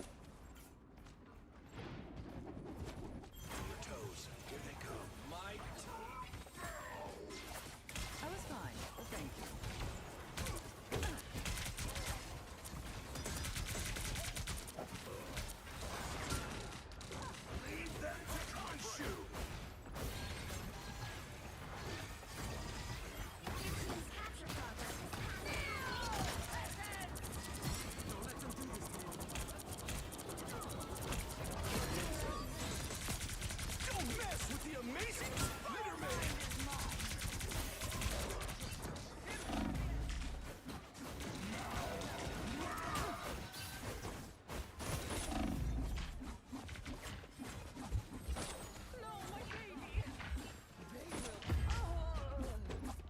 Yeah. Are we at double?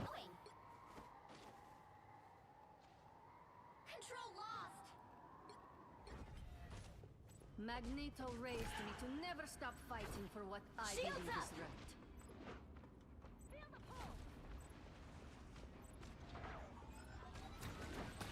Ah, that's better. Let the devil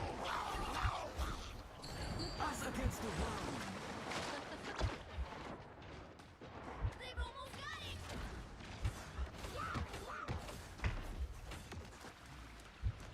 Goodbye, for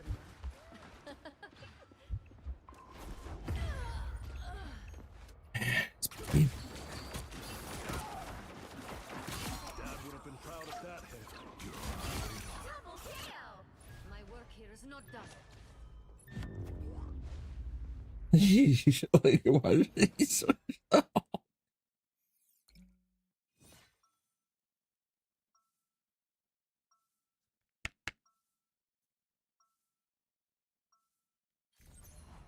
The multiverse offers endless possibilities, but you don't have to be a witch to find a match. Those who oppose 3/4 of the earth is mine to rule.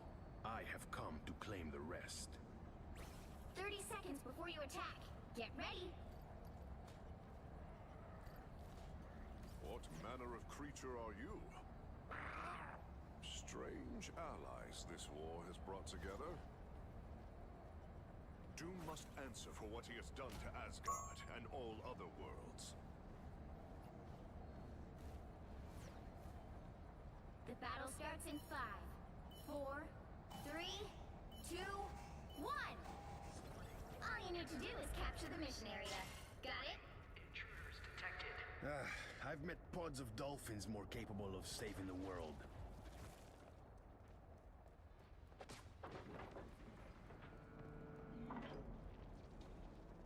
Our adversaries gather. Protect your king! Leave them to consume! Looks like the mission area is yours to capture now. Double KO. Mission area is yours. We have done our part. How refreshing. Anyone willing to help?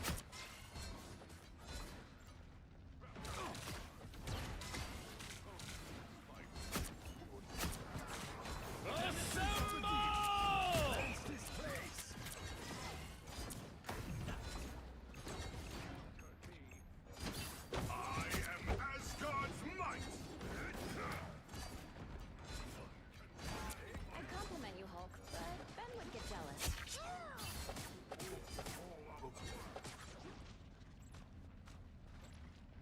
Denizens of the deep. Hey, check this place out.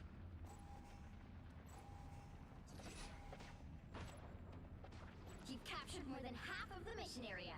Keep going. Found one of our targets. Be wary of these locations. Attack them! Look here.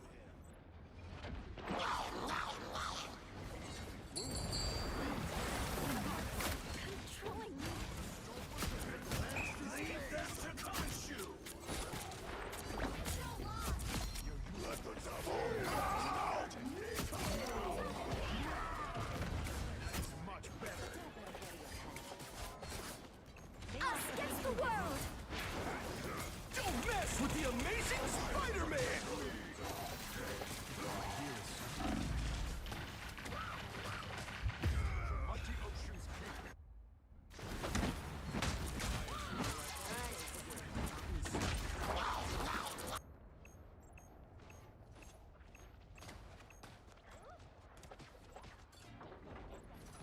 Denizens of the deep. That is much better.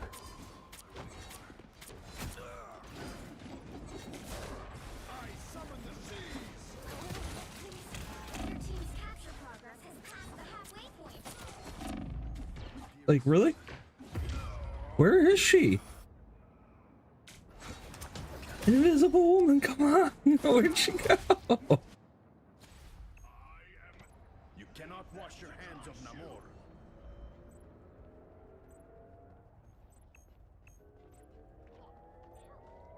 Control seized. The area's almost yours. Got your back.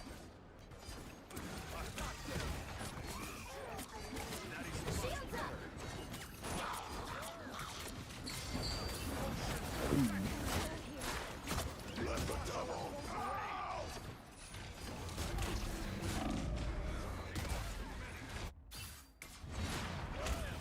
These Jeff ults, these Daredevil ults. You cannot wash your hands Keep of fighting Namor. until we have a winner. Control lost.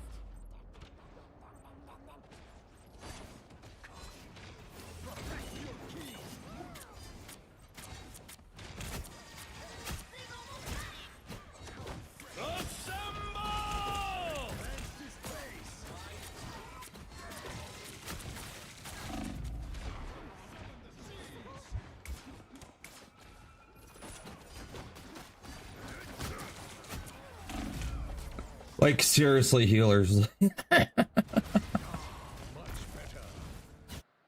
Don't mess with the amazing. No, well.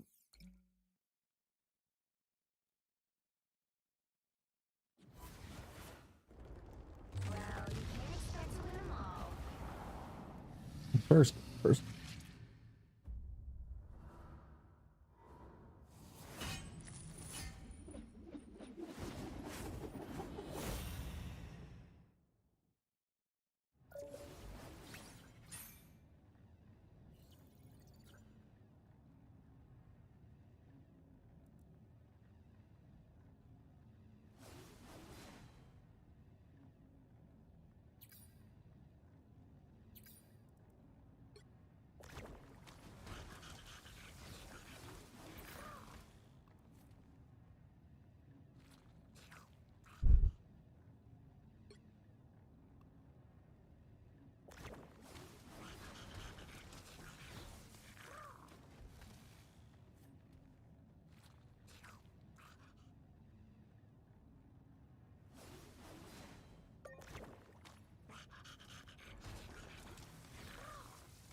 Literally a feeding Jeff. Could not run away from Buddha Man.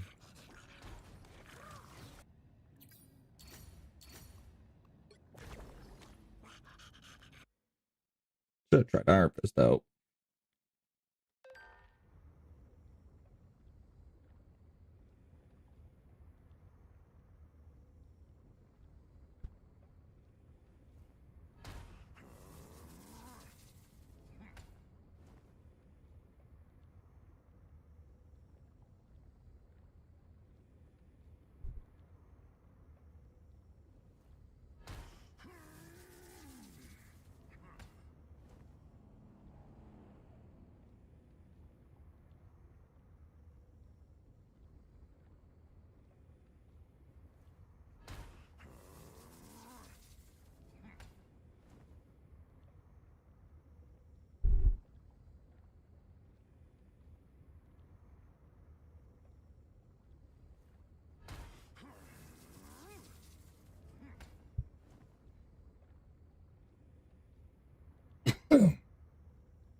like that dragon.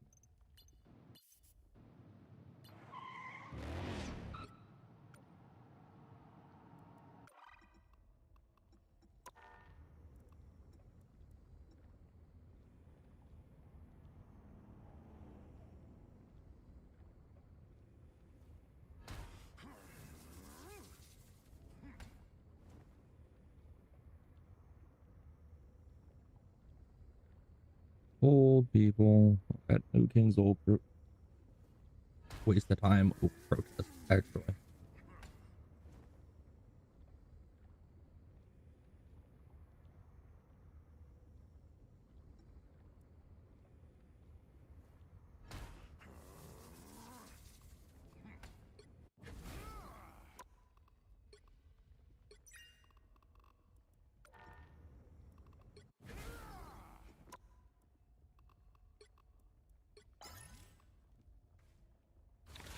Fast.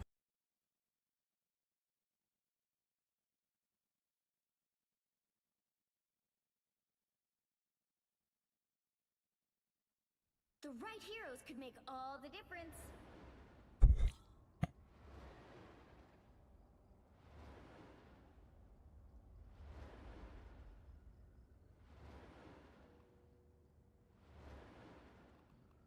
The higher the pressure, the more dazzling the diamond. One healer ain't gonna work, but that's okay.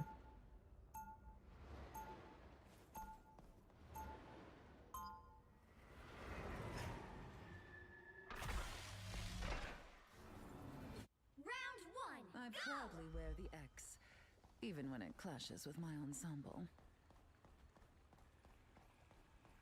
They'll be coming in 30 seconds. Stay strong. This kingdom of spiders. Has this become your domain now? Oh, this place? No. My neighborhood is way less futuristic. Shame. You have the heart of a king. You would rule this empire. The battle starts in 5, 4, 3, 2, 1. Here they are. The fools.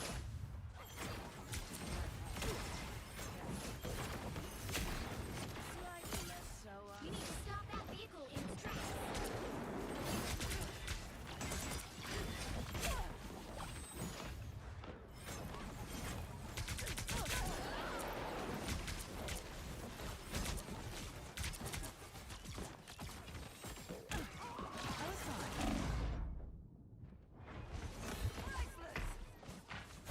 Better stop that vehicle.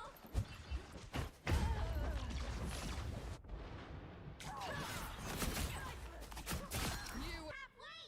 Stop them! My brother Loki imperils not just Asgard, but all the realms. No chance to stop them.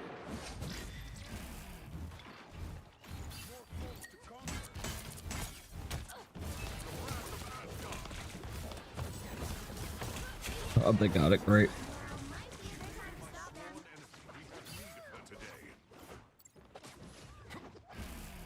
I am strengthened.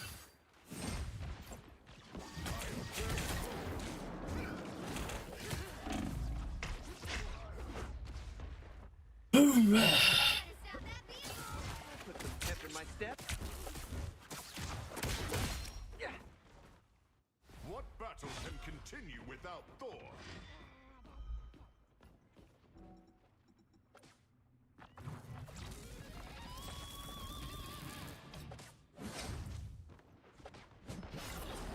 I have to play the team deathmatch.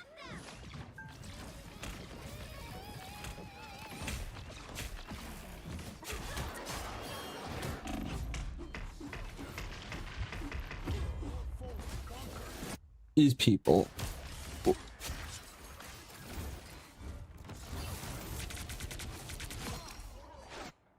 What battle can continue without Thor? There's still a chance to stop them.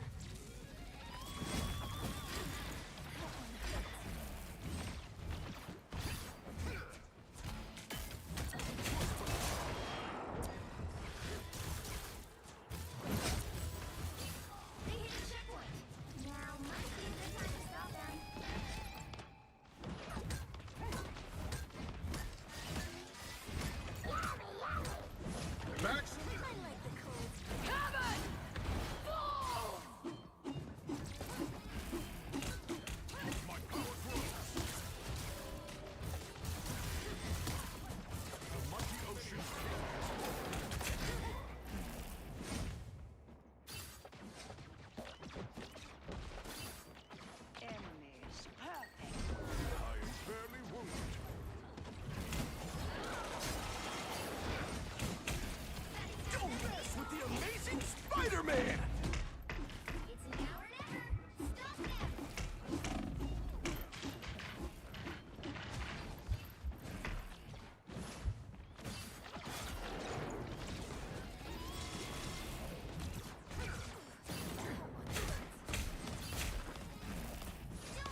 switch things up, including which side you're on. You'll need a top-notch team to win.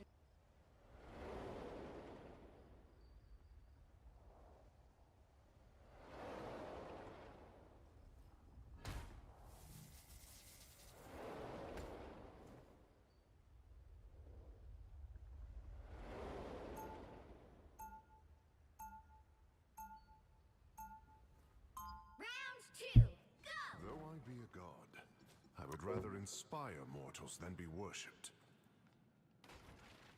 30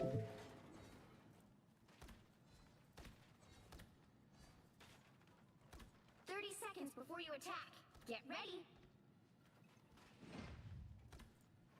Okay, Jeff, I got a plan, but it's gonna take expert timing and perfect precision. No, I'm just messing with you. All you gotta do is swallow everybody whole. Got it?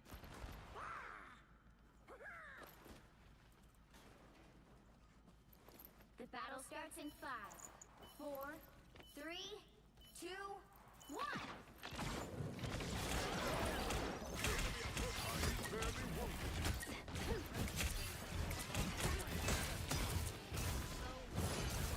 Help get that vehicle to its destination. Whatever you must do, Spider-Man.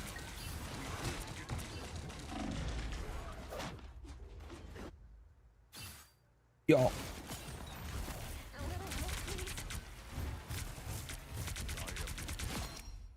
What battle can continue without thought? The wrath of Asgard! All that thunder for nothing? Clear the way. I am Thor, Odinson, god of thunder!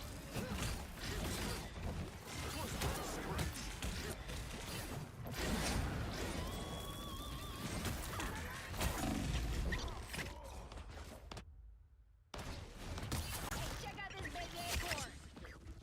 Oh, that vehicle can for itself, you know. I am Thor, Odinson, god of thunder! Don't mind me. I'm just dying.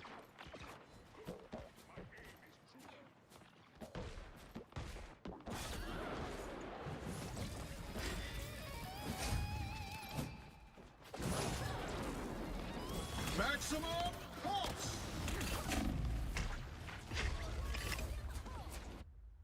Ooh, a touch of healing. Pulse charge, fire! Yeah, that does that, mate. I am Thor, Odinson, god of thunder!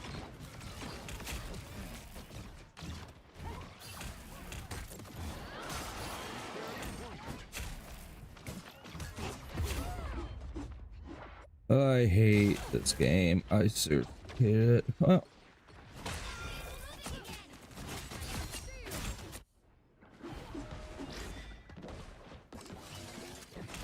Almost got out.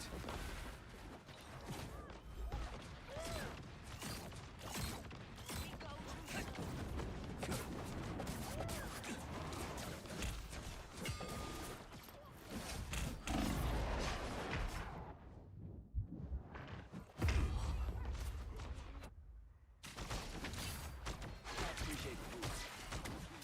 A little help, please. Psionic first. Solo has blessed me again.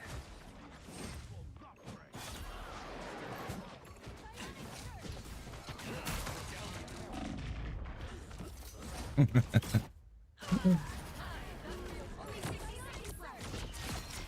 My step? Double KO. Losing a punch. Only fixing.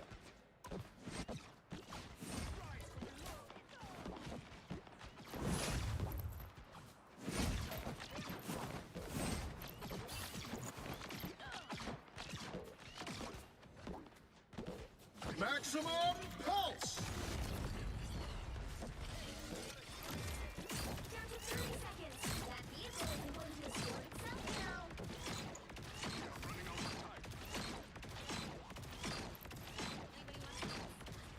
Fast! Grace us Us with against the world.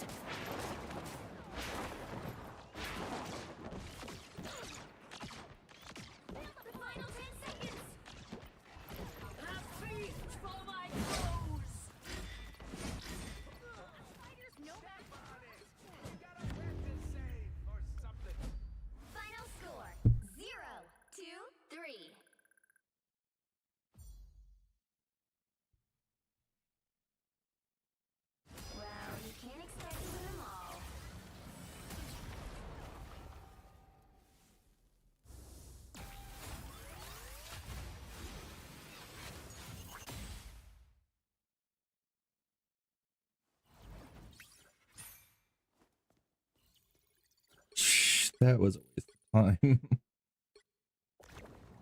Yeah, let's avoid all of these people.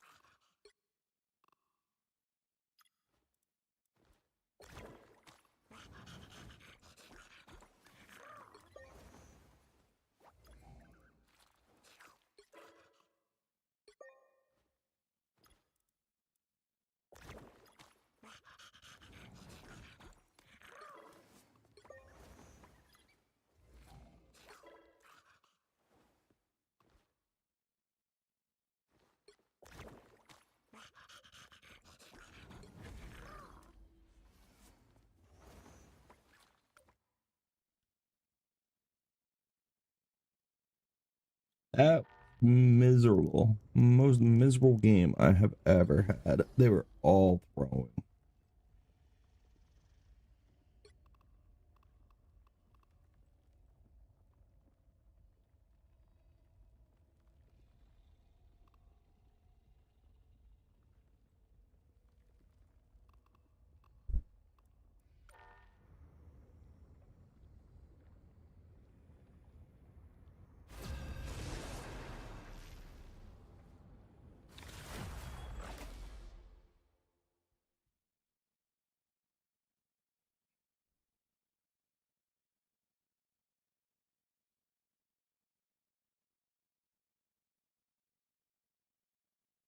You'll need a top-notch team to win this one. The higher the pressure, the more dazzling the diamond.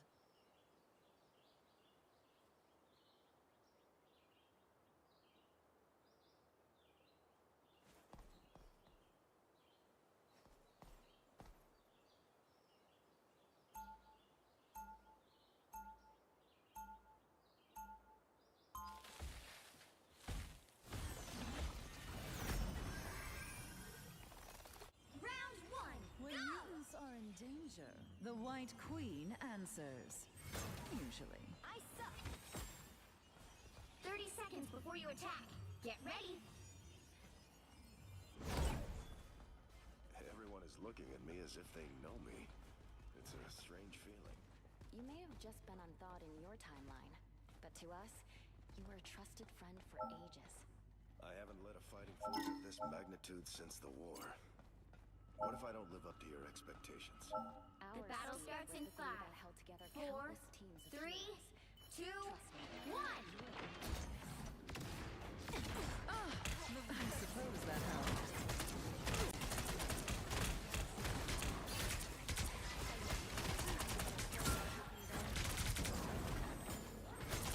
Ultron will pay for what he has done to Araco.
Ouch. This queen's reign isn't over. Enemy ahead. Prepare to engage.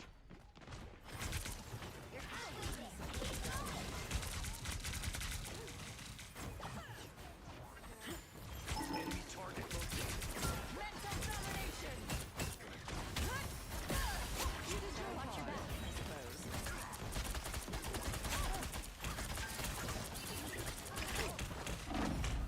Almost there. Don't turn back now.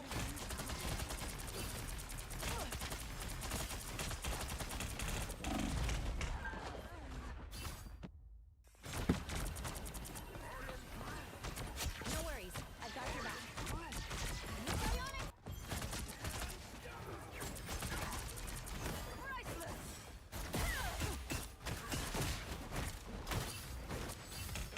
I was being a great diction point. Keep up the Prepare to engage. Disappear!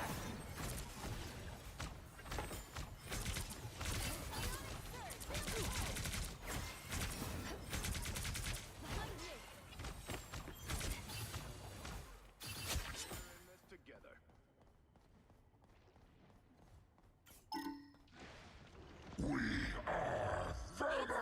finale.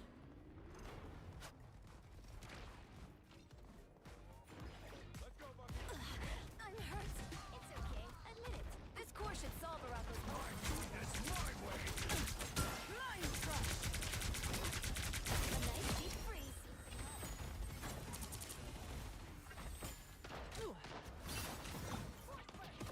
I suppose that helped. Don't let anything stand in your way. Shields up.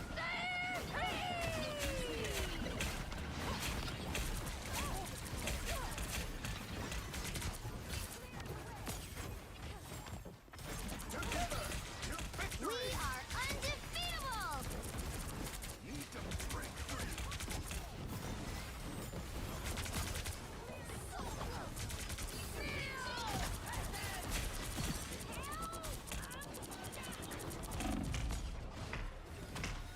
That was fine. Thank you.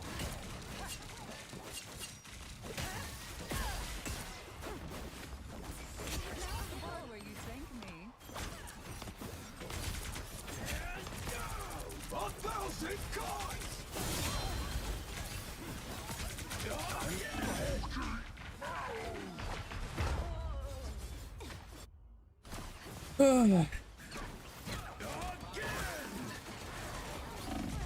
Sorry about great.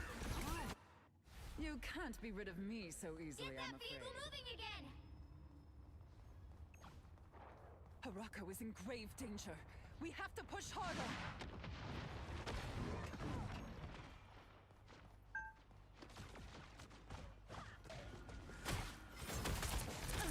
I suppose that helps.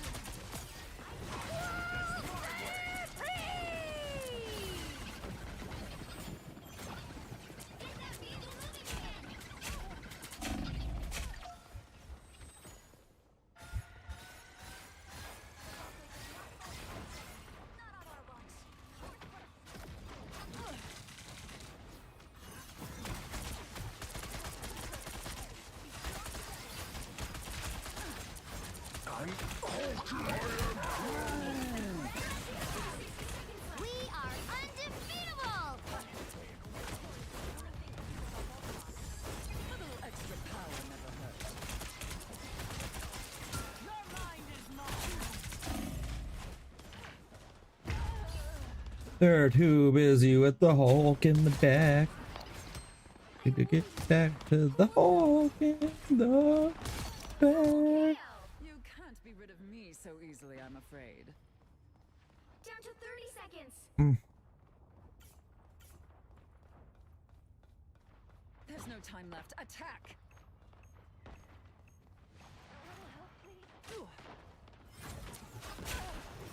A thousand gods! The final 10 seconds.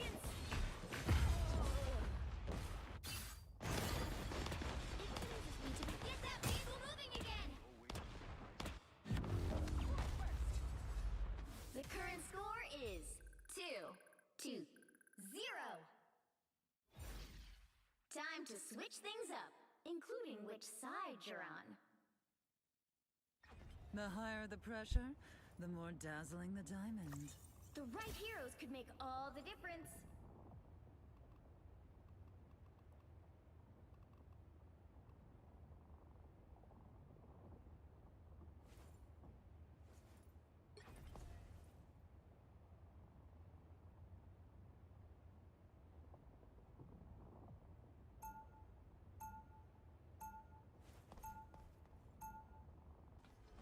Let's go, Bucky. On it, Steve. I won't turn down extra protection. They'll be coming in 30 seconds. Stay strong. Would you look at us? The man out of time and the cyborg assassin. They've sure come a long way from Brooklyn, Steve. But as long as we've still got a little Brooklyn inside of us, Buck, I have a feeling we'll be just fine. The battle starts in 5, 4, 3, 2, 1. Here they come.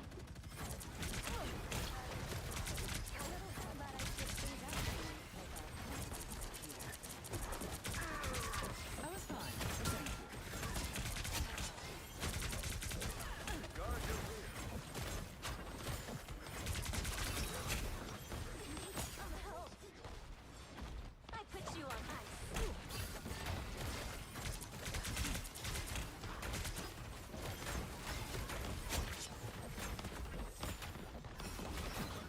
It's an honor to serve alongside you, Another unsuspecting foe. I'm okay.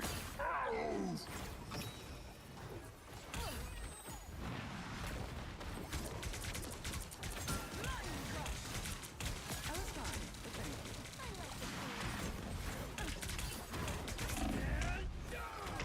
They look like they mean business.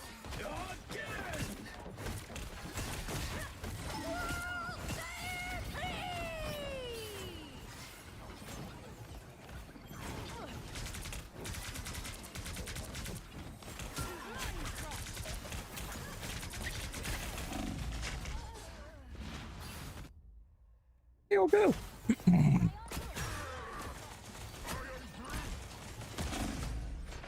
Seriously fall behind? I will have my revenge for that.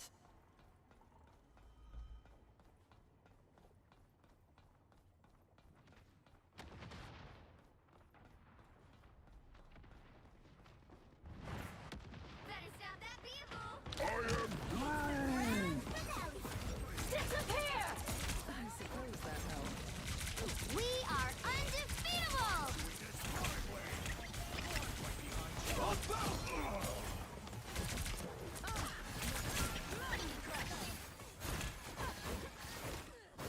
Now's the part where you thank me.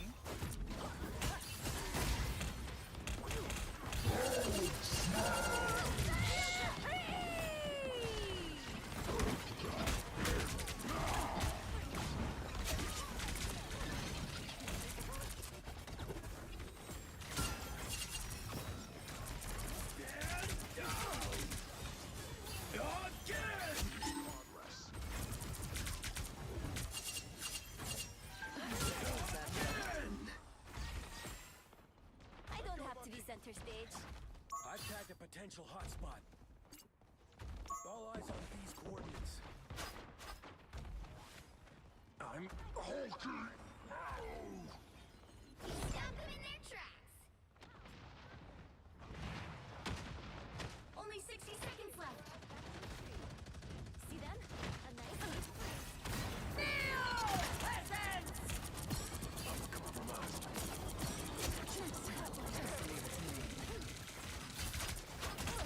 Mental domination!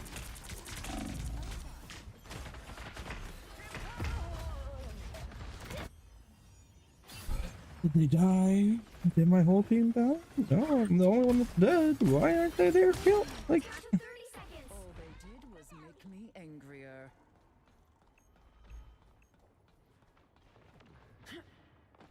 Vortex field. A nice deep freeze.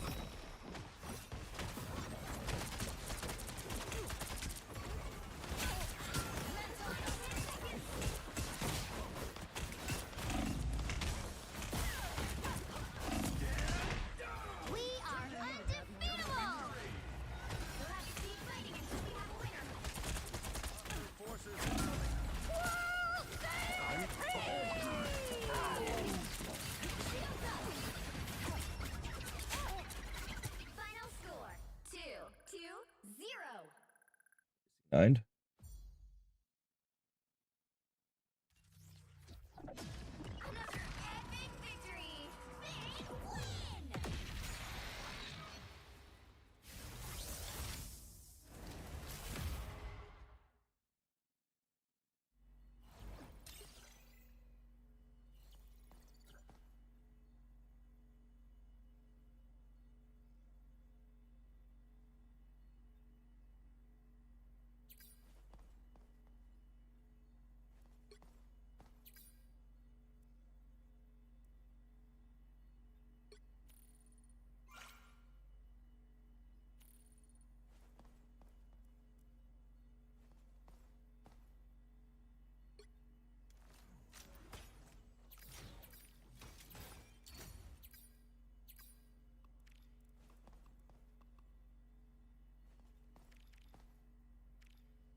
Will you?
Free.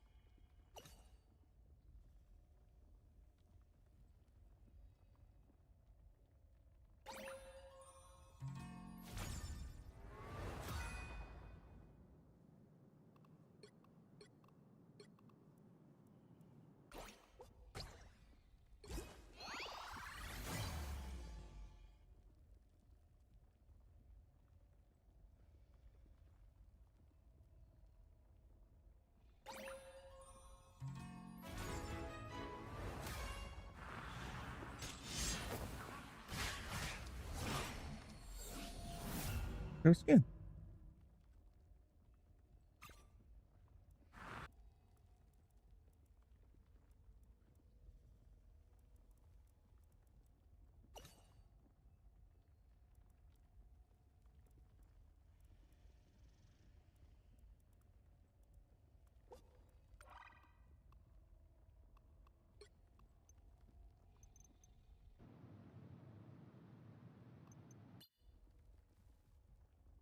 Mm.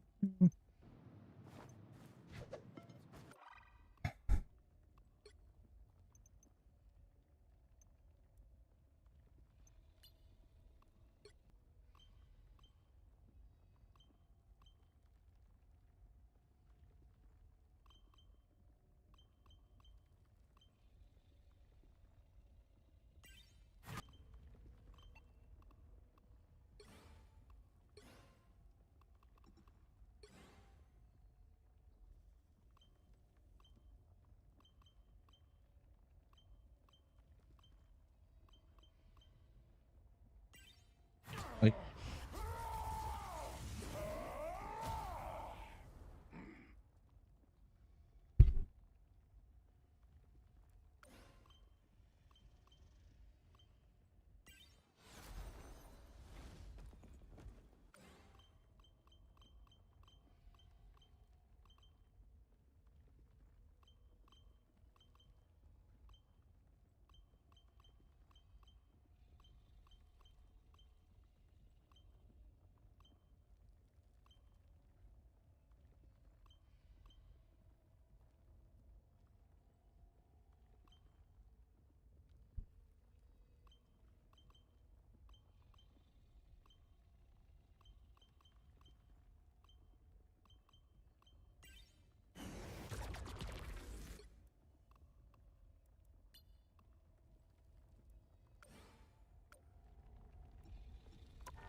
Need a little smack.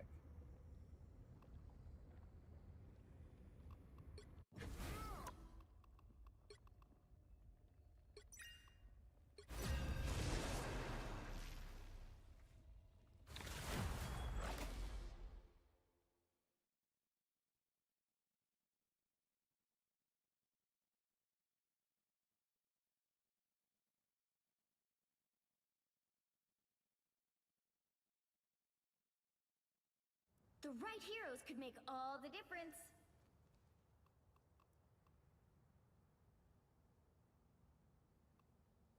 The higher the pressure, the more dazzling the diamond.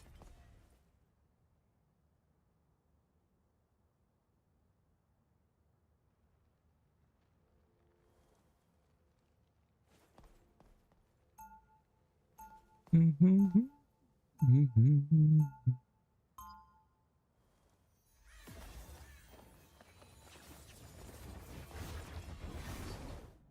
one. Money can't buy happiness, but I can afford everything else. We'll be coming in 30 seconds. Stay strong. Do you have a problem with me I should know about?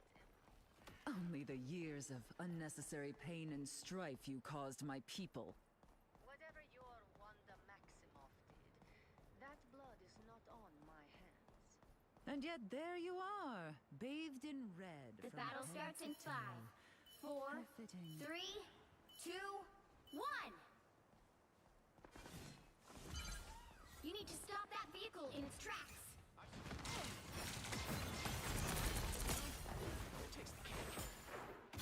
See them? Right there.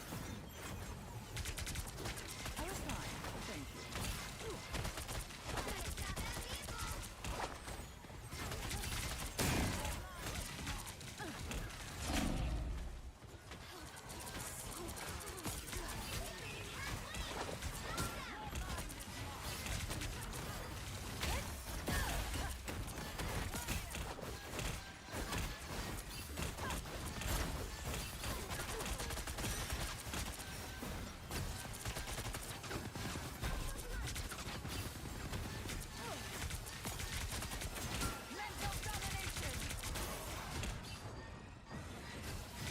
Suppose that helps.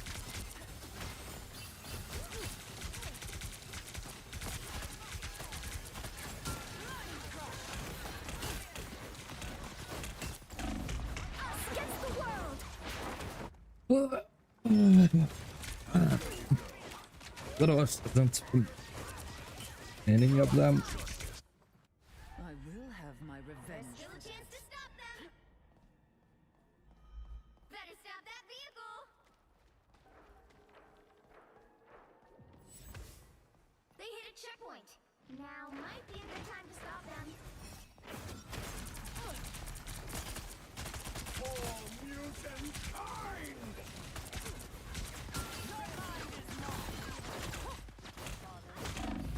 Suppose that helps. I could go for a pick-me-up. Better stop that vehicle.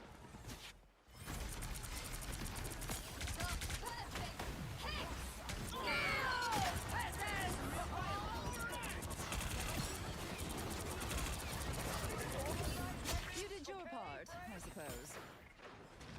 Another one bites the dust. I like the cold. You stopped them in their tracks.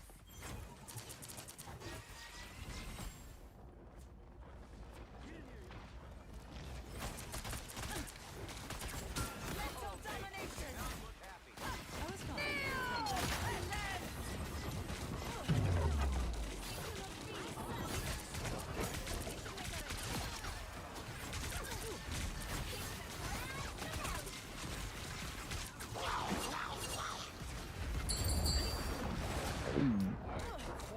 Under their sway. I am Groot.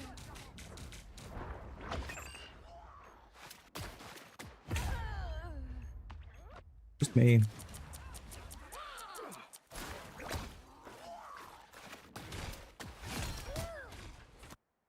You can't be rid of me so easily, I'm afraid.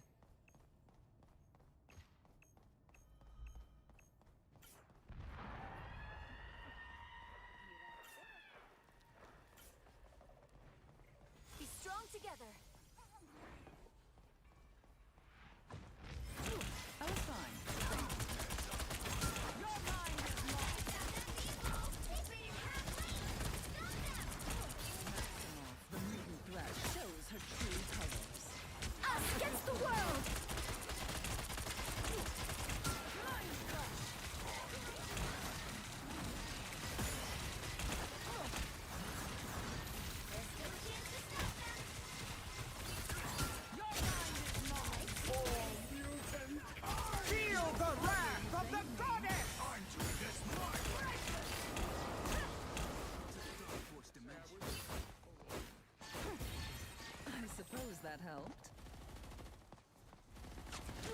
The perfect Patience, dear. I'm nearly ready. You stop them in their tracks.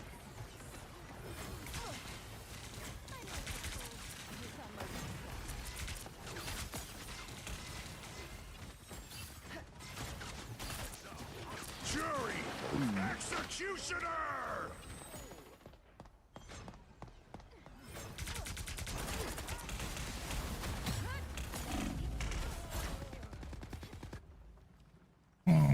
Oops, not the other side. That was stupid. Why did I do that? I will They hit a have my checkpoint. revenge. So Now much might be a good time to stop them. Time to use it.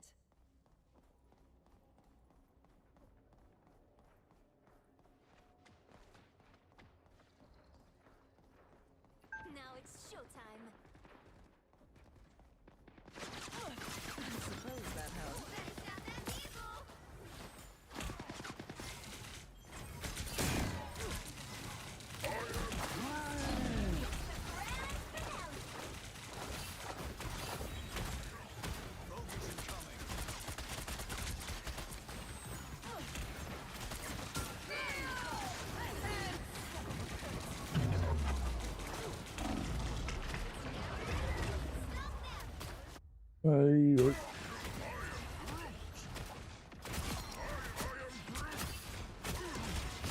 Double KO.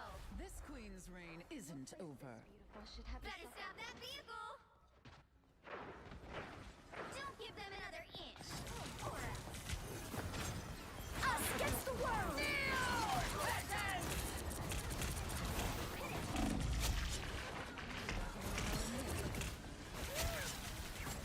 Mind crush.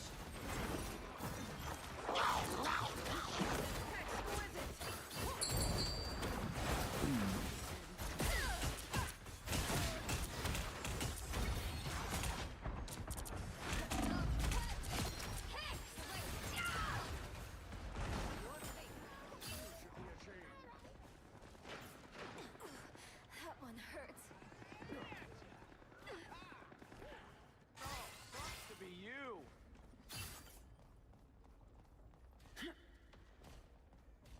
You stop them in their tracks.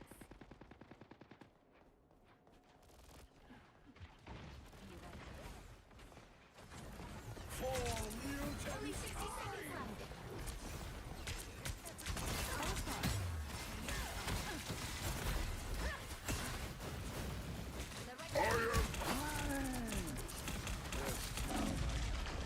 Dead.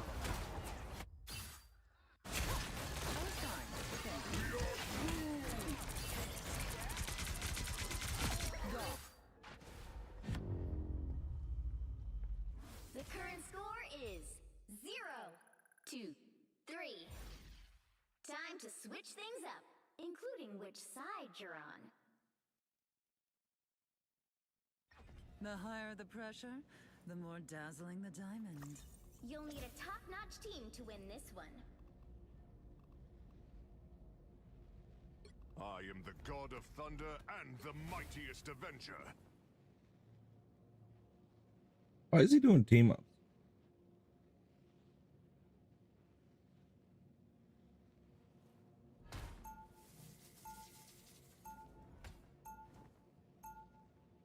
Round 2. Though I be a god, I would rather inspire mortals than be worshipped. brother. May your stay be a short one.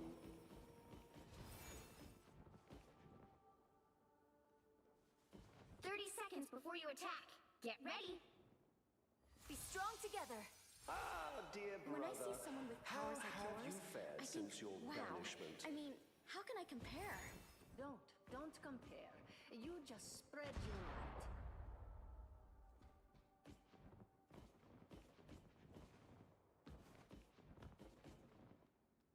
The battle starts in 5, 4, 3, 2, 1.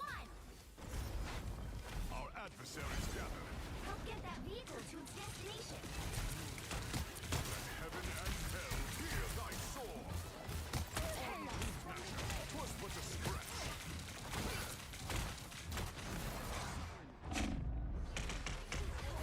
Hey, really? Come on, healers. Hit a darn shot.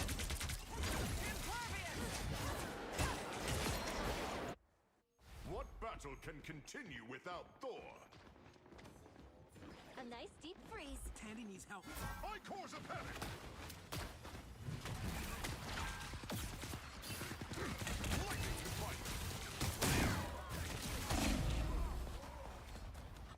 My gosh, what are these healers?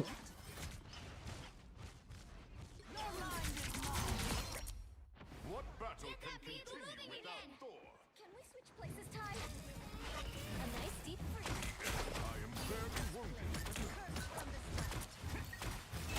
Fury first.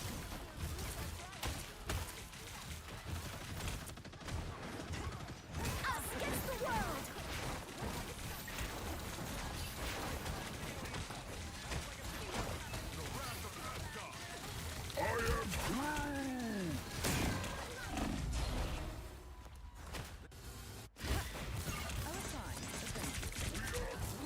What do we do for the... To battle again.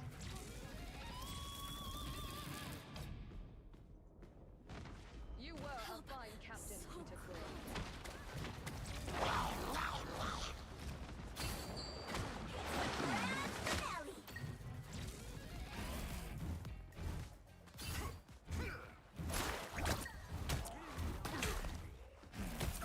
Lightning can fight. Twas but a scratch.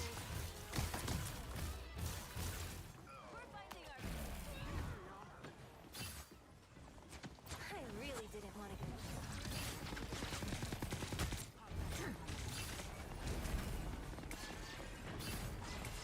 You're halfway there. Keep going.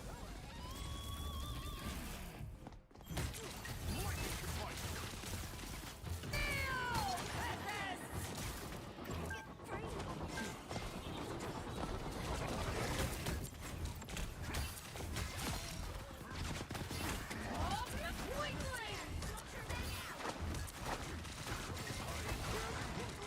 Judge, jury, executioner!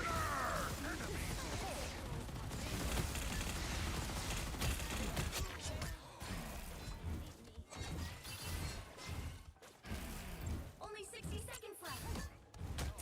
My power grows. The vehicle reached a checkpoint. Keep up the momentum. How am I getting...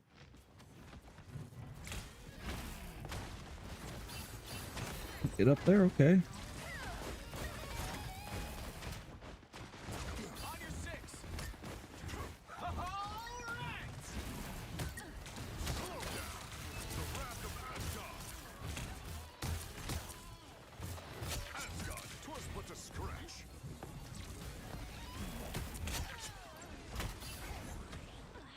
I'm hurt.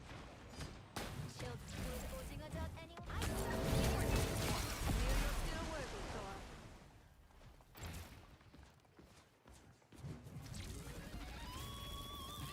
You're halfway there. Keep going.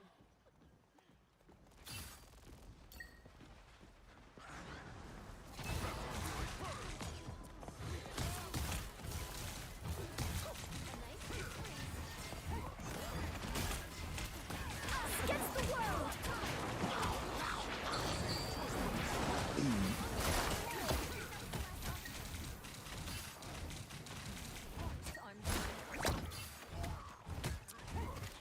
Slow down. Wait for the range of battle.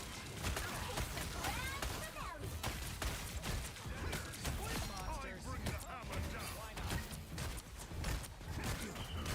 The wrath of Asgard.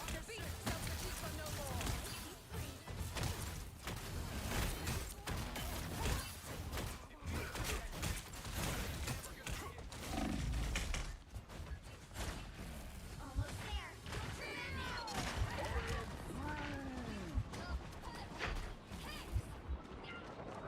Twas but a scratch. My vigor returns. On power, let us besiege it. My power grows. Get that vehicle moving again. Healers.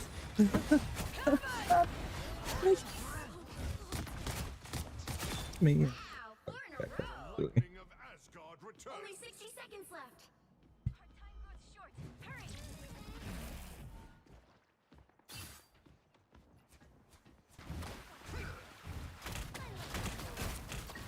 Behold the god of thunder! I am barely wounded. Killing a tree. We're going to stop him. You got them all. Down to 30 seconds. Always prevails. One final push. We can take them. And so it begins. Tandy needs help. Be arrested. The vehicle reached a checkpoint. Keep up the momentum. Rage of battle.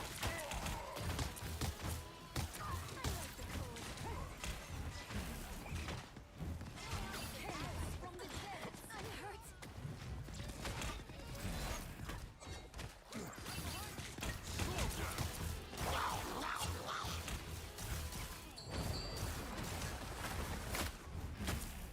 I am barely wounded. My power grows.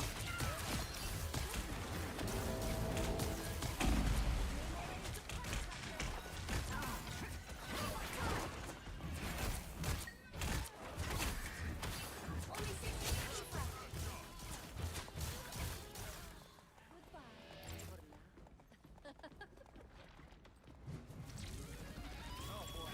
Here they come. Don't let anything stand in your way.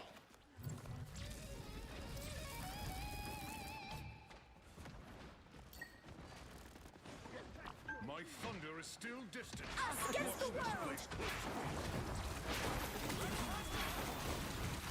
Down to 30 seconds. Judge, jury, executioner! I am barely wounded.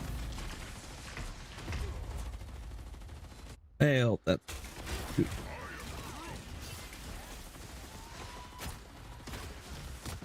Zero. A nice deep freeze. Aw, it's nap time. I am brave!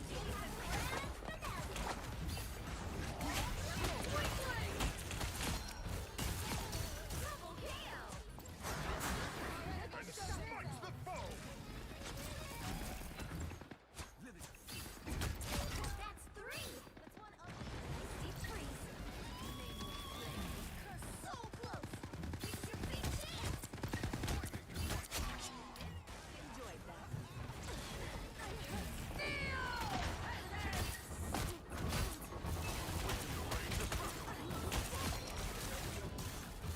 Twas but a stretch. Exquisite. The current score is 3-2-3.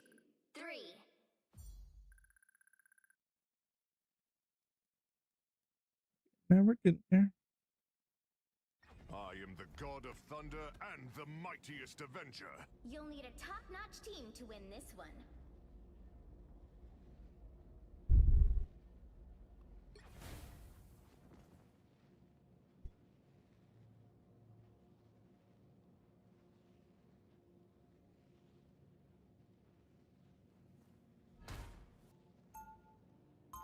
Dear brother, how have you fared since your banishment?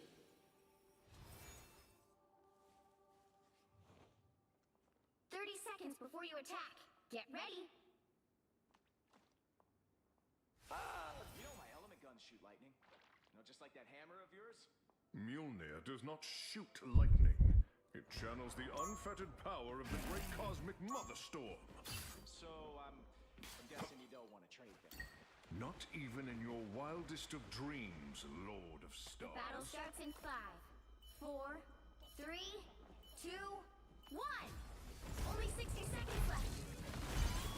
Help get that vehicle to its destination.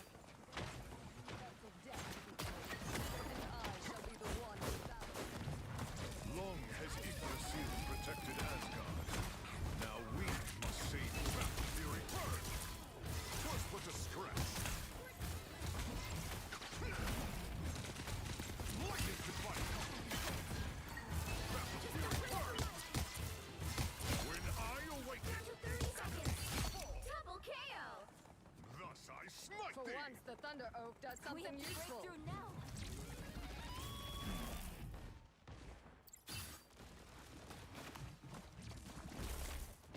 Help. So cold. I suck.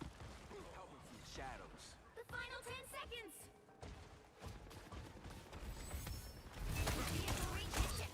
Keep up the momentum.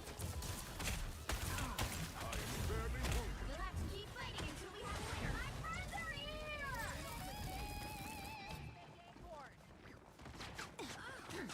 A nice deep freeze. Shown their face. Us against the world!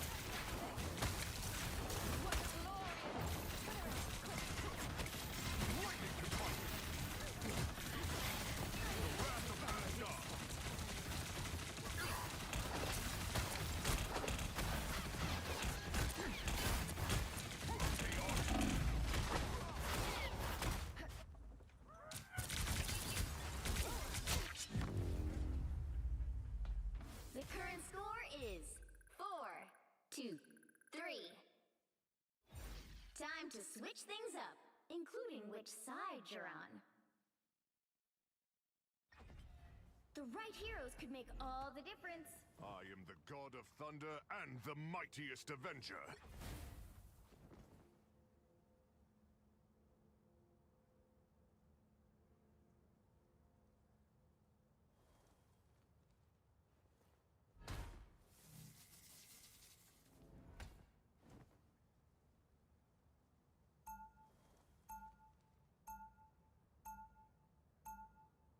Round 4! Go! Dear God, I would rather inspire mortals than be worshipped.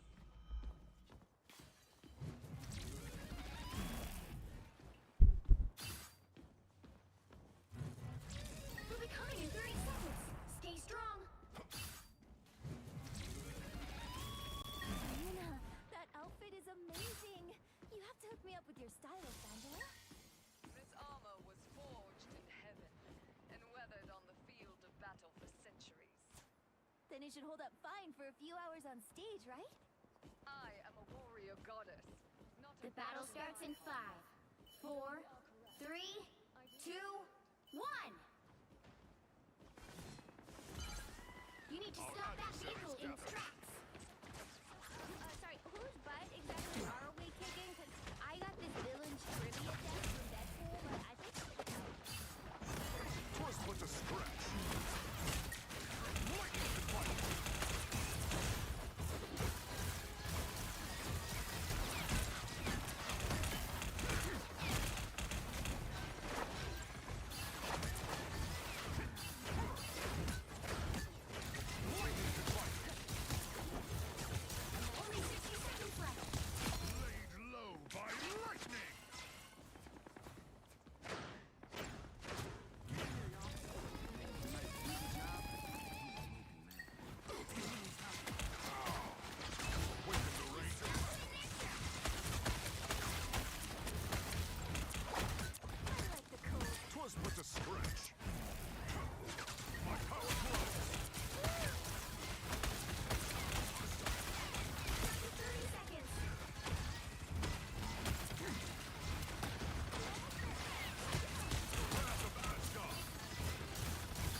collide. How? Come on. That is such cool. Oh, she got her all together.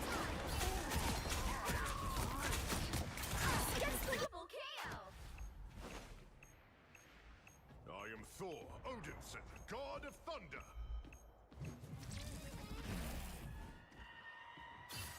They've made it halfway! Stop them!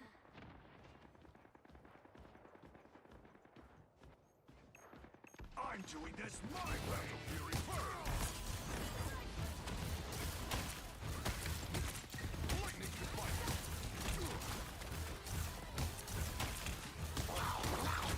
Was but a scratch.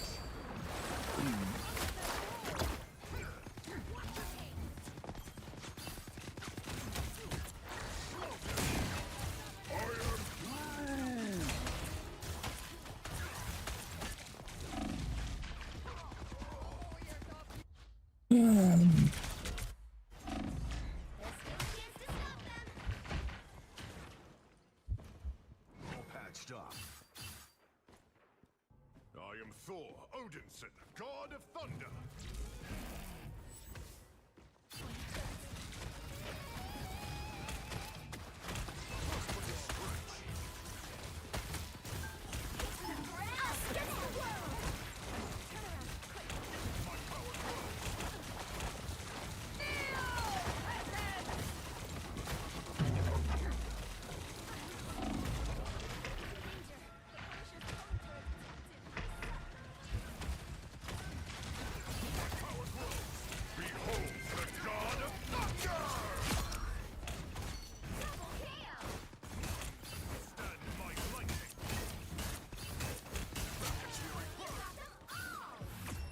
Final score 5-2-4.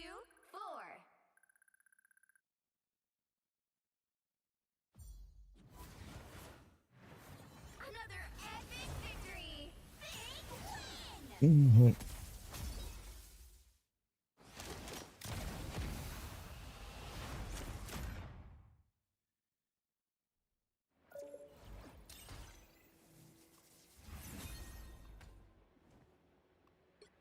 Yay, wrong ones.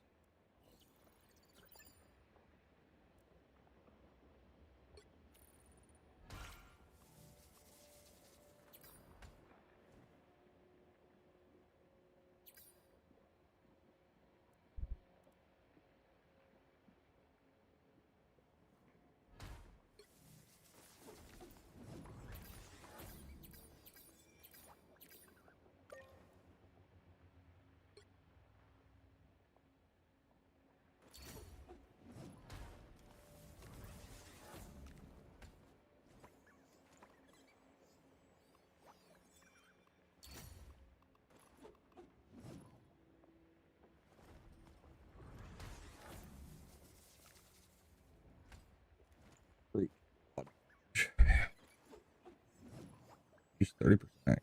It's a little rough. 38% accuracy. Rough. Final hit. That's good.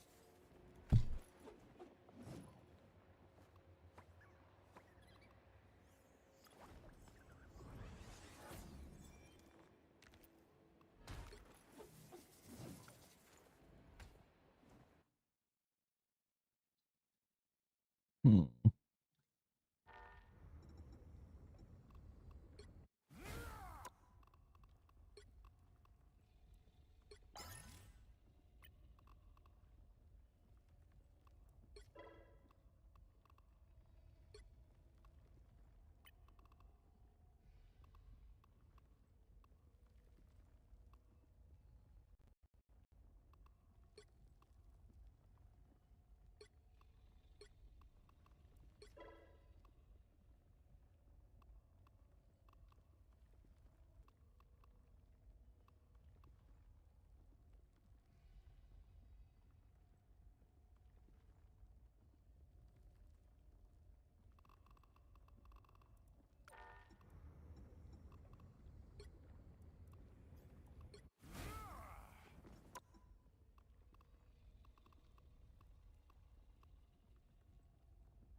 Let's see if he's hiding his The right heroes could make all the difference.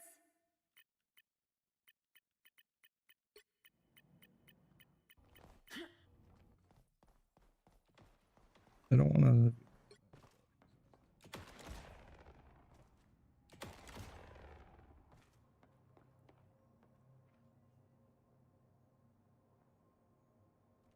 The battle starts in 5, 4.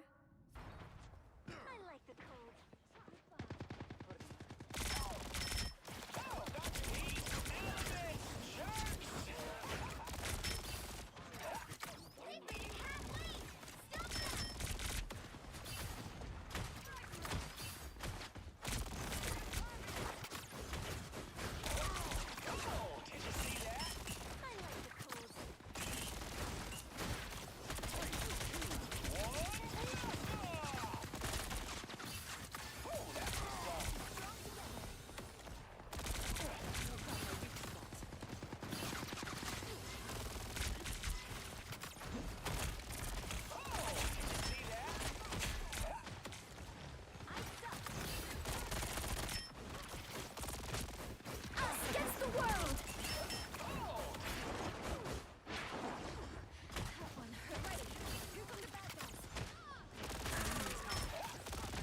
Like that.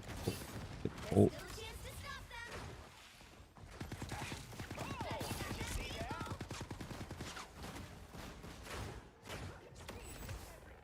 They hit a checkpoint. Now might be a good time to stop them. For mutant kind!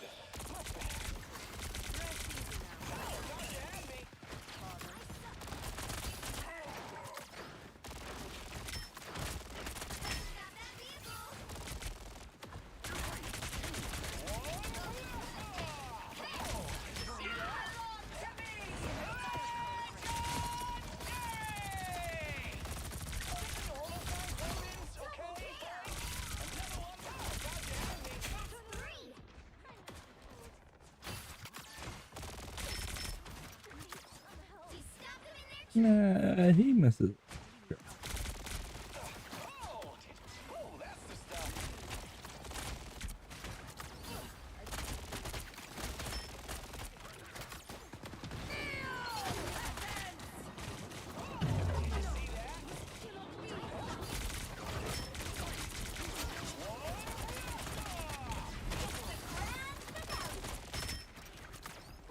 Hey. Oh man.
Judge, jury, executioner!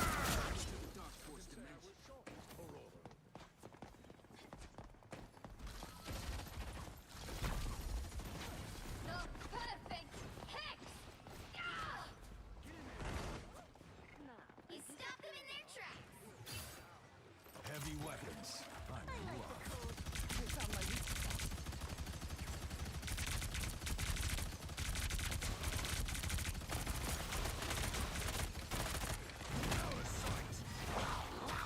Judge, jury, executioner!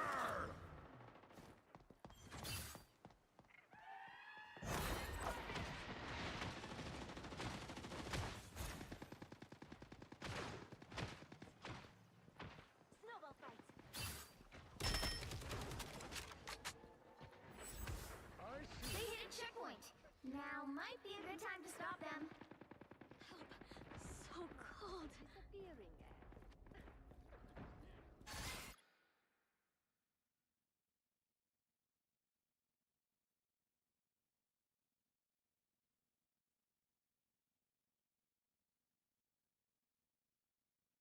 Play group.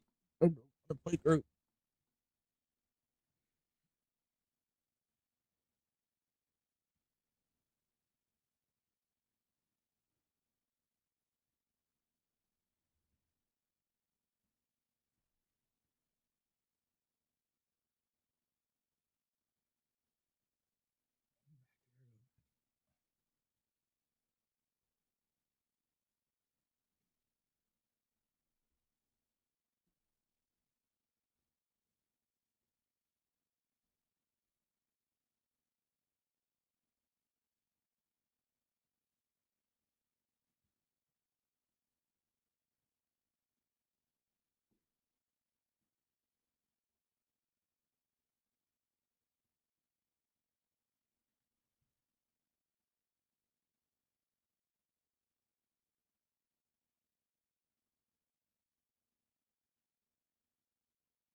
Take it more light.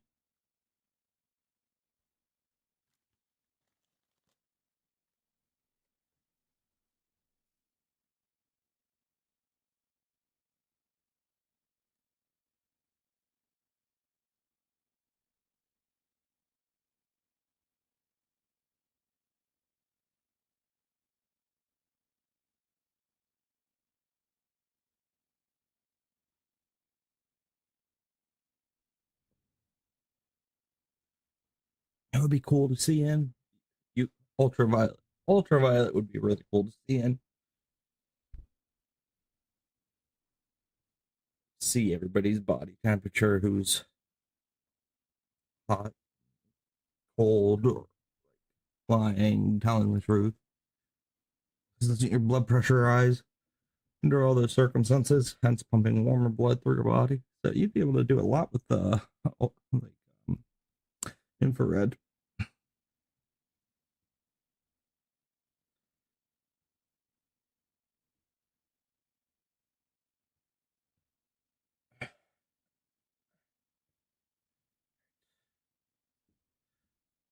Watching this guy to see if he's actually aimbotting.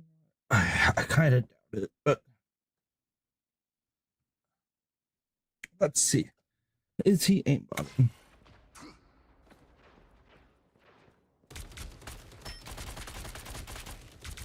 I don't think he is, but I'm good to go.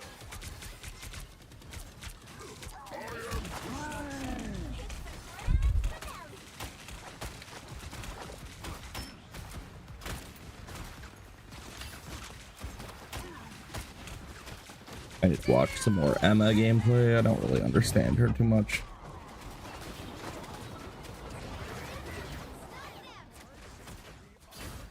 Rest easy now. You've earned it, father. I'll meet my family, but not today. No place this valuable should have to suffer under Loki. Don't give them another inch, or else. Us against the world! Judge, jury, executioner! Night, night. This is a really decent aim. Gotta go to Thor. No, I don't know.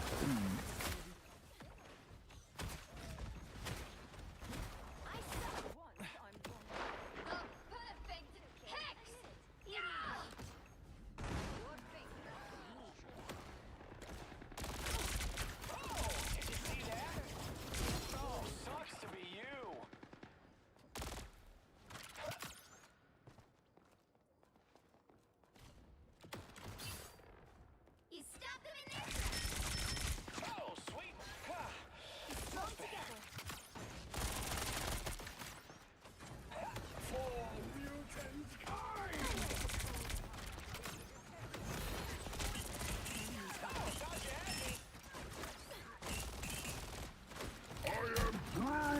Oh, he just missed that.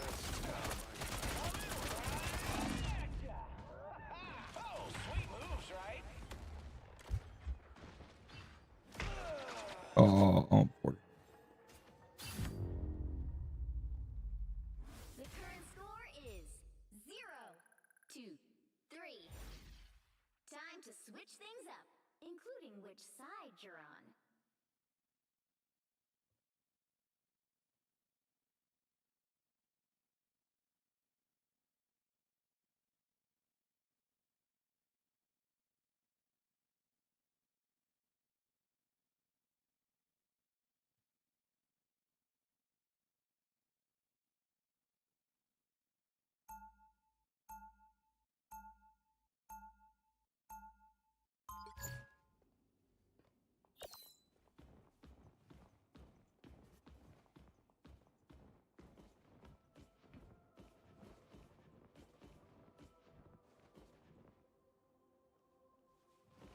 Seconds before you attack. Get ready. Be strong together. That's When me. I see I'm someone poor. with powers like yours, I think, wow. I mean, Yeah, I'm not really seeing him.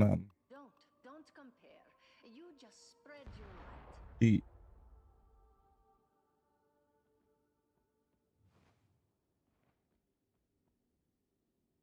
the battle starts in 5, 4, 3, 2, 1.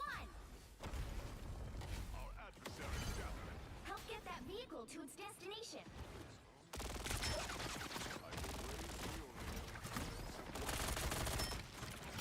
From the depths.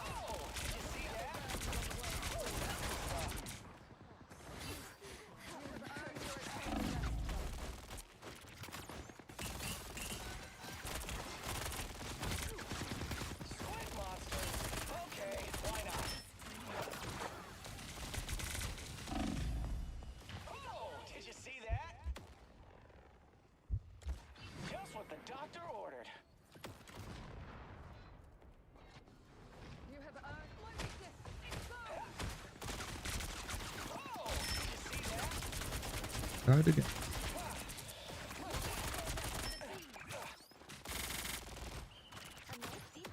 I was looking for one of these. Oh, sweet moves, right?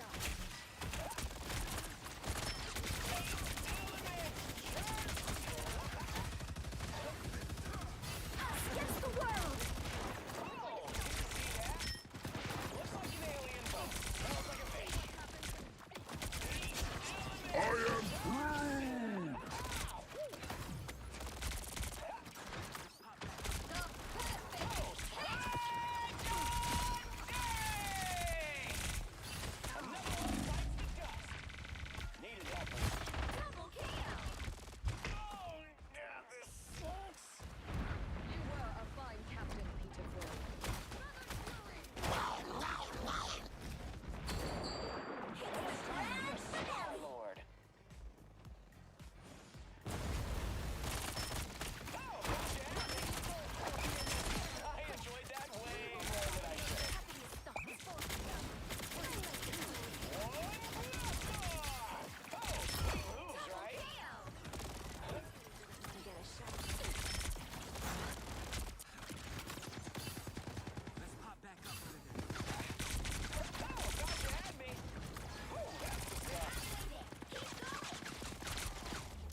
Executioner!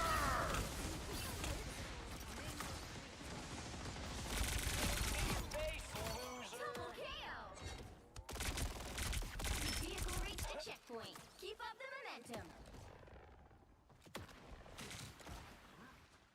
Oh, did you see that?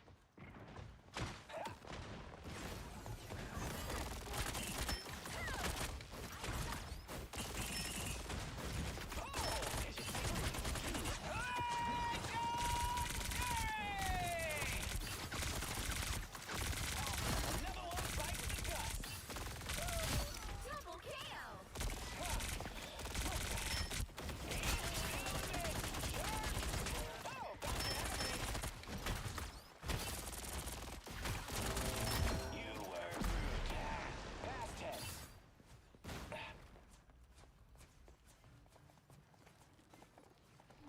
You're halfway there. Keep going.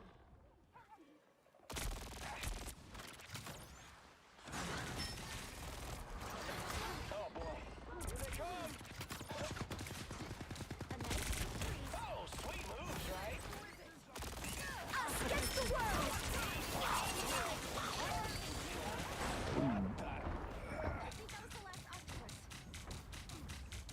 For once, I'm vulnerable. Oh, sweet moves, right?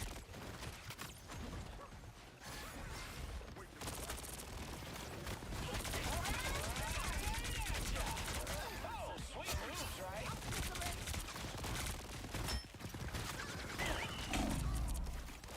The beast of the deep are no more. A nice deep freeze. Oh, sweet moves, right? Beatrice feels the roots are drying. We have to speed up. Almost there.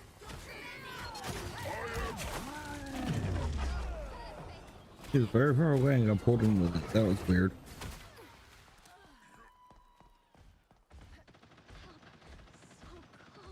Can't keep me down for long. Get that vehicle moving again. Be strong together.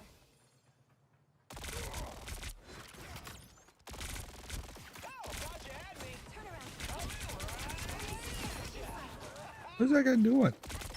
I knew that would work. I did. Oh, did you see that? I like the cold.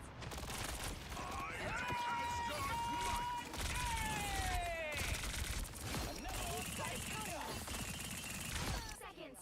Always prevails. There's no time left. Tandy needs help. The vehicle reached a checkpoint. Keep up the momentum. Oh, did you see that? I like the cold. The only officers I like is hurts. Oh, sweet moves, right?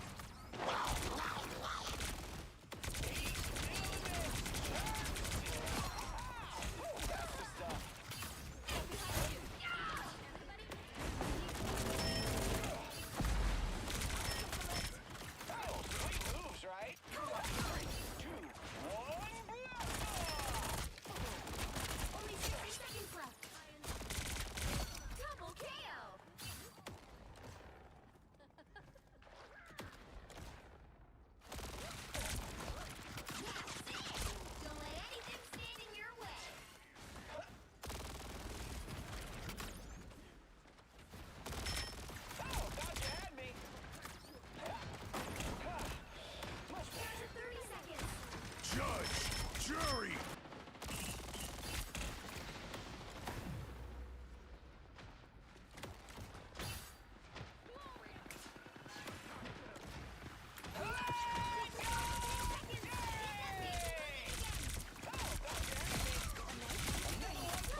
You'll need a I haven't seen any. win this one.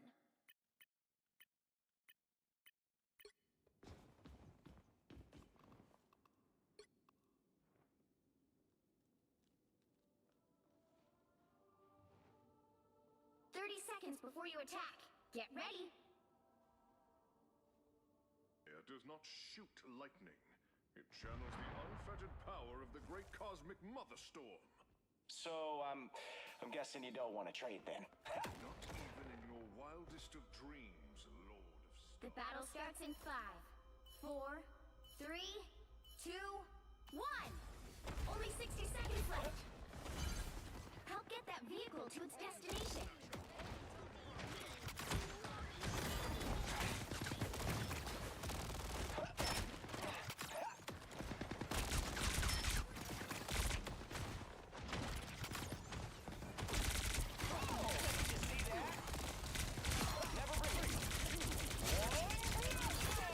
The time to fight still remains.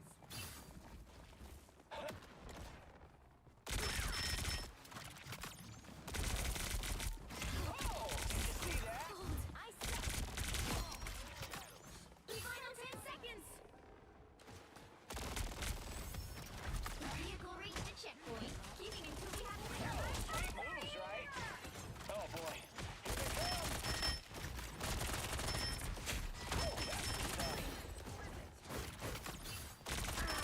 Last one.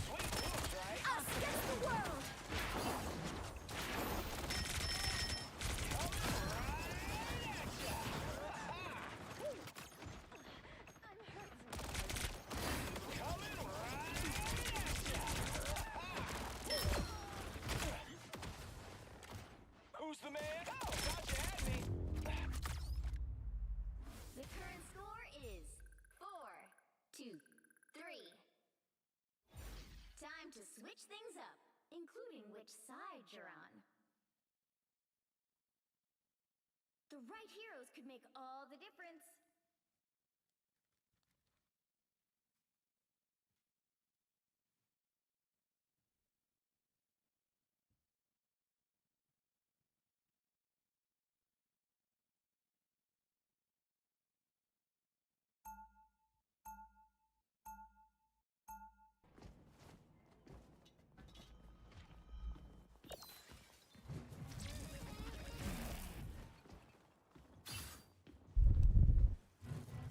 They'll be coming in 30 seconds.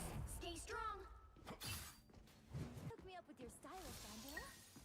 This armor was forged in heaven and weathered on the field of battle for centuries. Then it should hold up fine for a few hours. 5, 4, 3, 2, 1. You need to stop that vehicle in its tracks.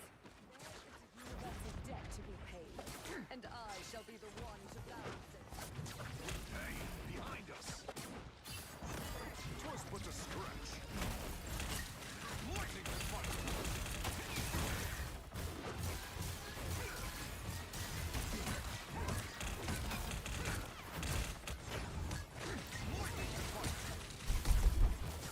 Trouble here. Laid low by lightning!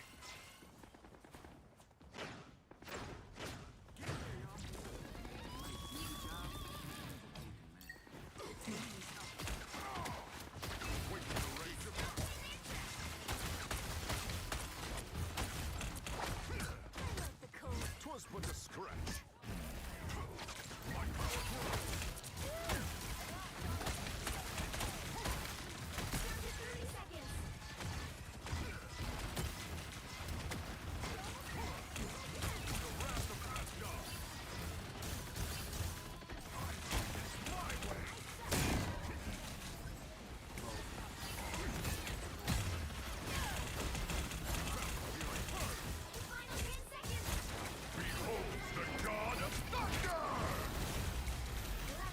But killer it didn't work.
Odinson, god of thunder.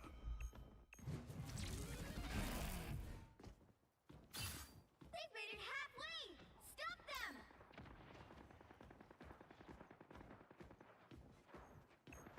I'm doing this my way, Fury Pearl! Lightning can fight!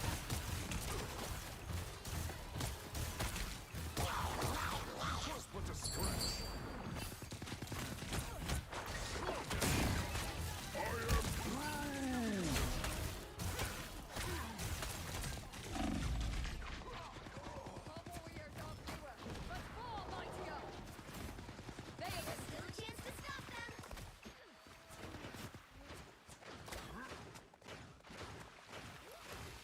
I am Thor Odinson, god of thunder. They hit a checkpoint. Now might be a good time to stop them. That one hurts.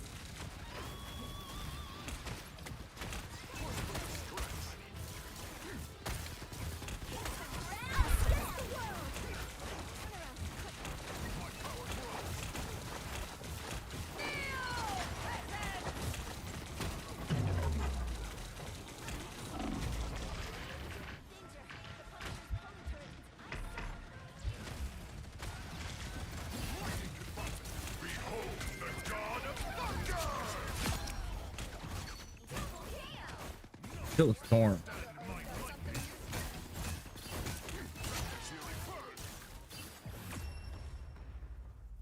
Final score 5-4.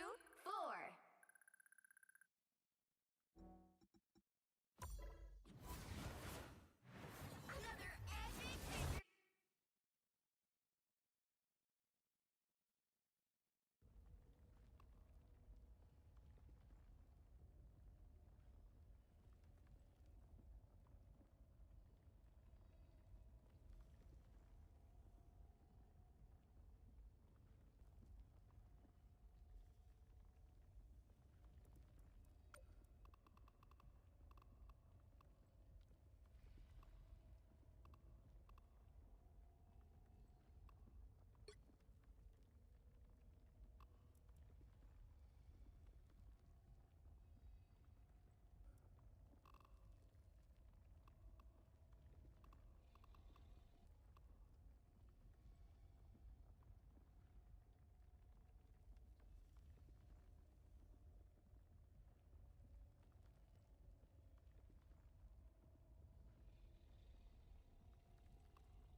Might be enough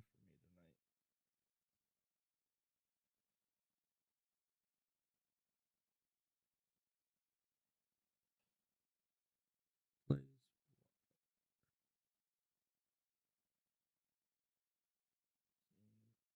Emma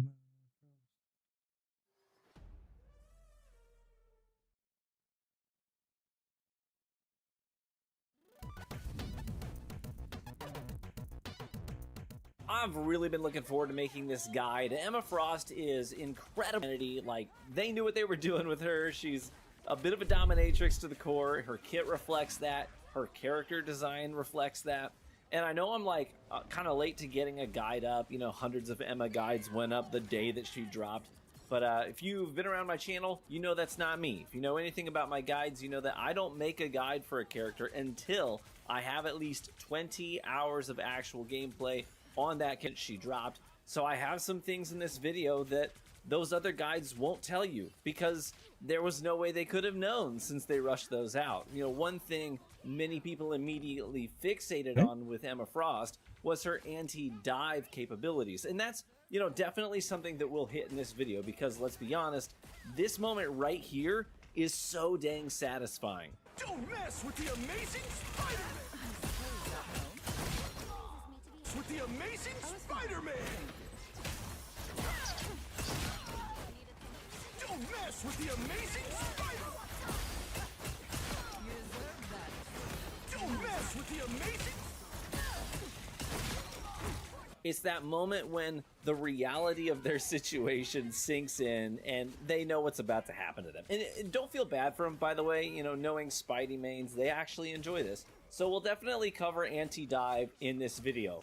But I want to start somewhere else because so many guides out there are oversimplifying her and it's a bit reductive. Emma has another huge strength and that's her ability to duel tanks, even in a 1v2 if necessary. So Emma Frost is a frontline tank, right? She's not a dive tank, she's not a niche tank of some kind. Enemy vanguards a lot.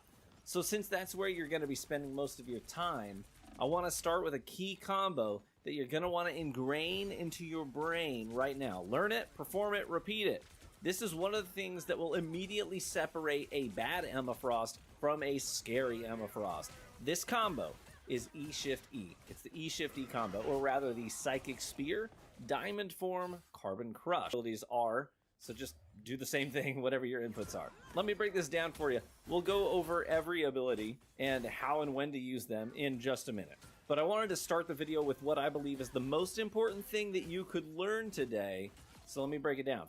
Of the enemy. Normally, you would just start damaging that fragment and try to break it for big damage, and then we're going to hit E again, which will now perform a Carbon Crush, where we, you know, choke hold the enemy, turn 180 degrees, and then slam them onto the ground. Now stop right there and notice something.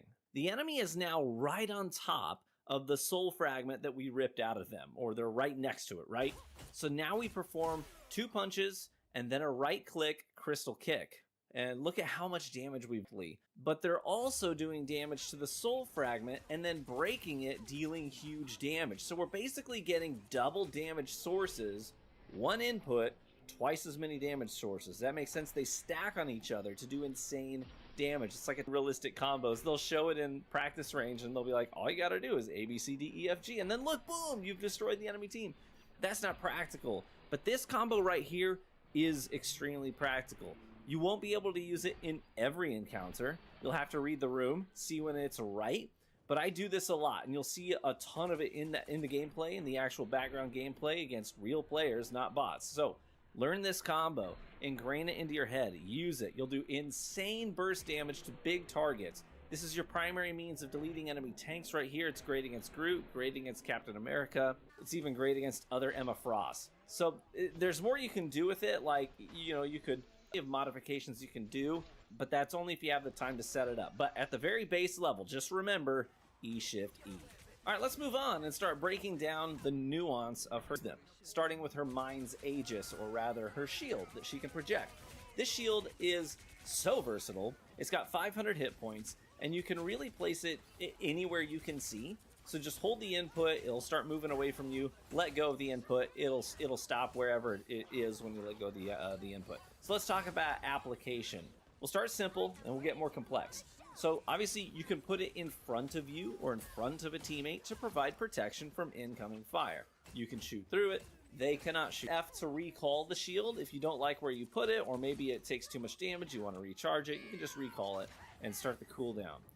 But there are other applications too, like putting it in front of an enemy sniper up in their perch to block them from being able to take advantage of their angle that they're at. Maybe a Moon Knight, like this, jumps up on a rock to try and rain down AoE damage onto your team. You can just put the shield right in front of them and block everything he's doing.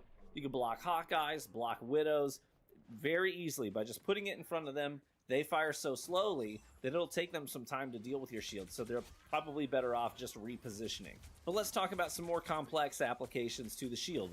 What about in close quarters?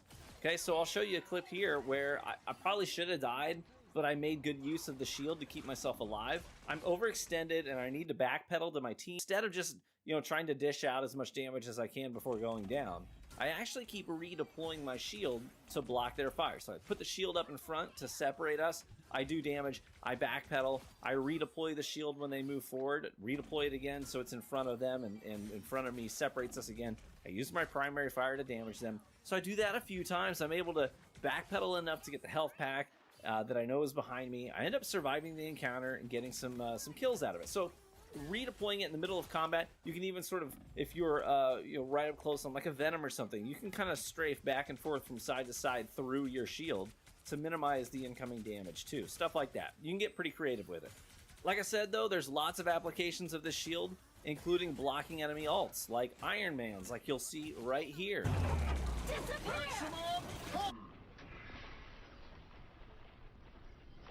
Or Scarlet Witches, or just about any offensive ult, really. It just soaks it all up. Even if it only has one hit point left, it'll just take all the damage and shatter. You can also use the shield to isolate an enemy, so put it behind them so they can't receive healing. It's a great way of turning a 1v2 into a 1v1 by creating a barrier that limits where you can take damage from. Heck, if an enemy Emma Frost uses her Psychic Spear to pull a soul fragment out of you, I do this all the time, just send your shield out to block off your own soul fragment so she can't shoot it. You just put it in between her and your fragment. And that way you can stay in the fight instead of having to like run away to try and despawn the fragment. So long story short, the shield can be used in a ton of different ways. You just need to read the room and adapt it to suit whatever purpose you think is most valuable in the moment. Alright, let's talk about her primary fire real quick. This isn't complicated, we won't spend a lot of time here. You hold the trigger down. It shoots a laser beam of psychic energy. The more sustained damage you do, the more powerful the beam becomes until it gets 100% charged up and becomes incredibly deadly. You're going to want to keep it at 100. It will start to lose charge very quickly. So it's all about momentum. But there's also some things you should know. Damaging certain things will generate charge, like shooting Loki clones, shooting enemy Emma Frost shields, shooting rockets, Sia ultimate. All of those things will charge your primary fire up. But other things don't charge it up, like, for example, Groot walls. But strangely enough, even when you're damaging things that don't charge up your primary, it will still keep it from losing charge, which is kind of weird. So shoot anything that can take damage. Some things will charge it up. If it doesn't charge it up, it will at least delay the drop off of the charge that you have already accumulated. Another thing, when you enter your diamond form, you won't lose any charge at all. You'll keep it until you exit your diamond form, and then it will start the timer before it drops off. So if you get to 100 charge and think, man, hey, I don't want to go into my diamond form right now because I don't want to lose my charge, don't sweat it. Go into your diamond form whenever you think it's going to be the right call, because you can go into your diamond form, and then when you come out of it, you'll still be at 100 charge. No problem. Also worth noting, breaking those soul fragments that you grab with the Psychic Spear, they break so much faster when you're at 100% charge. It's like less than a second. So make sure you're spamming that ability when you're charged up. So let's talk about that Psychic Spear next. This ability has a very rapid cooldown of 6 seconds, so you should be in the habit of using it very, very, very often. So I got to the point now where most matches from start to finish, I have around 20 Psychic Spear uses that make contact. And you can track that during the match by holding tab or pulling up the scoreboard, whatever the input is for you. it will tell you how many sentiences you've grabbed, that you've seized. So try to get that number up to around 20 in a full-length match. The range on this is great, by the way. You can be around like 25 meters out and land the Psychic Spear. That's outside of the range of your primary attack, though. So it's kind of strange to dial that in. But ideally, you want to be much closer than that, as enemies can break their connection to that fragment simply by walking far enough away from it. So try to use it when you're like within 10 to 15 meters as much as possible. Once you've extracted it, you can toss your shield up to keep you safe while you just stand there and shoot it until it cracks. You'll do damage to the enemy while you damage the crystal, and then when it breaks, you'll do a big burst of damage. This is great for dealing with enemies like Captain America, for example. While he's running around being ridiculously annoying, I say that as a Lord Cap myself, just grab that soul fragment and start wailing on it. It's also great for damaging enemies around a corner, so you step around the corner, you throw out that Psychic Spear to rip out that soul fragment, and then you back around the corner where you're no longer in the line of sight, and you just sit there and shoot the soul fragment for free, right? But definitely also remember that E-Shift-E combo that I told you about at the beginning of the video. You can still damage that soul fragment in your diamond form, and you'll break it much faster too, unless you've got your primary already charged up. Let's move on to her diamond form. This has two real purposes, honestly. So one is to quickly eliminate squishies and divers. The other is to finish off tanks. Now, ideally, you should not lead with this against a tank. You shouldn't open up a fight with an enemy tank by going into your diamond form. I've tried it tons of times at this point. Usually what you want to do is you want to get an enemy tank to like half health or so, and then, you know, you can toss the shield behind them and then go into your diamond form to try and finish them off. But don't lead with it against a tank if you can help it. But anyway, when you hit shift, you'll go into your diamond form where you'll lose all of your range in exchange for damage resistance and huge melee damage. And you'll be immune to being CC'd, so you can't be stunned or swallowed by Jeff or hit by an Agamotto or whatever, okay? Your primary attack turns into a series of punches that deal out serious damage. Your E becomes a choke slam where you dash in the direction that you're facing. Even if that's up in the air, you can do that too. But you'll dash a couple of meters, grab a hold of an enemy by the throat before slamming them down onto the ground for big chunk damage. By the way, this is a great way to negate a Jeff ult in general. So if your team's all grouped up, Jeff pops his ult, you go diamond form, he swallows all of your teammates, and then as soon as he resurfaces, you hit E, and you choke hold him out of the ground, and then slam him down, and kill him because he's pretty squishy. You'll kill him pretty easily and save all of your teammates' lives. But it's basically a free kill when Jeff uses his ult on you, because there's no way for him to evade your attack. If you go into diamond fence, free kill for you. But this choke slam ability will CC anything that can be CC'd. So you'll grab Spider-Man out of his ult. I do it plenty in the background. You can stop Penny in her tracks when she's ulting, running around. You just grab her, be like, nah, stop it. It even works against the Thing, who can't be moved. You can still choke him and slam him onto the ground. Your healers will love you forever if you use this to peel a diver off of them like Black. It's great against Black Panthers, okay? And Magics and Spideys, even Wolverines. But when you choke slam them, you'll pull a 180 when you do it. And that's important, so remember that. A lot of times you're going to follow it up with a roundhouse kick with your right click. This is your crystal kick, and it catapults people away from you. If they slam into a wall or a hard surface, they'll take even more damage on impact. So you almost always want to end with the kick, because you don't want to kick people away from you when you're in your melee only mode, right? You're basically kicking them out of your range, so you can't do damage anymore. So don't open with that unless there's a wall right there to slam them into, right? But try to kick them into surfaces for huge damage. But you can also kick them off the map too, and you definitely should do that because it's hilarious and disrespectful. There's plenty of places on these maps for you to take advantage of that. The kick can also hit multiple enemies, so you could very well kick two people into the same wall or off the map at the same time. Now we definitely need to talk about her ult. When you pop your ult, you'll have to look at enemies, and if you have direct line of sight on them, you'll have to hold their gaze for a couple of seconds before they get entranced and start walking towards you, and you'll just do constant steady damage during that time. Now, it's important to know what this ult isn't, okay? It's not a team wipe ult, okay? It's not a big damage ult. Enemies will break free of your influence after a few seconds, and they can run away, get healing, whatever. Also, any shields can block you off like other Emmas, Doctor Strange, Invisible Woman, Magneto, Cloak's right click. I mean, a ton of characters. A ton of characters can just negate your whole ult with the push of a button. So what is it good for? Well, first, it's good for focusing down flyers and healers, so they don't have as much health. They tend to be a little bit more isolated and easier to ensnare, but you also want to use it when your team is there and you have other sources of damage in play. So you never want to solo pop this ultimate unless it's like a Hail Mary, right? Never solo pop this ultimate in like a 1v3, a 1v4, 1v6, whatever. You'll probably kill no one. But if your team is there, and it's like a full skirmish that's going on, then the enemy will have other variables that they have to deal with, other damage sources that they need to try to block and evade. You want to capitalize on chaos with this ultimate for the best results. You can also combo it with friendly duelists like Psylocke's ultimate, Moon Knight's ultimate, even Squirrel Girl's. It's super fun that way and highly effective. Okay, so now that we've dissected her kit, let's talk about general gameplay tips. First, positioning. So with Emma Frost, you are the front line of your team. Okay, you are not a diver, so stop chasing enemies way deep into the spawn. That's somebody else's job, it's not yours.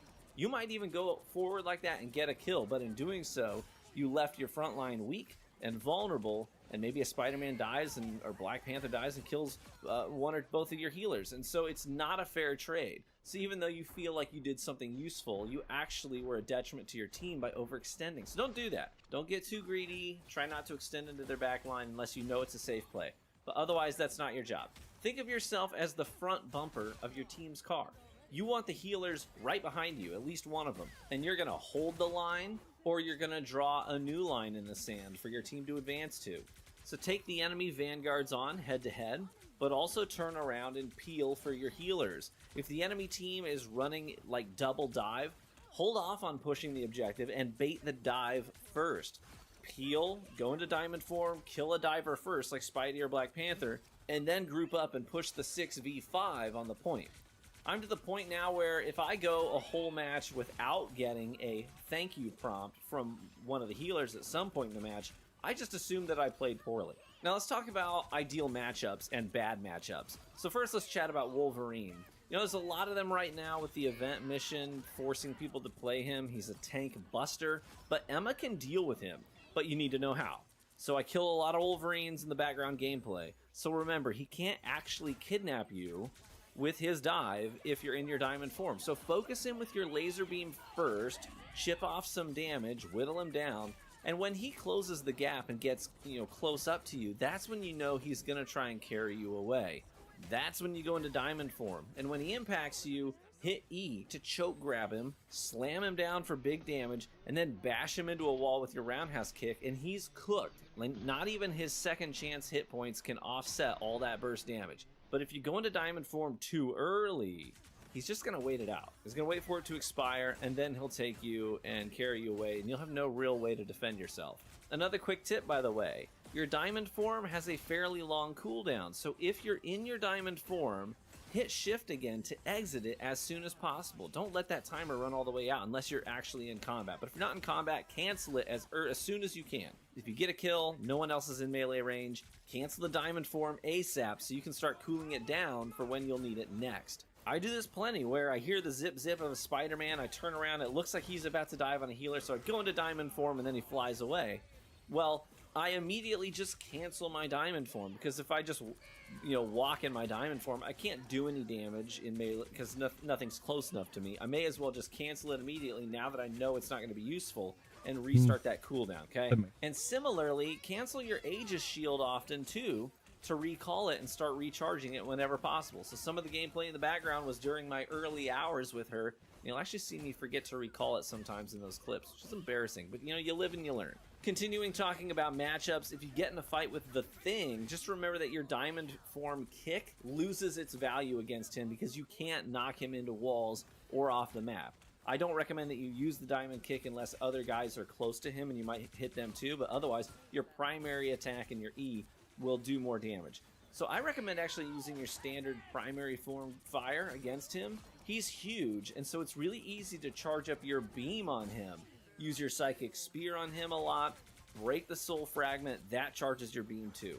I will tell you that flyers are a problem for Emma Frost. You don't have a lot of range. The only time you're going to be dropping flyers is when they get out of position, so it's kind of on them, not you. But if you catch them in a smaller room with a low ceiling, or they fly too low, you can deal with them then.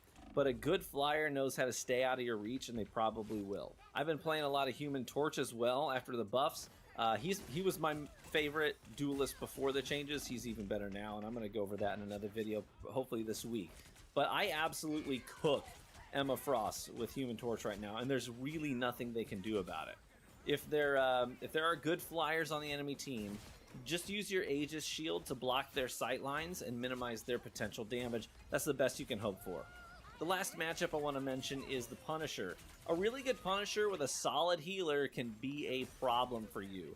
His shotgun team up with Rocket is just mean to Emma Frost because we have to get close to do damage, and that's where his shotgun's just going to shred us. You can use your shield to minimize the damage, but they'll break that pretty quickly and use their ammo team up to wreck your hit points even in your diamond form too. So best to push Punishers when you have a teammate with you to help create more chaos. All in all, what's my final assessment of Emma Frost? I think Emma is an incredibly powerful hero with a super satisfying kit. I think she'll be a very popular choice moving forward, and I think you'll see a lot of her even after the initial hype dies down.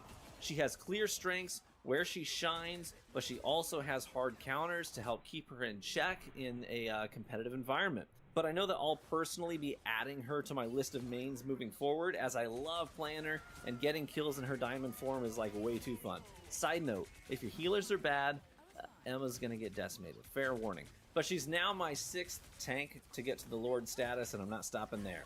Thanks so much for tuning into the video today. If you enjoyed it or learned something new, will you let me know by leaving a like in the video, as that is the best free way to support the content right here on YouTube.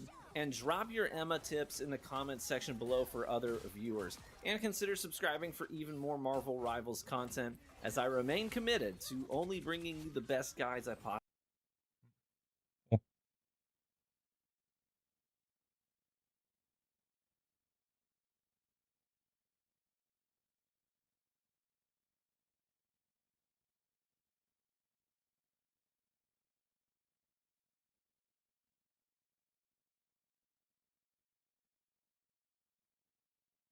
Emma Frost is incredible, and the more I play with I am going to call it here on the stream, guys. So I appreciate everybody stopping by to watch. It was fun. I enjoyed it. Got to play some video games a little bit. But anyway, God bless. Have a good night, and thank you again.